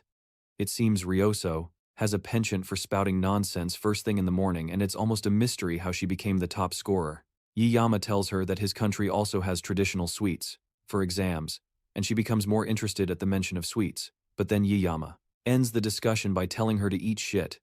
She keeps blowing up his phone with texts, asking what he means by that, but Yuyama has already dropped his phone and put it on silent, unwilling to put up with any more of her nonsense. He has to focus on getting an outstanding grade on the exam and not letting the Yang Gang maniac beat him. That's easier said than done, however, because it turns out Yuyama is an idiot. While Ryoso and Arma are arguing about the answers to the questions, Chloe asks him how he did. He tells her he guessed on all the questions, but in reality he barely passed by using his knowledge of the game's history. Still, he must have done at least better than Chloe, right? He asks if she's heard anything from Nox and if there have been any updates. She tells him her brother called the day before, but she was asleep, so she missed it. He called at 7 in the evening and she had been studying all night, so she didn't see it. Yuyama knows Chloe is a night owl, so it's more likely she ignored it on purpose. The contact information for the auditorium members is classified, so unless Nox looks for him directly, Chloe's information is his only source. She has her reasons for ignoring him, but they still seem awkward with each other. Yuyama personally thinks that siblings should get along better. Arma complains loudly that he studied for days, without sleep, and yet it seems Ryoso beat him once again on their exam scores, based on the argument they were having. While Arma is having a panic attack, Ryoso gets up and approaches Yuyama, curious about what he and Chloe are talking about. She asks them if they're dating and, although Chloe starts fantasizing in the background, Yuyama quickly denies it and tells them it's not what they think. Then she leans in closer and asks Yuyama why he always ignores her texts if he doesn't have a girlfriend to worry about. He tells her it was just one time and it's not like he always ignores her or anything. Their conversation is interrupted by Chloe, who is furious to hear that he and Ryoso have been texting. He turns around as she calls, out his name eerily, only to see Chloe in full yandere mode. She glares at the two of them and calmly asks him about the fact that the two of them are texting. Chloe's sudden outburst is a shock to Yuyama. The redhead didn't say anything when the two of them were sitting next to each other, but now she's freaking out over a text message. Even Arma can't understand her sudden change in attitude, but Ryoso finds the whole thing amusing. She playfully asks Yiyama why Chloe is acting like this, but Yiyama tells her to back off before she makes things worse for them. She doesn't listen and keeps teasing him, asking why Chloe is suddenly acting like this, clearly knowing exactly why Chloe is freaking out. It's clear she knows exactly what's going on with Chloe, but she's just having fun, bothering them without understanding how dangerous the imminent yandere bomb is. Chloe is already fed up with seeing them flirt in front of her and goes. Yiyama tries to explain that his number is confidential, but she doesn't listen. She's more focused on the fact that Yiyama promised that he would be her one and only prince. Ryoso clings to Yiyama, anxiously curious about what's happening, and Yiyama tries to explain through the waves of murderous intent coming from one of his friends. He tells her that Chloe is a yandere, but she pretends not to know what that means. Weapon pulls her away from Yiyama, grabbing her by the face, fully understanding what is actually happening. Chloe pulls out the characteristic yandere cutter, ready to start cutting everything in her path. This is definitely different from the last time she went yandere, and Guillaume doesn't know what to do. He has been neglecting his research on yandere topics on NeoTube, and now he has no idea how to handle her. Chloe starts to take a few steps toward him, telling him that from now on she will make sure he only looks at her, and no one else. Without giving him even a second to react, she lunges to attack him with the cutter. It's then that even Ryoso realizes this is really serious. She keeps attacking him with the cutter, while ranting that Yiyama always makes her so sad. He is always going out and flirting with other girls instead of with her. This time, the cutter completely misses Yiyama and heads straight for an unsuspecting Ryoso. Yiyama is quick enough to deflect her hand before it can reach the girl behind him. He then pushes her onto the table, getting on top of her to prevent her from escaping. Weapon and Ryoso watch in surprise as Yiyama tries to calm her down, and the archer seems particularly annoyed by the whole interaction. While he has her pinned, he tries to get her to talk to him. She still tries to push him away, but her hands are already weakening with him on top. However, she doesn't want to listen to him. All this time, he hasn't even wanted to stay in touch, but now suddenly he wants to talk. Yiyama leans closer to her and tells her he wants to talk face to face, instead of just through a piece of metal like a phone. That seems to calm her down a bit, and she starts to tremble as Yiyama leans in even more with the intention of ending everything right here. He thanks her for always thinking of him, and that's enough to put Chloe in a yandere overload state. Guillermo's charm is so powerful that even Weapon starts to blush. Then he stands up now that Chloe has been completely immobilized by his pure charm, and reminds her of what happened in the Buffalo Dungeon, when he relied on her help and they worked together. They have had many experiences together, so there is no need for her to get upset so easily, now that Chloe has calmed down. Guillermo takes the opportunity to escape, happy to have managed to handle the situation somehow. Weapon asks him if he's okay, but Ryoso remains silent and looks completely disappointed. Their conversation continues and Guillermo tells them they should clean up and leave, as Ryoso exits the room. Later, both Ryoso and Weapon walking back to their dorms together with Guillaume on both of their minds. They could already tell from previous encounters that whenever Guillaume was mentioned, Chloe always gave off a murderous aura. It doesn't take a genius to guess that Chloe has very strong feelings for our protagonist. However, those feelings are a kind of twisted love. What was even more shocking, however, was seeing Yiyama holding his sashimi knife behind his kind words and actions. He hopes to persuade his way out of dangerous situations, but it's clear that Yiyama was ready to trade persuasion for violence if the time came. He knows how to use the threat of violence if necessary, and, at first glance, that might make him seem like a villain, but in reality, those are the qualities of a true ruler. Weapon was already convinced before, but now he knows for sure that Yiyama is destined for greatness. As these thoughts run through his head, he notices Ryoso furiously typing on her phone. She's been at it for a while, making angry faces, and it's clear something is bothering her. She doesn't want to tell him what her problem is, so he asks her why she's on her phone so much. She's deleting a video from her YouTube channel called The Perfect Way to deal with a yandere, the same video series that Yiyama was using to deal with Chloe, though Weapon doesn't know that, anyway. The video is clearly doing well with over 200,000 views, but she's still bent on deleting it, claiming she doesn't need it anymore. Weapon changes the subject, and the two continue to chat as they walk across campus. Elsewhere, in the Academy's library, Yiyama is looking through a series of books alongside his fellow cadets. Starting next Wednesday, there is a survival training exercise scheduled on a deserted island, Avalon Island, which will last for 3 days and 2 nights. From the name, it sounds like a very serious survival camp, but the cadets can only form teams of 1 to 4 people. The school even posted an official announcement with all the details for every cadet. The whole thing is more like a school event, similar to a camp or a field trip. Yiyama is in the library gathering various survival guides to better understand how to survive during the training trip. Since it's called survival training, the academy will evaluate each cadet's self-sufficiency, but the final result won't affect their grades. Now that he thinks about it, even for Yiyama, who was a player of the game, the training event left a lasting impression on him. It's part of the main plot where the main character will acquire the hilt of Balmung, which is the protagonist's main weapon. During the island training, an incident will also occur that will ignite the feelings between Abel and Leon. He was really into the event at the time, but now he's not so jealous anymore. Since entering the school and facing the endless danger he's had to endure, he has become cynical about love, given that the academy elders are after him, and there's also the mysterious female instructor. There are too many things to worry about, to even think about starting a romance. As pretty as she is, this isn't a situation where he can afford to fall in love. Love can wait for his next life. In this current life as a swordsman, what interests him most is the sword, the demonic holy sword Balmung. Maybe it's because he's a swordsman, but he honestly can't help but desire it. As a former player, he already knows where Balmung is, and what it can do. But finding the scattered pieces of Balmung is also a key part of the story's narrative. And even if he knows where all the pieces are, he still can't get them. The condition to obtain Balmung, which chooses its own master, is to manifest the blessing of the miracle. That means the weapon is literally designed exclusively for the protagonist. Compared to William with a sashimi knife, the difference in their worth is just too great. Instead of yearning for the impossible, it's better to focus on learning what he'll actually need to know for the 3 days on the island. Due to the events that occurred on Skopuli Island, the headmaster has made a special request to the Sword Emperor to join as a guest instructor, leading the Wolf class. The strongest hero in the world is guiding a group of first-year students on a camping trip. The main story has definitely changed a lot, but at least now he can safely accomplish his goals because of it. William heads to the bookshelf to look for another book that might contain something he needs to know. He didn't come to the library just for basic survival information he could get online. He's looking for something specific about Avalon Island. He opens a book that talks about the island's history and begins to read. Avalon Island is located in the far West Sea and is a mystical place where the terrain constantly changes. In the very center of the island is a lake, an ancient one called the Queen's Lake, and among certain tribes, it's known as the Land of Origins. Currently, the island is uninhabited.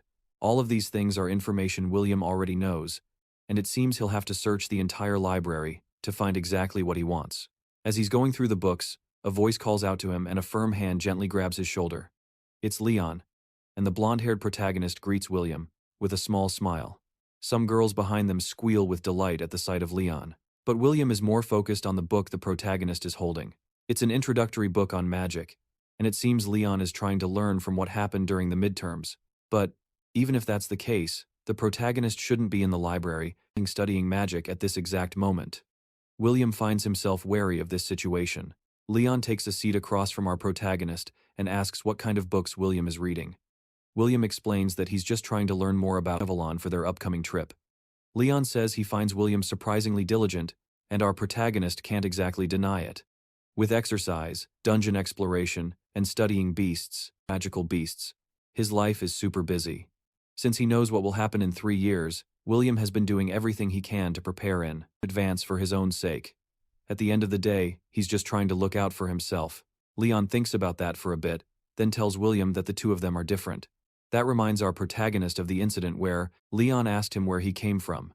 The blonde isn't acting that different from how he hid himself in the game, but there's something that doesn't quite fit about this person.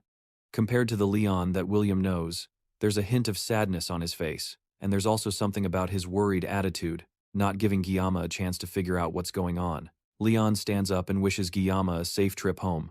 Something is definitely up with the protagonist, perhaps. It's the weight of being a hero who carries the fate of humanity, but whatever it is, it's undoubtedly a heavy burden on his shoulders.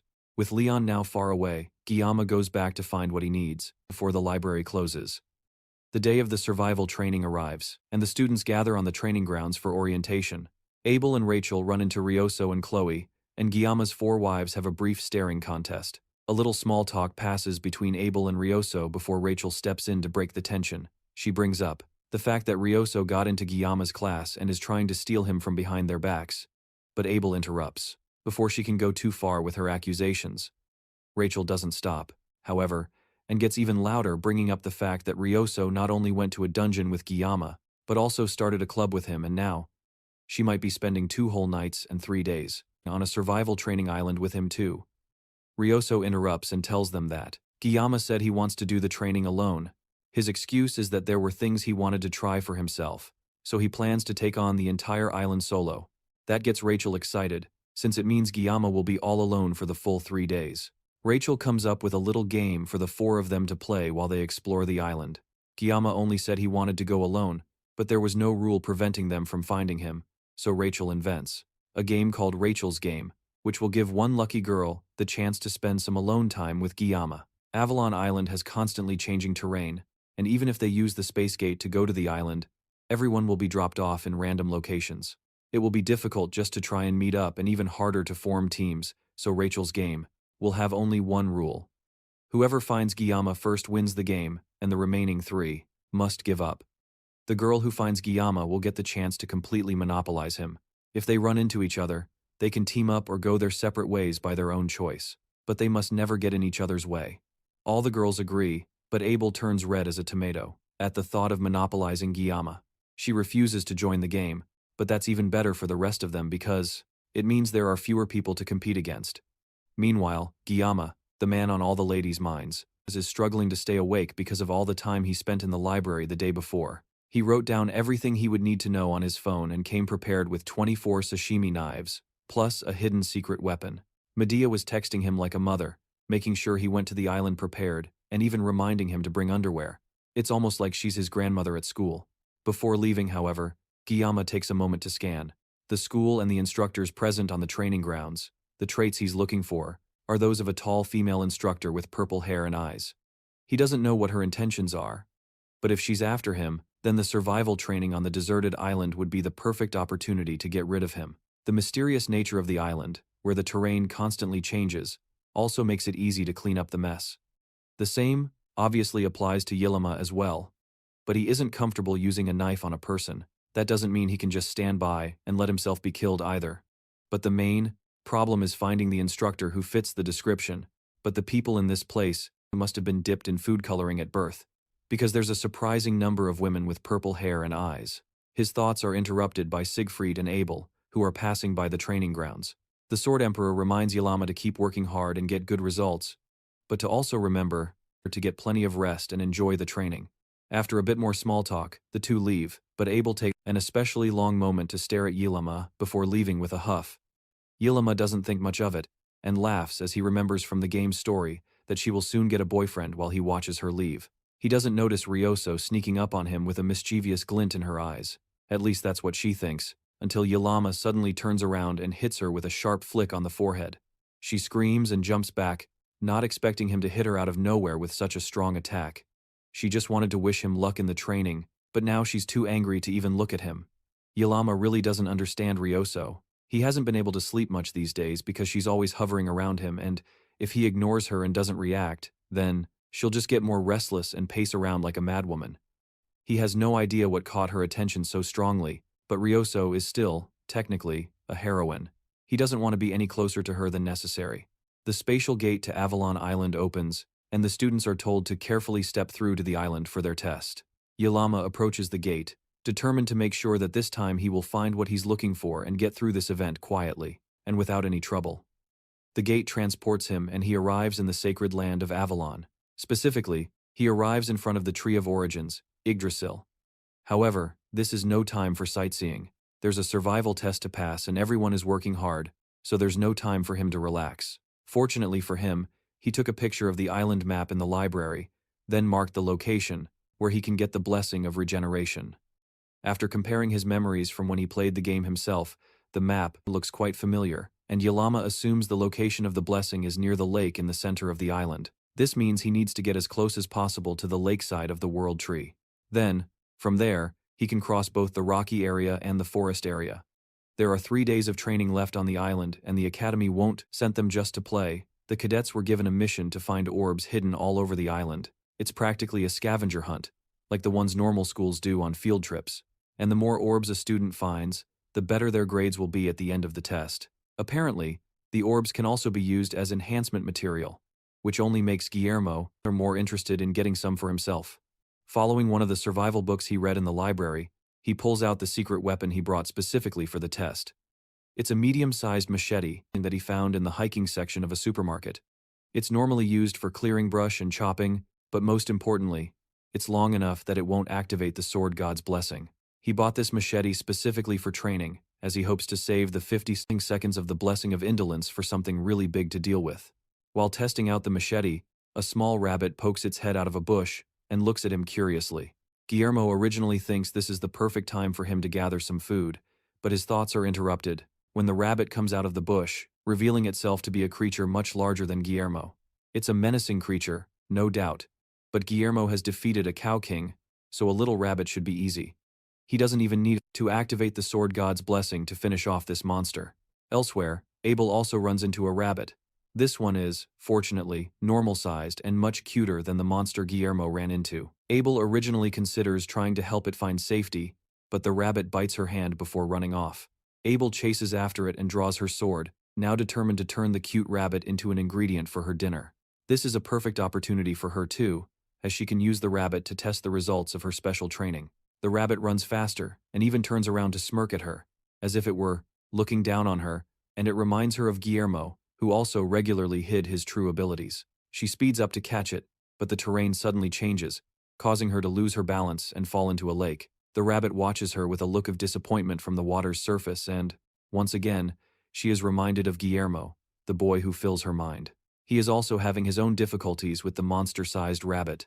He exercised a ton to keep his body in shape, but even now, without the sword god's blessing, he can barely keep up with a simple rabbit. Guillermo falls to his knees and accepts defeat. It's better to go hungry than to waste more energy for nothing. He gives it a chance to leave, but before it goes, it gives Guillermo a mocking smile. That makes Guillermo change his mind immediately, activate his blessing, and eliminate the rabbit instantly. Elsewhere, Rachel hurries through the forest, anxious to find Guillermo before anyone else does. She's been going around in circles, but she can't get discouraged yet. After all, she was the one who came up with this game and was showing off the whole time. She turns around and runs in a different direction, hoping to waste less time by simply moving without thinking. Her voice is so loud that Ryoso, in another part of the island, can hear her. As she runs through the forest, she is also eagerly looking for Guillermo and is determined not to be the loser. If she is going to end up playing this game with everyone else, which is why she landed somewhere on the beach of Avalon Island.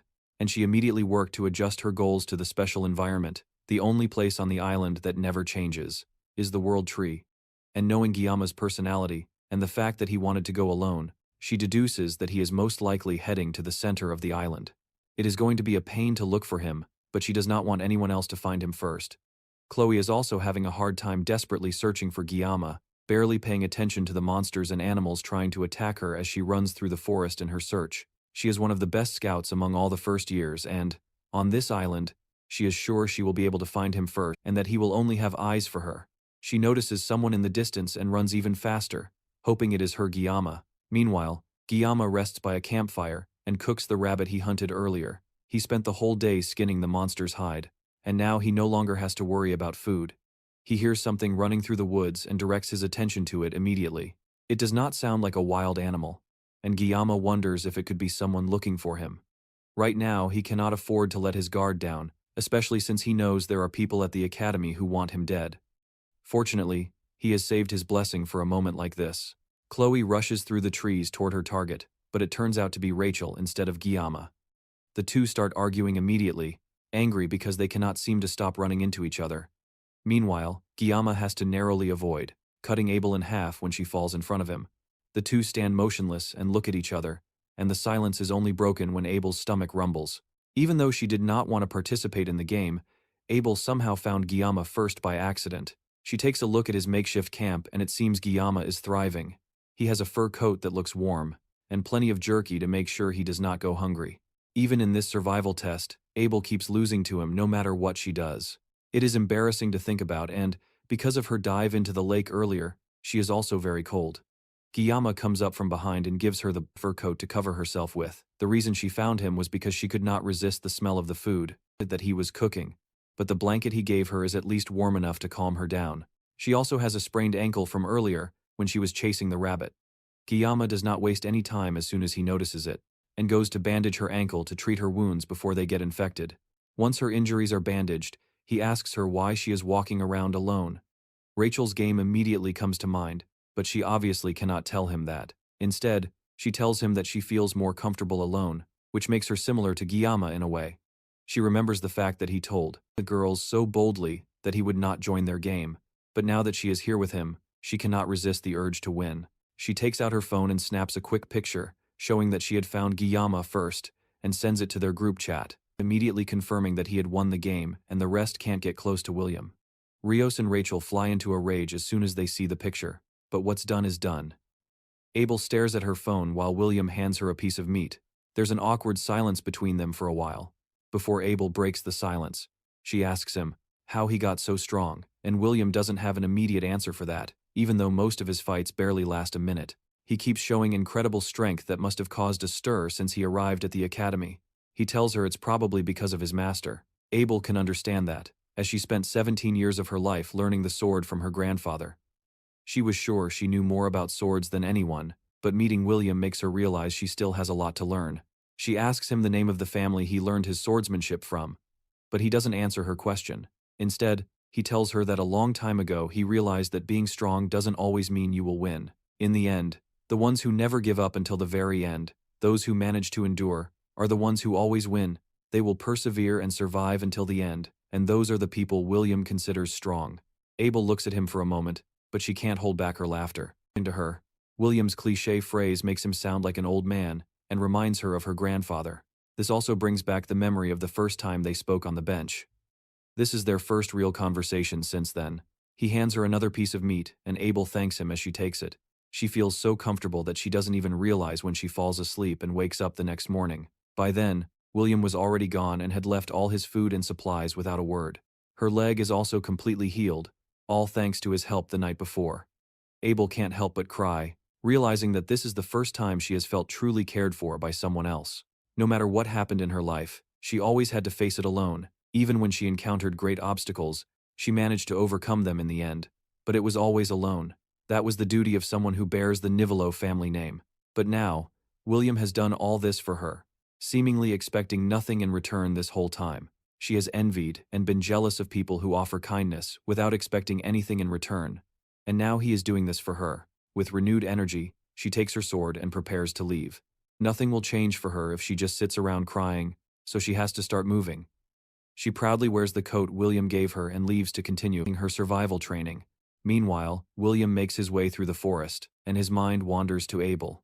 Even he thinks she's really pretty, but he also feels that Abel doesn't like him very much. He's not too worried, since he already knows that Abel's character is like that. She has always been a proud and distant young woman. He ended up helping her because of their chance encounter, but it wasn't because he had feelings for her. She just looked so pitiful that he couldn't be cold to her. The main plot might change a bit now that he has interacted with her, but everything should be mostly fine. Today is also the day that Abel and Leon start to develop feelings for each other. At least he hopes she doesn't end up giving the fur blanket to Leon. Anyway, he's out of the forest. After several hours of walking, his goal now is to find the blessing before sunset. The blessing he's looking for is the blessing of regeneration, which is a guardian class blessing just one rank below the transfer blessing. It's designed to amplify the body's regenerative capabilities, but the catch is that it can only be used on the person who possesses the blessing, which means the blessing is essentially just magical doping.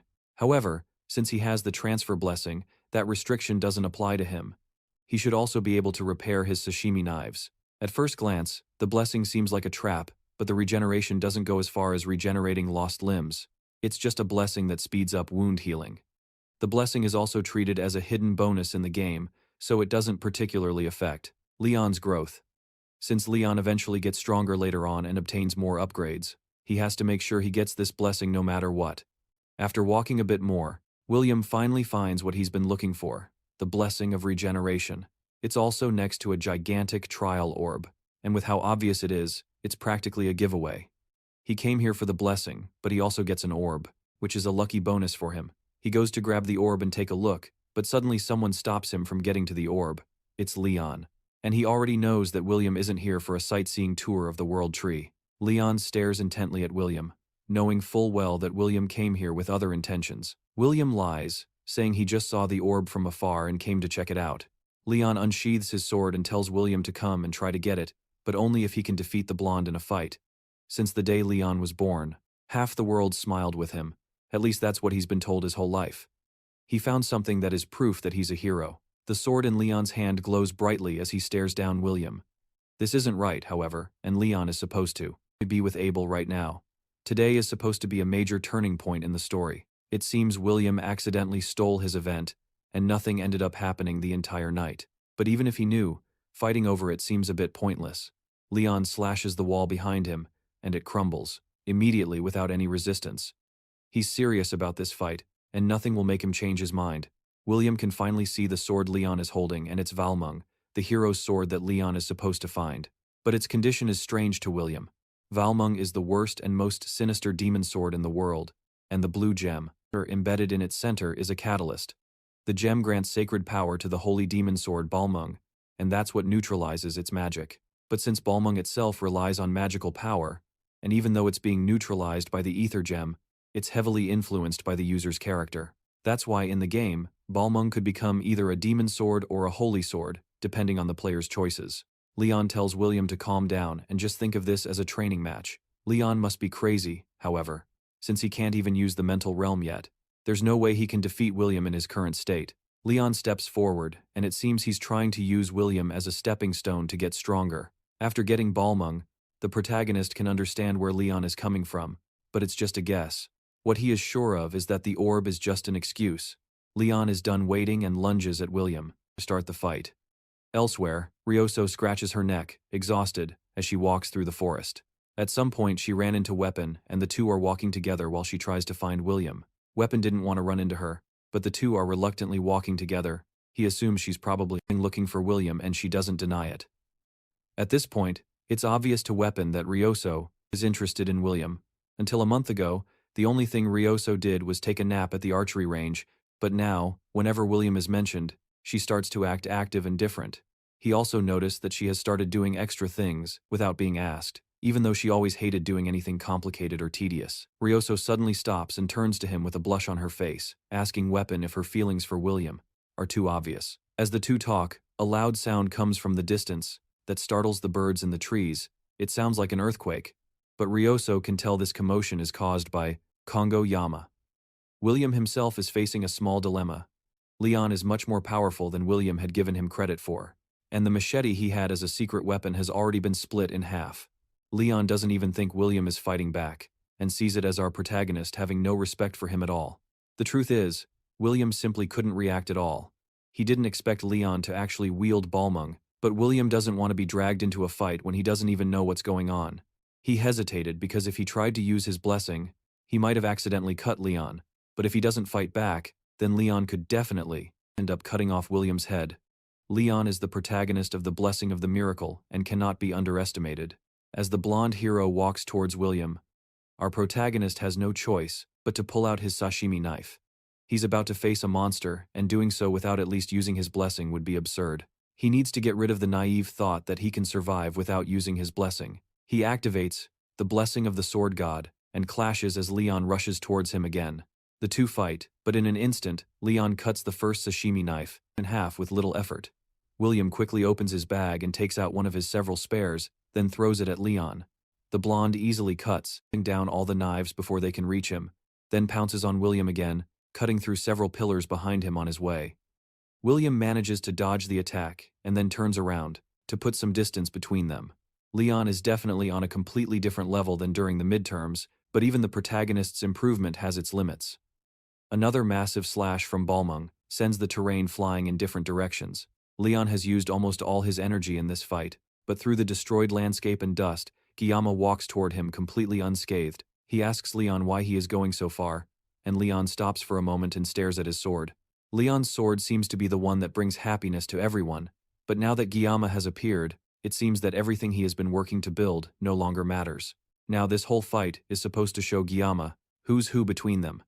Leon activates his sword once more and charges an even more devastating blow than before unleashing it toward Kanchiyama. Our protagonist rushes toward Leon as the massive strike descends upon him, and the two clash for a moment. As the energy dissipates from Balmung, a small piece breaks off.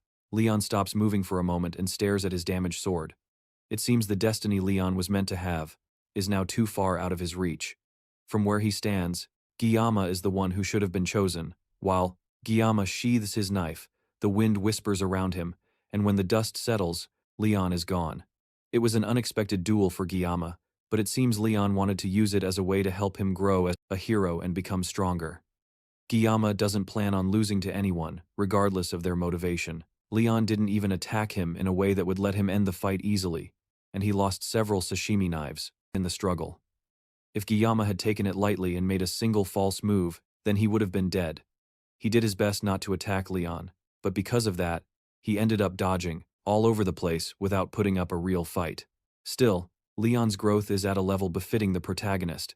That said, Giyama ended up slicing off a bit of balmung, but as long as he repairs it and collects more pieces later, then reaching its final form shouldn't be a problem. At least he didn't end up cutting Leon himself. That would have been an entirely different problem. With no more surprise attacks on the way, Giyama goes to get the orb for the survival training, and also to collect his new blessing. He picks up the blessing and a system message appears, confirming that he has acquired it as one of his skills. It's a passive skill, and to test it, Giyama cuts his skin with a stone. Immediately, the wound vanishes without even leaving a scar, which is exactly what Giyama wanted all along. Still, getting this in the first place was tough. He returns to the forest and rests by a campfire while organizing his thoughts. He still can't get over the sudden duel he had with Leon for no reason at all. The only thing he can think of is that the fight happened because he accidentally stole Leon's special moment with Abel. But Leon even said their battle was bound to happen sooner or later. Things were so tense that Giyama couldn't even question him. But now he desperately wants to know what the blonde protagonist meant by that. He already knows that Leon is an existence of this world, but that still doesn't answer the question of what exactly he is. And, even beyond that, the one who brought Giyama to this world in the first place is a complete mystery. He can't do anything to solve it, and for now, all he can do is what he feels he needs to do.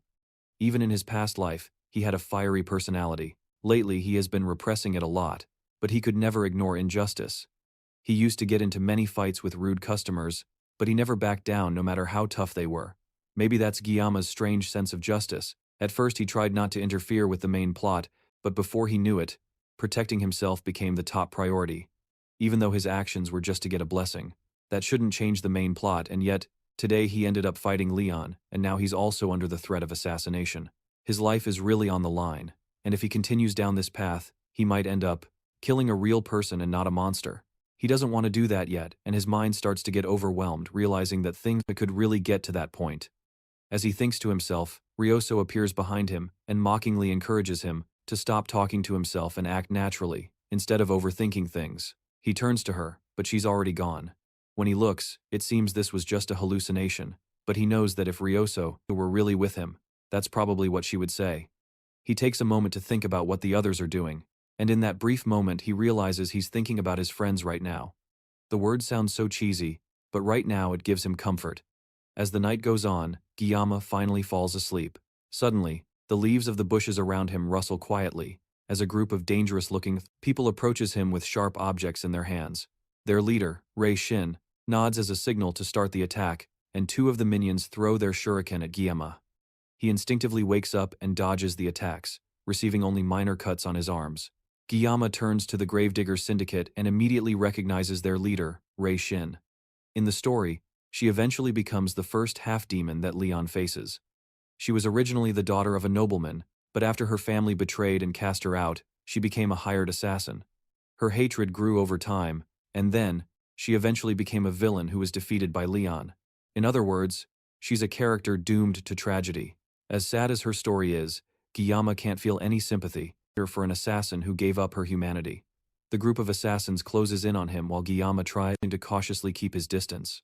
The men can immediately tell that Giyama is not normal, and even in a situation like this, where he's surrounded by strong fighters, Giyama puts on a face as if he wants to take them all down. Rei Shin is the first to speak to him and asks what organization he's from. Giyama doesn't answer, mainly because he has no idea what to say to that. Why would a hitman ask that kind of question? Maybe they think he's not a cadet because he seems very skilled. From what the other men are saying, it seems this is the first time Rei Shin has taken an interest in someone they're about to kill. They know he's the target, but they didn't think he would put up any resistance at all. Giyama continues to not respond to their provocations and instead just watches them. Then he realizes that since these people have come for him, whoever sent them must be at least an elder from the academy. That surprises all of them, as they didn't expect Giyama to have figured them out. He knows that the syndicate of gravediggers are just butchers who kill for money, and the more he talks about them, the angrier they get. Giyama walks right up to Rui, standing in front of her and looking down on her with disdain, as if wanting to mock her. One of the thugs, fed up with the disrespect, turns to attack Giyama, but in a split second our protagonist activates the blessing of the sword god and quickly finishes off the side character. The man scoffs at Giyama for just running and dodging, as his head slides from his neck, which has been cleanly sliced by Giyama. Just like that, he dies before even knowing he's been attacked. With this, Giyama has finally taken down a person in a place other than the Academy's subspace. As the group panics and tries to figure out what to do, Giyama's assimilation rate begins to rise rapidly, going from 12 to 88. In another reality, Chef Kim checks his phone and sees that it's already past midnight. He decides it's time to find what he's looking for quickly and call it a day. He is searching for his humanity, but he can't seem to find it anywhere. While searching the fridge, he sees some juice boxes that spell out the words, "Blessing of the Sword God." As he stares at the strangely arranged boxes, he becomes Kageyama again, but he still can't find what he's looking for. He sees some juice boxes that seem to spell out a message for him. The message tells him to cut everything no matter what it is, and as soon as he reads it, a bright red light floods the fridge, enveloping him and returning him to reality.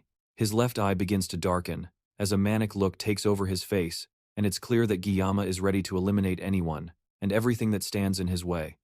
The other thugs don't get the hint that they're already dead and try to pounce on him to take him down. But Giyama doesn't waste a second, intercepting them midway and taking down 3 of them with a single clean strike.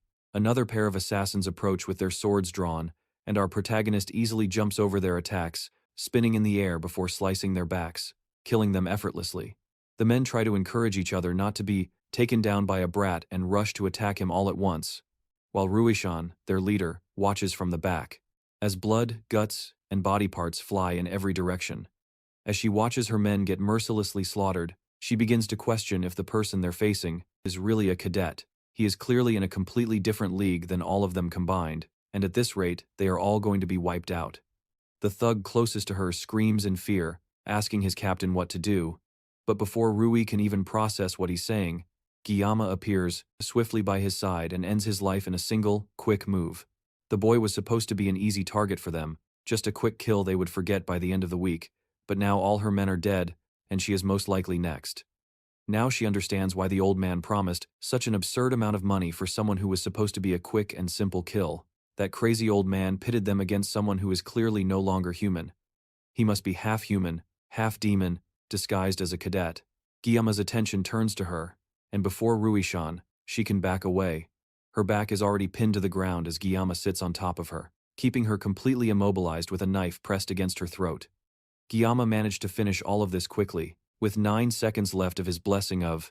It was in self-defense, but Giyama still wishes he never has to use it again. Fighting humans is a feeling, completely different compared to fighting demons, even though he doesn't like it, what he has just done. His opponents were human butchers who came for his life. There was no reason to show mercy, and he has no regrets.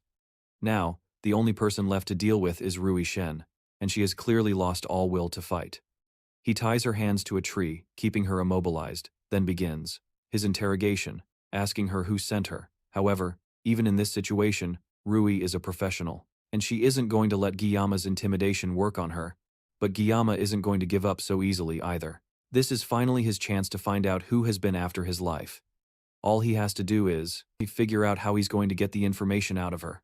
Giyama leans in close and asks if she's stupid. After all of her subordinates have become fertilizer for the forest, and there's a good chance that she'll be next if she decides to keep defying Giyama. Rui can't take it anymore and grits her teeth in anger, convinced that Giyama is a demon, but now even she can see why the old man put a price on his head. She tried to investigate Giyama before the mission, but all of his personal records were erased, including even his relatives and his parents. That makes Giyama pause in confusion, and the rest of Rui's ramblings fall on deaf ears. He has no idea what she means by his family records being erased. He tries to remember his relatives and his parents, but he suddenly realizes he can't even remember what his family looks like. He desperately asks her to explain as he draws his sashimi knife from its sheath. Originally, he planned to find out the name of the person who hired the mercenary group, and then he would have let her go in peace. But now that she has revealed something so distressing, it seems he has no choice but to take this more seriously. He tells her plainly that if she doesn't cooperate with him, she'll end up losing an arm, a leg, and any other limb Guillaume desires as long as she can still talk. In the end, he doesn't care how broken she ends up. Suddenly, the area fills with an immense magical pressure that pushes both Guillaume and Rui down. Guillaume turns around and sees that the blood from the corpses seems to rise into the air and head towards Rui. Suddenly, the expression, stoic on Rui's face changes to pure terror as she sees the blood gathering around her body.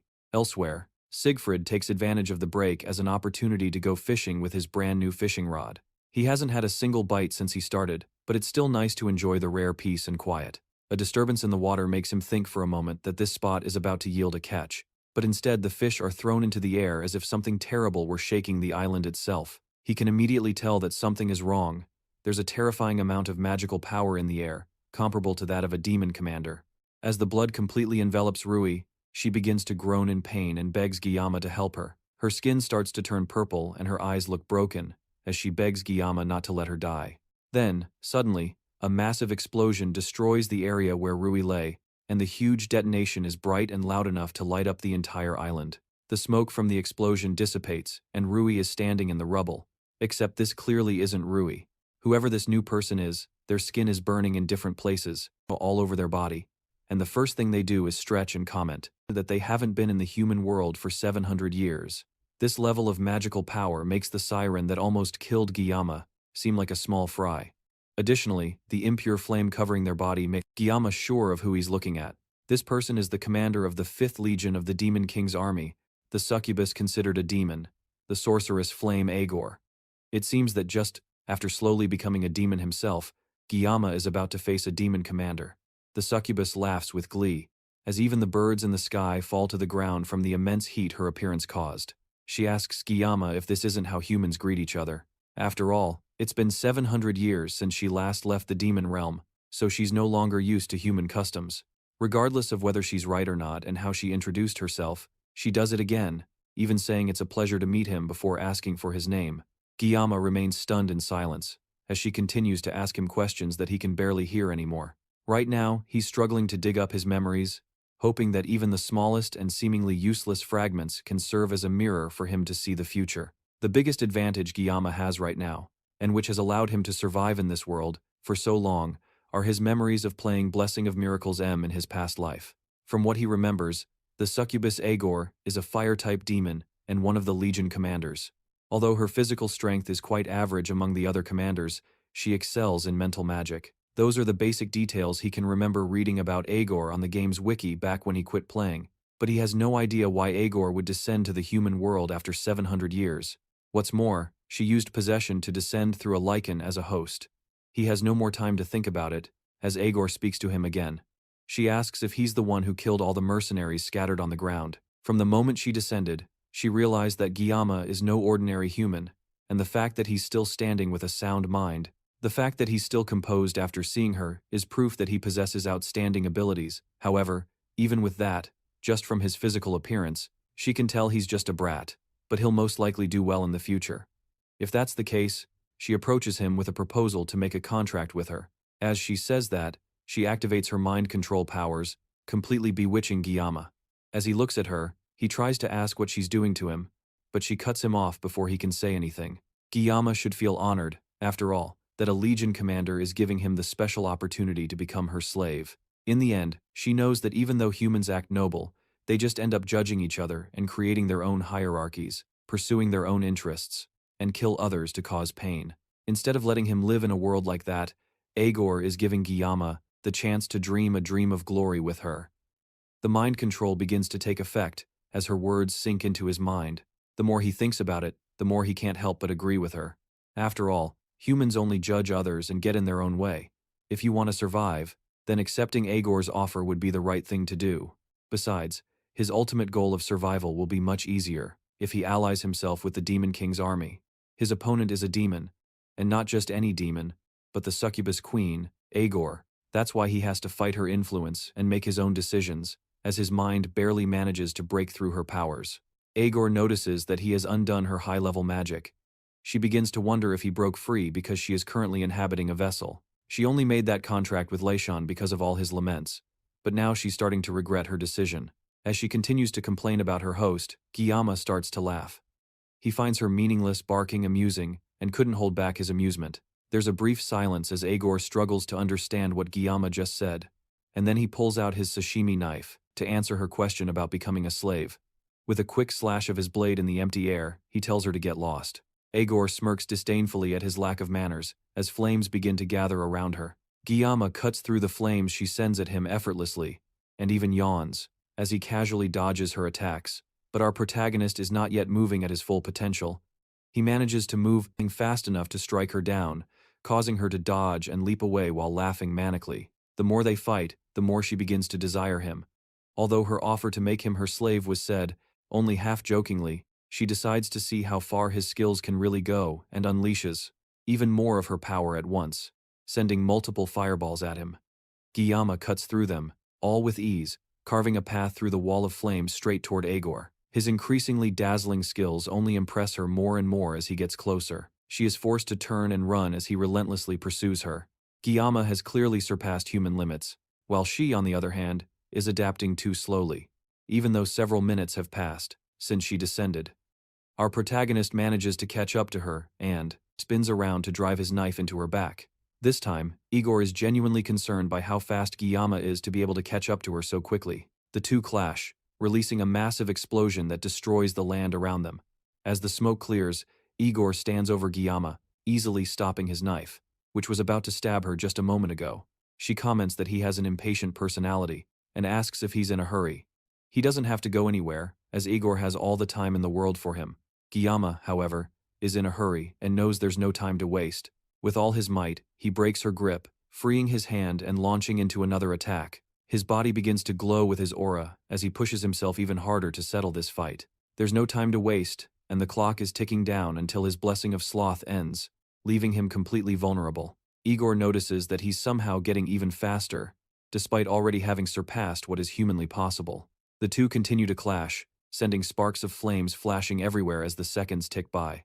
Their battle becomes increasingly brighter, until finally his blessing of sloth wears off, leaving Giyama completely exhausted as he pants heavily, barely able to stand while she towers over him. Aegor, meanwhile, has nothing to show for the brutal fight, aside from a severely cut hand covered in flames. If it weren't for the pacts that humans and demons signed 700 years ago, this battle would have been very different. As she stares at her hand, she just can't get used to seeing her own red blood gushing from her multiple wounds. She almost feels like she's become human, and so, she uses her flames to completely heal her arm, leaving it good as new.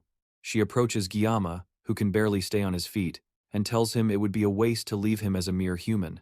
He has a burning determination that consumes his body, and that captivates her. He may lack manners, but Aegor likes his fiery passion, and at his age, he might even have more potential than the other boy who was prophesied to be the vessel of the hero of the past. Aegor laughs as Giyama continues to glare at her defiantly. Now that she has almost adjusted to her new body, she begins to see Giyama differently and wonders if he will be the one to fulfill the demon's wishes. To find out, Aegor decides to give him one last test to see if he's really what she's looking for. She charges even more flames around herself as she rises into the air and tells our protagonist that if he can survive her next attack, then he will pass the test. The flames rise and form a ball in the Legion commander's hand, looking brighter and hotter than anything she has used so far. Giyama's eyes begin to glaze over as she charges the attack. It's clear he has no energy left. Aegor tells him that he has to endure at least this as she launches the mini-sun at him. At the same time, someone else bursts in from the side, leaping towards them and getting in front of the blast to stop it from hitting Giyama. It's Siegfried, and he arrived just in time to save his young student from certain death as he uses all his strength to block the fiery blast heading for Giyama. He tells our protagonist to pull himself together and snap out of his daze. Aegor is slightly annoyed by the sudden interference from the old man in her battle and tells Siegfried not to get between them. However, the old man cannot under any circumstances allow Giyama to fall in battle, especially with all the potential he has shown, given that the swordmaster has chosen to risk his life for Giyama. Aegor is more than willing to put him to the test to see if he can truly protect the young man. Meanwhile, Guillaume's consciousness floats in an empty space as he struggles to recover. His first thought is to ask if he is dead, but upon hearing coughs coming from somewhere in front of him, he barely manages to regain his senses and sees someone standing before him. The first thing he sees is a flaming stump, where an arm should be. And as his vision clears, he sees the Sword Emperor standing in front of him with a missing arm. Despite his missing limb, the Sword Emperor remains determined to ensure that a peerless talent like Guillaume is not lost in vain in a useless battle like this. With all his strength, he used his sword and his bare hand to completely block an attack from a Legion commander, and even when he lost his entire arm, he still stands tall in front of a student like a protective shield. This is all because he knows that the boy he is giving his life to protect will surely become the bond between humans and demons, and will grow to become the hope that breaks the chain. He notices that our protagonist seems to have regained his senses, and tells him to rest for a while until his body recovers. From what Siegfried can see, the situation is dire, and he needs to hold the line while his student rests. Guillaume points out that Siegfried has lost an arm, but the old man tells him not to worry about it. Anyway, there is no need to use both hands to wield a sword. For now, Guillaume has to focus on recovering. Aegor is done allowing their idle chatter and calls out to Siegfried. She does not understand how someone who is past his prime is facing her magic head-on. After all, he is just a mere human, and should barely be able to think while near her, let alone stand firm like this.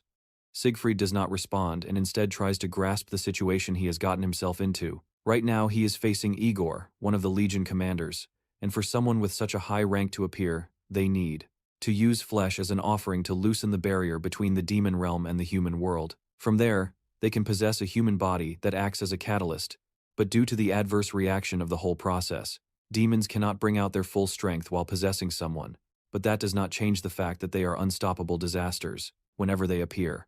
Fortunately for them, it seems that Igor and her current host body are not a good match. Her struggling against Guillaume is understandable, considering how overpowered he is, but she is even being repelled by a dying old man. She does not know what trick Siegfried used to be able to resist her for so long, but she will make sure her next attack does not end with him just losing an arm. With that, she makes another charge toward him, and Siegfried responds in kind, rushing toward her with his sword in his one good arm. The two cross paths and our grandpa manages to cut off Igor's arm in revenge. She screams in pain and rage as her flaming arm falls limply to the ground. She looks at him in shock, as Siegfried asks if she's scared yet. After all, things are even between them now. That enrages Aegor even more, and she launches another attack, generating massive flames that cover the entire area. Siegfried calmly holds his sword as it charges with aura, preparing for a counterattack. He doesn't know exactly why she crossed over from the demonic realm to the human world, but he can clearly see that her eyes are filled with fear as the flames move toward him like a molten whip. The old man easily slices through them and dodges the attack, then leaps away from where he is, moving faster than Igor can see. The succubus still doesn't believe that Siegfried is a major threat, and is so busy mocking him that she nearly allows her head to be cut off by his sword. In an instant, Siegfried appears by her side, brandishing his sword at her neck, which she narrowly manages to dodge. Siegfried has such a dense aura around him that she can't even sense his movements. It's then that she takes a moment to look at him seriously in the face and realizes that Siegfried is a descendant of Eren, one of the heroes of old. That may be so, but Igor tries to calm herself before panic sets in. After all, Siegfried is still just a human with a body that's past its prime. There's no need for her to get so worked up over someone like him. She flies into the sky to put distance between them, then summons a barrage of flaming spears above her head. Descendant of Eren or not, there's no way a body as frail as Siegfried's can dodge this attack. The spears fill the sky, and the heat is so overwhelming that even the clouds begin to part. She laughs like a maniac, while both Guillermo and Siegfried realize that this next attack will be difficult to dodge, giving them no more than a second to think. She unleashes the rain of fire toward the ground. Siegfried may be old, but he still has some agility, moving fast enough to dodge the rain of fire. Guillermo can do nothing but watch and call out to his master. He'd like to help, but right now it's taking all the strength he has left just to stay conscious. If he lets go of his sashimi knife, he might never be able to grab it again. Giving up his blessing in this situation would basically be suicide. Siegfried continues to jump and avoid the molten spears as they shatter the ground around him. With his one good arm, he swings his sword against any attack that gets too close, perfectly slicing the spears of fire in half. Even Igor praises him for his impressive display with such an old body. She downgrades him from a meddlesome bug to a rat, scurrying in her eyes. But the attacks keep coming and seem to have no end. Siegfried hasn't just been blindly dodging all this time. He has been getting closer to her with every step and is now within jumping distance as he closes the distance. He agrees with her that demons are absurdly stronger than humans. In fact, in his youth he resented the world after accepting that fact, understanding that his effort alone would not be enough to overcome it. But he has realized something now that he has reached old age. Igor scoffs at him as he speaks, but even though her words are dismissive, she can't ignore the pure skill that demonstrates how experienced the old man is with the sword. Siegfried is almost within striking distance, and she still hasn't found a weakness to exploit. Then, just as he gets closer, she notices it. His left side, where his arm is missing, is completely open and an easy target for an attack. She smirks with an idea and tells Siegfried to keep on chattering. The old man leaps into the air and, with his sword ready for the final slash, he yells at Igor. He tells her that humans can develop and evolve even in desperate situations, and that's what demons fear the most. That's why they're constantly trying to invade the human world. With that, Siegfried finally gets within stabbing distance and raises his hand above his head for the final blow. Once he's close enough, Igor starts to laugh. With a quick flick of her hand, a spear of fire erupts from the ground, piercing his foot. With that, Siegfried's heroic leap is hindered, leaving him completely exposed for a final attack. Igor doesn't waste a second. She closes the distance between them, placing her hand on his chest. She's tired of hearing his chatter, and there's only one way to put an end to it. With that, she fires a blast of fire from her palm that goes straight through the Sword Emperor's stomach. The beam then explodes, completely engulfing the old man in bright flames, as Igor walks away, once again looking bored with the whole fight. Siegfried spits up blood and falls to his knees, coughing in pain. His body is on fire. He's missing an arm and has a bowling ball-sized hole in his stomach. Honestly, the old man has definitely seen better days. Now that he's well and truly defeated, Igor places a flaming foot on his head, pinning him to the ground. With no strength left in his body, it seems Siegfried has no words left to say. Igor knows humans well. Whether it was 700 years ago or today, heroic types are always so cliché. The mighty Sword Emperor can't even open his mouth to argue as she tears him apart with her words. Yuyama calls out to his master again, still barely able to move or do anything to save him. Igor had almost forgotten about the boy, but her attention returns to him after his shout. For the first time since they met, she calls him by his name and approaches to continue their conversation from before Siegfried arrived. Now that the meddling business has been dealt with, it's time for her to give him the results of the test she gave him earlier. The Sword Emperor tries in vain to shout for his student to run, but it's already too late. Yuyama passed her test, and as a reward, he receives another dose of mind control. His already weakened mind can barely resist, as the Legion commander places her flaming hands on his body. In her eyes, Yuyama will undoubtedly be the perfect host for the hopes of the demon race. She tells him affectionately that they'll see each other in hell, as Siegfried yells at her not to turn her back on the enemy to go after a young cadet. Igor laughs at his attempts to save our protagonist, as she prepares a seal on her tongue. She doesn't feel like hanging out with an old man like Siegfried. Her attention is completely on Yuyama. She leans in and places her tongue on his forehead, giving him a devilish mark as a seal of approval for passing her test. With that, Yuyama falls to the ground, seemingly completely possessed by the demon woman's magic. The demonic mark takes root in his head and spreads throughout his body, completely covering him in her power. Immediately detects the unauthorized external intrusion and starts to go berserk, automatically activating its self-defense program. But just like with the blessing of the sword god, the program cannot be executed because the user's level and the world line are too low. So instead, the system uses Yggdrasil as a catalyst to temporarily increase Yuyama's level, then uses its restriction to readjust and synchronize the world line. If you have no idea what this means, dear viewer, it means that our protagonist is about to be absolutely wrecked, and Igor is finished. Yuyama's synchronization level increases from 12.7 to 99%, and then finally to 100%. With that, the condition for his mysterious locked power has been met. Yuyama is about to awaken. Meanwhile, Siegfried is still trying to fight the overconfident demoness, but in his weakened and bruised state he is barely a threat. He's much slower, but even Igor can't help but praise the fact that he's still moving despite his injuries. Although it's not too difficult for her to understand, since insects are known to keep moving, even after their heads are cut off. Siegfried still tries to defend himself while Igor playfully dodges his attacks. Even if it costs him his life, he is determined to take her with him. His blade glows with his aura, and Agor takes note of the color. It's just like the aura that the sword saint used 700 years ago in the war. His aura ignited, a last desperate effort, fueled by his dying breath. Agor knew she had to kill the old man for good, before he became a bigger problem. She pounced on him for a final battle, and Siegfried prepared to face her head-on, but they were both interrupted, when a blast of magic fell from the sky, hitting Agor and shaking her to her very core. She spun around with a snarl on her face as she looked for the source of the magic, and her eyes widened. At first, she thought she was seeing Yuyama, but this definitely couldn't be the boy. An ancient and unpleasant chill ran down her spine as she saw the glowing figure approaching them. She hadn't felt this kind of presence in 700 years. The system forcibly raised and manifested the level of all of Yuyama's blessings, including the blessing of indolence and the blessing of regeneration. Then it used the blessing of transfer to stop the pain and damage from the world line with the other two blessings. A growl low escaped Agor's lips as she glared at the person who dared to interfere with her plans. Then she called out to the person in the air above them. Joaquin Yuyama descended from the sky towards them with the blessing of the god.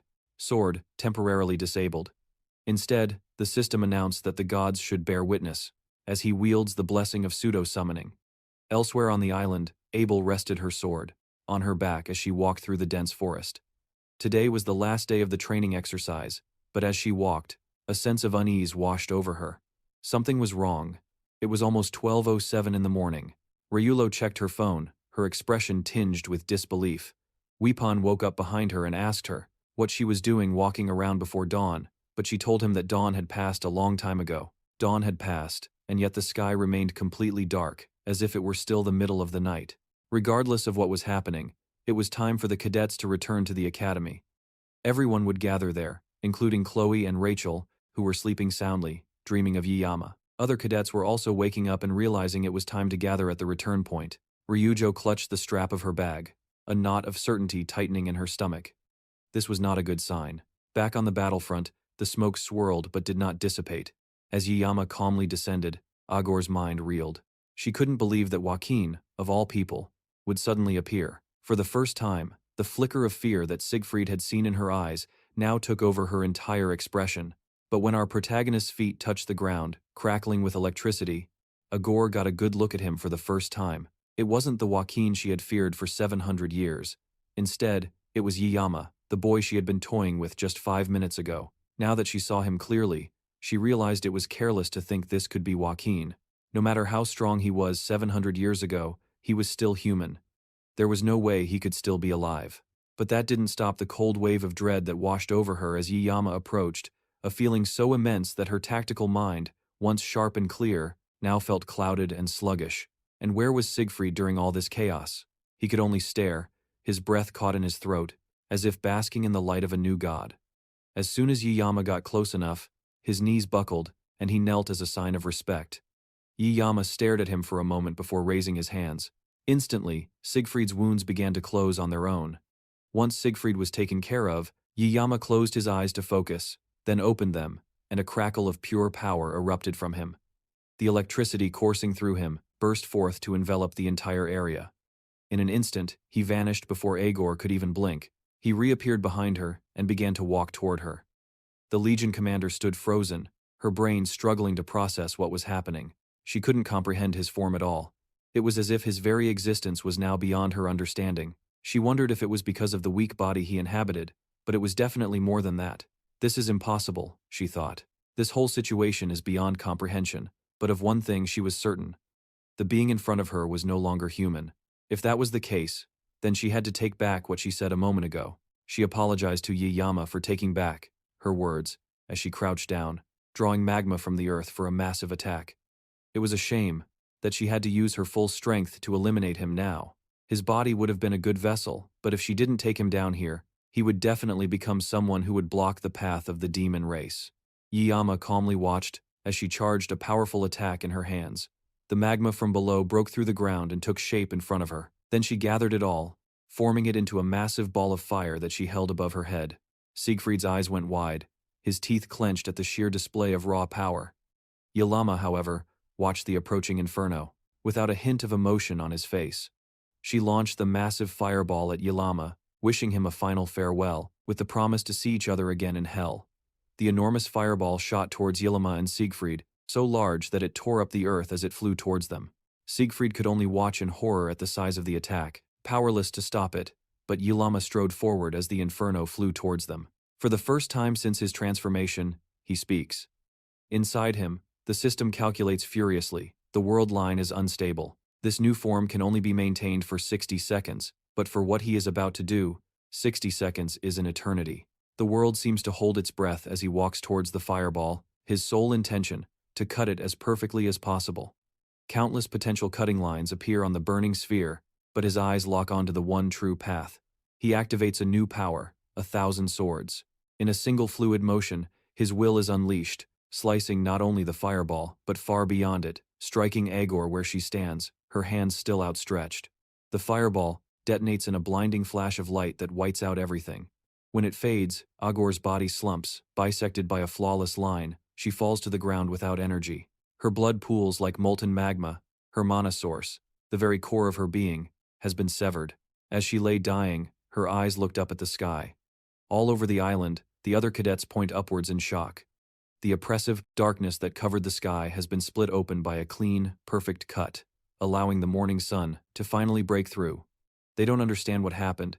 They just think that the sunrise on this island is very, very strange. Back on the battlefield, Ylima's transformation fades.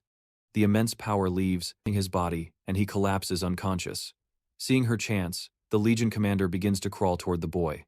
She cannot accept such a pathetic death. More importantly, she now sees that Kang Ylima will become a calamity for the entire demon race. Using the last vestiges of her energy, she prepares one final spell, but is interrupted. A sword blade erupts from her mouth. Having been run clean through from the back of her head, Siegfried stands over her with a grim face. "I warned you," he says, "never turn your back on the enemy." He pours his aura into the blade and her defiant screams are finally extinguished as her body disintegrates into nothingness. As her last embers fade, Siegfried finally declares his name to the empty battlefield. "My name is not Aaron's descendant, it is Siegfried von Nibelung." He then turns to the unconscious Ylima. He checks on him, his breathing is